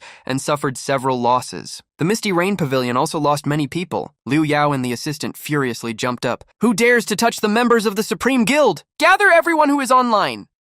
With the great dark castle in the background, explosions engulfed the battlefield as fire spells rained down on Su Jinyan's and Liu Yao's guilds. Faced with a danger that could take their lives, the guild members shouted in fear, "Guild leader, they are too strong. We've been holding them off for days, but we can't take it anymore." Many of the guild members had already used their resurrection scrolls once. They could no longer join the battle, or they would risk an eternal game over. Faced with the pressure imposed by the enemy, Su Jinyan tried to organize her guild members. "Supports, use your defensive skills. Slowly retreat. Once we reach the safe zone, they won't be able to attack us anymore." Liu Yao rushed towards Su Jinyan, accompanied by the Supreme Guild to help her. Su Jinyan was happy to see Liu Yao, who reassured her, "Don't worry about owing us a favor. My guild was attacked too. We barely managed to win." Suddenly, someone raised a hand, ordering, "Stop the attack!" A man with a breastplate of armor, red boots, and a red cloak stepped forward onto the battlefield, drawing attention as he addressed them. "I didn't think one of the top 5 guilds would be so pathetic. You should just give up on this year's professional tournament. It would save you the shame of being destroyed by us, Wuji." With him was also a cold-eyed samurai, besides several other guildmates who smiled mockingly. Su Jinyan was shocked to recognize that man. That was the #1 guild in Jining Province, the Everlasting Guild. Upon hearing the so-called in-law, Liu Yao was as shocked as she was. The Everlasting Guild isn't in Tianlang City, Jining Province. In the fourth world, only Linhai City and Ganyang City are connected. Why are there people from Tianlang here? Su Jinyan became furious as she understood the Everlasting Guild's intentions. "So it was you who attacked our members of the Misty Rain Pavilion. How despicable, attacking your opponents before the tournament." Seeing that this simple girl was the leader of the Misty Rain Pavilion Guild, the man in red burst into laughter. "Oh, what a bombastic revelation. Hey, cute girl, I'm the vice leader of the Everlasting Guild. How about becoming my girlfriend? If you accept, I won't attack your guild anymore." Upon hearing the proposal made by their vice leader, the swordsman warned him, "Hey, Wu Haotian, you are disobeying the guild leader's orders." Wu Haotian winked at his guild member, reassuring him, "Why be afraid? It's just the Misty Rain Pavilion. This won't affect the leader's plans." At that moment, Liu Yao couldn't take the provocations anymore and shouted, "You have no idea how strong our #1 tamer from Linhai City is. When he returns, he will crush your everlasting guild." Wu Haotian smiled, belittling Liu Yao's words. "Oh, Linhai has such a master, and why haven't I seen him yet?" Liu Yao quickly whispered to Su Jinyan, asking if she had contacted Zhang Yue. Rolling her eyes, she replied that he hadn't replied to her messages yet. As nothing happened, Wu Haotian moved on. "Since your #1 isn't showing up, don't blame me for what happens next." He then gave the order, "Spare only the beautiful girl. Eliminate everyone else." The moment the order was given, a global announcement occurred. "Congratulations to Player 0 for completing the unique rank secret mission. Glory to the Dark Clan." Wu Haotian was shocked to see the quest rank. Beside him, the samurai was also surprised. Who would have thought that in the 4th world there was still a unique mission undiscovered for over 100 years? Liu Yao and Su Jinyan cheered happily when they saw Zhang Yue's name in the announcement. This meant he was already returning. At that moment, the samurai got tired of waiting and shouted, "Take them all down!" The Everlasting Guild members excitedly advanced, drawing their swords and using their movement skills to quickly approach. In a distant area amidst the shadows of the night, Zhang Yue stood up after falling to his knees. In front of him was the Skeleton King, in a situation not much better. As he got up, Zhang Yue was contacted again. "Boss, where are you? We are being attacked by the Everlasting Guild. Your wife is about to fall due to another man's schemes." Standing, Zhang Yue observed how everything had ended. Now, all that remained was to pass through the portal and deliver the mission result. After leaving that realm and returning to the Dark Castle, Zhang Yue received the system's congratulations for completing the mission. He had received countless rewards, including 3 levels in experience, 5 billion energy, and equipment. Among them, the rare skill book, Heavenly Punishment. Immediately upon receiving the items, Zhang Yue shone golden as he spent his points refining the items. The Dark Lord's armor achieved the gold tier attribute, as did the Eternal Dark Commander's armor. The D-rank skill, Heavenly Punishment, was evolved until it reached S-rank and became Underworld Judgment. The skill that resembled a fire whirlwind summoned 100 fire blades to strike a designated area. The actions of the affected targets would be interrupted, and a large amount of damage would be inflicted. As soon as Zhang Yue also evolved the skill book, he heard someone call him, "Brave warrior, please wait." Goya, the leader of the shadows, had extended his hands and a dark energy appeared in them. Goya addressed Zhang Yue saying, "In the name of your brilliant performance and your great contributions to our dark clan, I must reward you accordingly with something special." Zhang Yue was curious to know what he would receive. From the energy in Goya's hands, a red egg formed. This egg was formed 1,000 years ago, created by the bloodline of our Dark Dragon clan's matriarch before she perished. Only a hero of the Dark Clan can command it. From this day forward, let it follow you. Zhang Yue didn't even know how to react as he saw the dragon egg approach him. As the egg approached Zhang Yue, it began to crack. The dragon that was being hatched there was beginning to be born. While Zhang Yue received his final reward, the battle continued. Su Jinyan held her staff tightly, using all the spells she was capable of. Supported by her, Liu Yao wielded a sword furiously to attack the Everlasting Guild. However, at the same time, the members of the Supreme Guild suffered at the hands of the adversary. The worry in Liu Yao's expression grew larger and larger. "Damn it! I can't even handle 2 level 30 leaders who already have the 2nd class advancement. How can their subordinates be so strong too?" Su Jinyan could understand how. Their equipment is incredible. They must be dressed in gold rank equipment. While Liu Yao was shocked to discover that the enemy was richer than him, he got distracted and allowed a shadow to sneak up behind him, attacking him with a sword. At the last second, Su Jinyan shouted, "Stay focused!" She released lightning energies, attacking the enemy who was about to eliminate Liu Yao with just 1 blow. As soon as she saved Liu Yao, she explained to him, "The Everlasting Guild, they are supported by the #1 family in Tianjing, the Tian family. They are their main subordinate guild. The founder of the Everlasting Guild is Wu Jiba, known for being the strongest expert in Ning province. The power they possess cannot be measured by money." The samurai from the Everlasting Guild frowned, commenting to Wu Haotian, "That mage is problematic. We need to take her down first." However, Wu Haotian refused such a thing. "I've already set my eyes on that woman. You can't touch her." Seeing how much Haotian liked Su Jinyan, the samurai advanced with a menacing look. "Then I will eliminate her right before your eyes." Seeing the enemy advance, Liu Yao shouted in warning, "Stop! My big brother won't let you get away with it." Su Jinyan was startled to see the sword traveling towards her. She could only place her staff in front of her body, waiting for the worst. The enemy attacked while mocking, "Even if that loser shows up, he won't even be able to withstand one of my attacks. A sacred sword warrior." At that moment, the night sky shone as a fireball crossed the battlefield. The fireball fell on the swordsman who was trying to attack Su Jinyan, swallowing him like a sun. The powerful fireball knocked the man down, who dropped his sword. A foot stepped on his chest, pressing him against the ground. The foot of Zhang Yue, who questioned furiously, "You dare to touch my people?" Seeing Zhang Yue, Su Jinyan smiled with happiness. The swordsman, who had been hit by the fireball and was now beneath Zhang Yue's feet, stammered, Who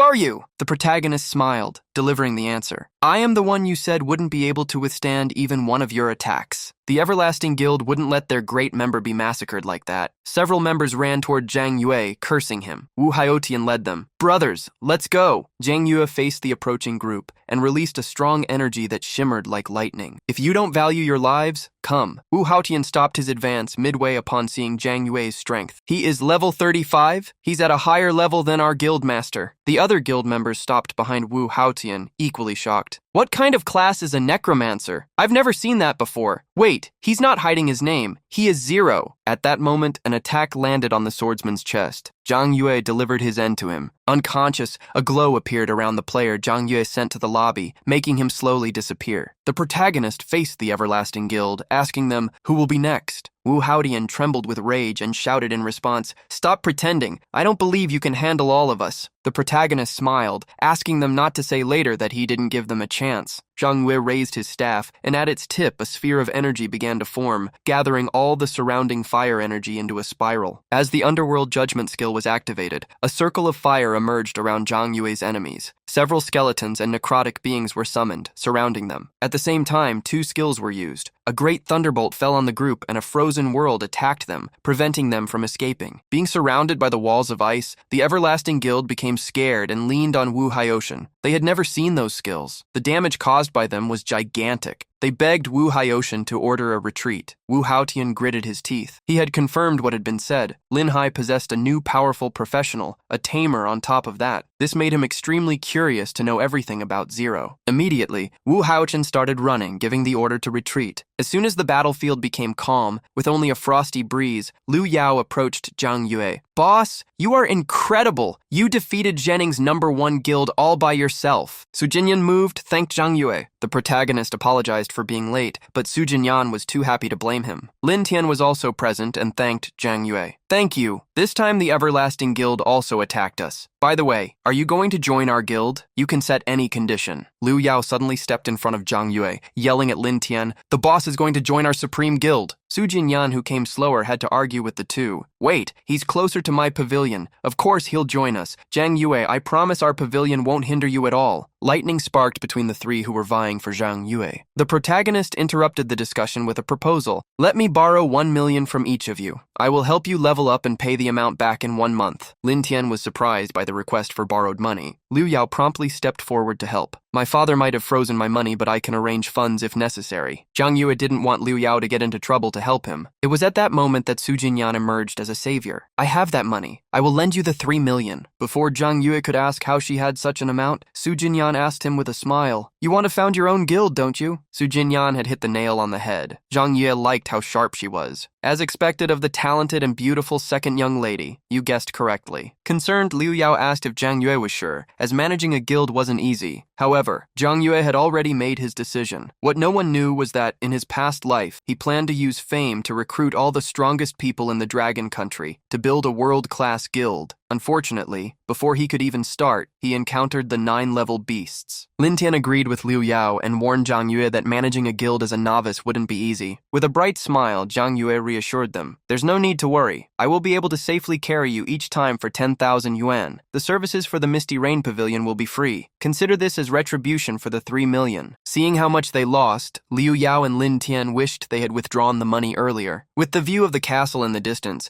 Zhang Yue said goodbye to the group, as he still had some things to do. Upon reaching a hall, the protagonist extended his hands, causing spheres of energy to begin flying around a small, still dormant dragon. The energies traveled towards the small animal, entering its body. As the energy touched the dragon, they enveloped it and a notification appeared. Congratulations, your pet, the Dark War Dragon, Elite Rank, will be able to evolve into the world-annihilating Dark Dragon, Rare Rank. The dragon woke up. Now its open yellow eye with a sharp pupil could see the world for the first time. Growing to a terrifying size, the dragon roared a powerful bellow, making the entire environment tremble. In the dragon's eyes, a red light overflowed like mist. The dark dragon, even at level 0, displayed its power. It possessed a 12-star growth level, indicating that the growth of its stats would be overwhelming. Zhang Yue was satisfied to see the dark dragon. It had already reached elite rank in a young form. When it transformed into the world-annihilating dragon, it would become even stronger. Zhang Yue nodded to the great dragon, calling it to test its abilities. As Zhang Yue was training his dragon, Su Jinyan unexpectedly joined Wu Haotian. They were running together, fleeing a group of players. While running, Su Jinyan questioned, confused, "Why did you save me? Aren't you the vice leader of the Everlasting Guild?" Wu Haotian, however, revealed, "I can't accept the fact that the so-called holy sword user secretly tried to ambush a girl. They are far too shameless." Wu Haotian smiled, teasing Su Jinyan. "A hero saving a pretty girl. Maybe that will make you fall in love in return, won't it, little Jinner?" Greatly annoyed, Su Jinyan denied. "Impossible!" At that moment, like a comet, someone landed in front of the two. With a severe look, the Sword Saint stared at Wu Haotian, warning. "The guild master issued an order to lay siege to Linhai City's guilds. That woman is the guild master of the Misty Rain Pavilion. Are you saving her to betray the Everlasting Guild?" As several other guild members began to surround them, Wu Haotian beat his chest. "You and I are both vice leaders of the guild. How dare you call me a traitor?" Pointing his sword at Wu Haotian, the second vice leader smiled provocatively. "The moment you rescued that woman, you were already expelled from the guild." Delivering the news of the expulsion, he shouted, "Finish them both!" While already under attack, Wu Haotian roared, "Let's see who dares!" However, while trying to defend Su Jinyan from a guild member, Wu Haotian was attacked from behind. A cowardly blow stained his entire armor with a red more intense than its original color. Su Jinyan didn't stand still. Extending her bow, she launched a light spell against the swordsman, trying to entangle and trap him. Upon being hit by the attack, the swordsman mocked, "You might have sharp control, but we have more people." As he ordered everyone to attack together, the guild members charged towards Su Jinyan, who was closer to the front. However, suddenly, a large crimson circle emerged, covering the entire area. A dragon appeared in the sky. Zhang Yue was using it as a winged mount. The sacred swordsman was shocked. He recognized Zero, the most powerful in Linhai. He had never heard or seen anyone use a dragon as a pet before. He gritted his teeth and shouted at Zhang Yue, "Zero, I've already investigated you. You have no background and only grew so well thanks to the Misty Rain Pavilion and the Supreme Guild. The guild master said that if you are sensible, our eternal guild can give you a chance." The protagonist internally scoffed at the enemy's comment and, extending his staff to create a fire spell, pointed at him. "Your words are ridiculous. I don't even need you to give me a chance for anything." Even while being engulfed by the flames, the swordsman yelled, "I will make you face the consequences of going against the Everlasting Guild." As the vice leader was consumed by the flames, the rest of the Everlasting Guild attempted to flee. The protagonist descended to the battlefield, but didn't waste time with small insects. Su Jinyan rushed towards him. "Zhang Yue, are you all right?" The protagonist reassured her and revealed he was just passing by when he saw her. Releasing an oppressive crimson energy, Zhang Yue looked at Wu Haotian, who had his back to him, and asked, "I heard you were expelled from the Everlasting Guild, is that true?" Thinking that Zero wanted to mock him, Wu Haotian warned, "I'm the one who doesn't want to stay in that guild anymore." Hearing this, Zhang Yue extended an invitation. "Since you are still a principled person, would you be interested in joining my guild?" Both Wu Haotian and Su Jinyan were shocked by the invitation. The protagonist extended a hand, stating that the monthly salary would be 50,000. Wu Haotian firmly shook his hand and declared excitedly, "I accept." Thrilled to join the guild of someone stronger, he approached Zhang Yue. "What is the name of our guild? How many members do we currently have?" The protagonist thought for a moment before answering the two questions. "Destiny Hall. With you, we are 2 people." Wu Haotian was so shocked that he nearly fell backward. Su Jinyan, however, spoke reassuringly. "With a new guild being established, there will be more and more members, won't there, Zhang Yue?" The protagonist nodded, confirming that he had already started recruitment. Wu Haotian ended up approaching Zhang Yue and, putting his arm over his shoulder, whispered, "Hey man, I have a question for you. Are you guys really a couple?" The protagonist ignored the question and said goodbye. "I'm going to level up. If I need anything, I'll call on the guild chat." Su Jinyan quickly ran to catch up with Zhang Yue and not be left behind. It wasn't long before, in another area, the Dark War Dragon began attacking other dragons in Zhang Yue's hunting session.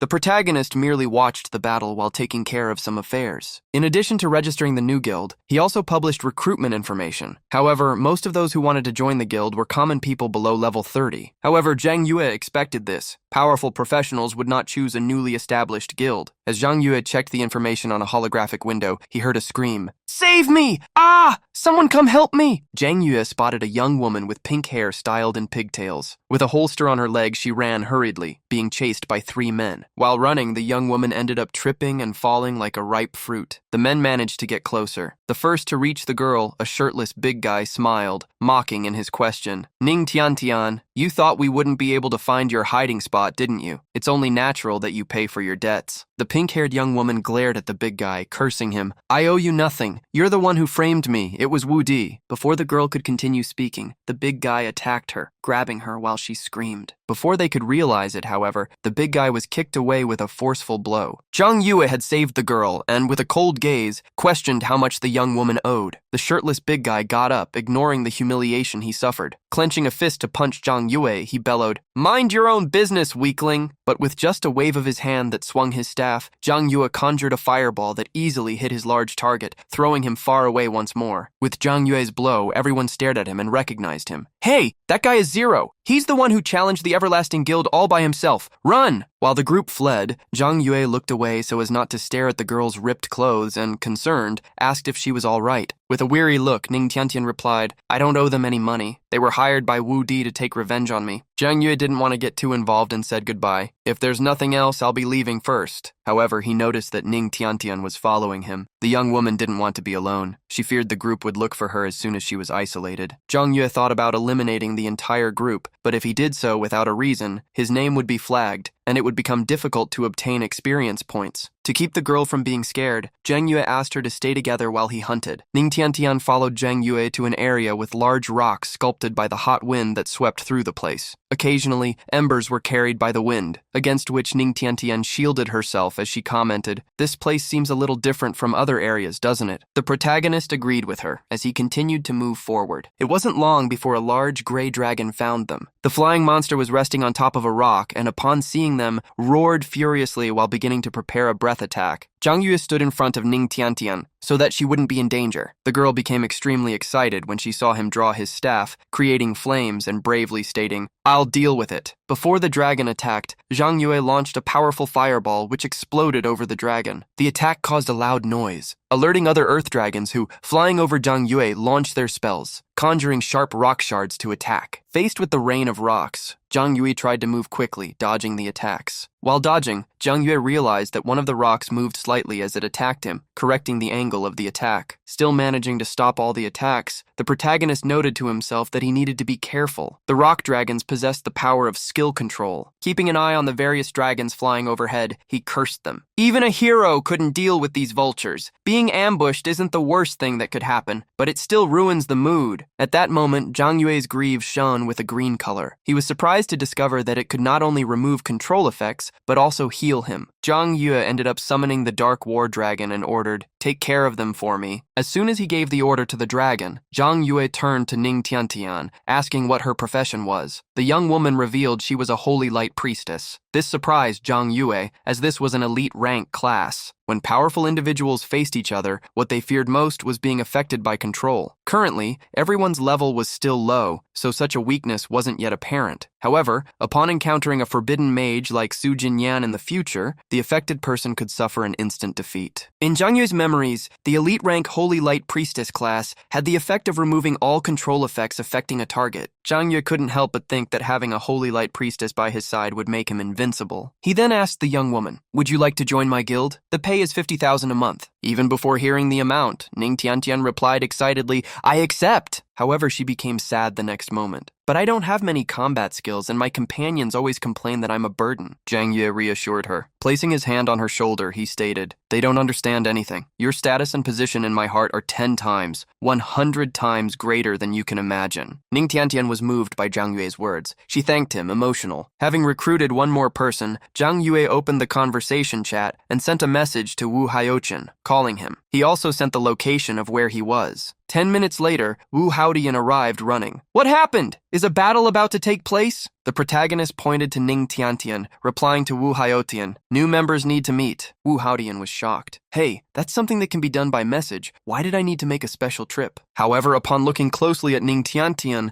Haotian's attitude changed. He quickly approached the girl. Hello, cutie. I'm Wu Haotian, the second member. You can call me Brother Tian. Ning Tiantian was surprised by the approach and timidly introduced herself. Wu Haotian wasted no time. Oh, besides being beautiful, you have an equally beautiful name. What level is Sister Tiantian? What is your class? Pressured by the frequent questions, Tiantian revealed she was level 29 and a priestess. Despite Tiantian's low level, Haotian reassured her, "Don't worry, this brother will help you." It was then that Wu Haotian thought better about Tiantian's class and was speechless due to the surprise. He sneaked up to Zhang Yue, commenting, "You are so lucky. Doesn't she even know how much she's worth? This is a class that the best guilds would offer 3 million a year for." Zhang Yue himself didn't know this, however. Wu Haotian, however, went on to comment on what Zhang Yue was already keenly aware of. Most people aren't at the level yet, so they haven't discovered the advantages of her class. To avoid losing Tiantian, Zhang Yue ended the conversation, which they could have later. Curious about what they were talking about, Tiantian approached, worriedly asking if there was any problem, but Wu Haotian answered her with a thumbs up. "There is absolutely no problem. We are just happy to have you as a companion." Zhang Yue finally cut the small talk and stated something that came to startle both Wu Haotian and Ning Tiantian. "The global professional competition is coming in 3 days. We need to complete the fourth world immediately before that." Hearing what they were about to do, Wu Haotian quickly tried to stop Zhang Yue. Wait. Are you saying that not only are the three of us going to clear the fourth world alone, but we'll also participate in the professional tournament together? The protagonist nodded at the question. Wu Haotian felt severely dizzy. He put his hands to his head as he spoke. "Not to mention the two of us. She isn't even level 30 yet. She is just a hindrance. How can she compete with the others?" Upon hearing the question, the protagonist started thinking. He then replied, "That is true. Both of you still need to at least pass the second class advancement." He then called the two to continue leveling up. As Zhang Yue had the highest level among the trio, he just sat aside. Meanwhile, Wu Haotian and Ning Tiantian fought desperately against the dragons, which launched stone, spat fire, and created all kinds of powerful attacks. While the hunt was taking place, some people ended up arriving at that location and were impressed. "Wow, that guy has a dragon as a pet. How did he get it? That is super cool." Remembering how most tamers only had cats or dogs at most, they began to wonder if the tamer profession was really that powerful. The protagonist ignored them and focused on checking the information for the world-annihilating dark dragon. It was now level 30 and going through its second advancement, reaching the rare rank. With 1,280 physical attack points, 520 physical defense, and 480 magical defense, it also possessed over 5,500 health points, and all its skills were S rank. Since the dragon was a ranged physical damage dealer, similar to an archer, Zhang Yue figured he should equip the dragon with gear that followed this line of thought. He hoped that after that hunt, both Haotian and Tiantian would have no trouble completing their second-class advancement quests. 2 days later, the new and experienced professionals from around the world would prepare for the competition. Therefore, it was necessary to complete the fourth world as quickly as possible so that they would also have some time to purchase what they needed. While still thinking, Zhang Yue saw Haotian and Ning Tiantian approach. "Hey, have you finished fighting?" Tired to the point of walking with his body hunched over, Haotian replied, relieved. "Yes, all 6 quests are complete." Since everyone could now go for their second advancement quests, Zhang Yue laid out a plan. "Let's turn in the quests, and then we'll meet to fight the boss tomorrow." Ning Tiantian and Haotian did not object and agreed. The next day, the group headed to a gloomy region. The trees were already stripped of their leaves, the atmosphere was dense, and dragons could be seen flying in the sky between the mountains. Wu Haotian was worried. "I've never tried fighting a world boss with only 3 people before." When the trio entered the field, a notification popped up. "Welcome to the 4th World Boss Challenge area, the Dragon Valley. Please defeat the world boss, the Divine Black Dragon." Surrounded by a dark energy, the dragon they were supposed to defeat took a step forward when it saw the trio and roared furiously, spreading its obscure energy. On the dragon, 3 eyes that conveyed a feeling of deep dread opened, staring at Zhang Yue. Even though he was on the side of the dark faction, he had no choice but to defeat the dragon to advance in the game. Being the only melee fighter in the group, Wu Haotian stated that he would prevent the dragon from advancing and requested, "You guys can deal all the damage possible from the rear." Against the dragon that was releasing an extremely malicious energy, Wu Haotian charged forward, bravely yelling. As soon as he got close, however, the dragon opened its mouth, sucking in energy from the surroundings and trying to suck in Wu Haotian as well. As the warrior lost his balance and saw the dragon's paw approach, he shouted in regret, "I knew we couldn't do it with just 3 people." At that moment, Zhang Yue released the Skeleton King to attack. The undead jumped in front of Wu Haotian, rescuing him by throwing him back. As Wu Haotian retreated, the protagonist took a step forward and announced, "You guys stay back, I'll take care of the boss." The protagonist summoned the world-annihilating dark dragon, which joined him for the battle. The annihilating dragon flew towards the divine dragon, launching a purple flame blast. However, Zhang Yue saw no significant damage being dealt. As expected of a 4-star level 35 boss monster, the monster's resistance was high to the point where the annihilating dragon didn't cause much damage. The divine dragon stood up and roared furiously while flapping its wings, creating a sonic shockwave. Before the divine dragon could create a more powerful attack, Zhang Yue summoned the Skeleton King. "Control it, Skeleton King!" The Skeleton King let out a piercing scream, causing a powerful energy to be released from its entire body. Countless chains were created, leaving the Skeleton King's body and attacking the divine dragon. The chains were accompanied by iron pins, which pierced the dragon, clinging to its body. As the dragon was immobilized, Zhang Yue drew his staff, casting 3 spells at the same time. Frozen World, Thundershock, Divine Fire, Retribution. The spells fell upon the dragon, creating a rainbow of fire, ice, and lightning that removed almost a fifth of its health points. The dragon, however, did not remain still. It used all its strength to break free and targeted the Skeleton King with a blast of energy. The Skeleton King managed to conjure a shield that enveloped it like a sphere of energy, impenetrable to the dragon's attack. However, since the Skeleton King had low health, Zhang Yue shouted to Ning Tiantian, "White Rabbit, heal the Skeleton King!" Ning Tiantian didn't know how to act with the sudden request, but quickly recovered, nodding. The Skeleton King was being targeted by the dragon's breath. Ning Tiantian continued to try to heal it, while Zhang Yue used his fire spells to damage the dragon. It wasn't long before the dragon was defeated. It didn't even have a chance to break the shield of the Skeleton King that was drawing its attacks. A series of notifications began to appear. Players with Nix 0, White Rabbit Milky Candy, and Eternal Heavenly Venerable defeated the Divine Black Dragon, the final world monster of the 4th world. Wu Haotian read the notifications, dumbfounded. That was simply shocking. Zhang Yue was the sole damage dealer against the 4-star boss. This showed that he greatly surpassed the damage that level 30 players could deal. It was then that Wu Haotian realized that in that battle, he was just a decorative vase on the table while everyone else was fighting, a mere decoration. After the battle ended, Zhang Yue met with his companions and asked if they had time the next day to meet outside the game and organize for the professional competition. As soon as Wu Haotian and Ning Tiantian agreed, the protagonist advised that he would send them the address where they would meet. Wu Haotian was the most excited about the meeting. That would be the first one for the Destiny Hall Guild.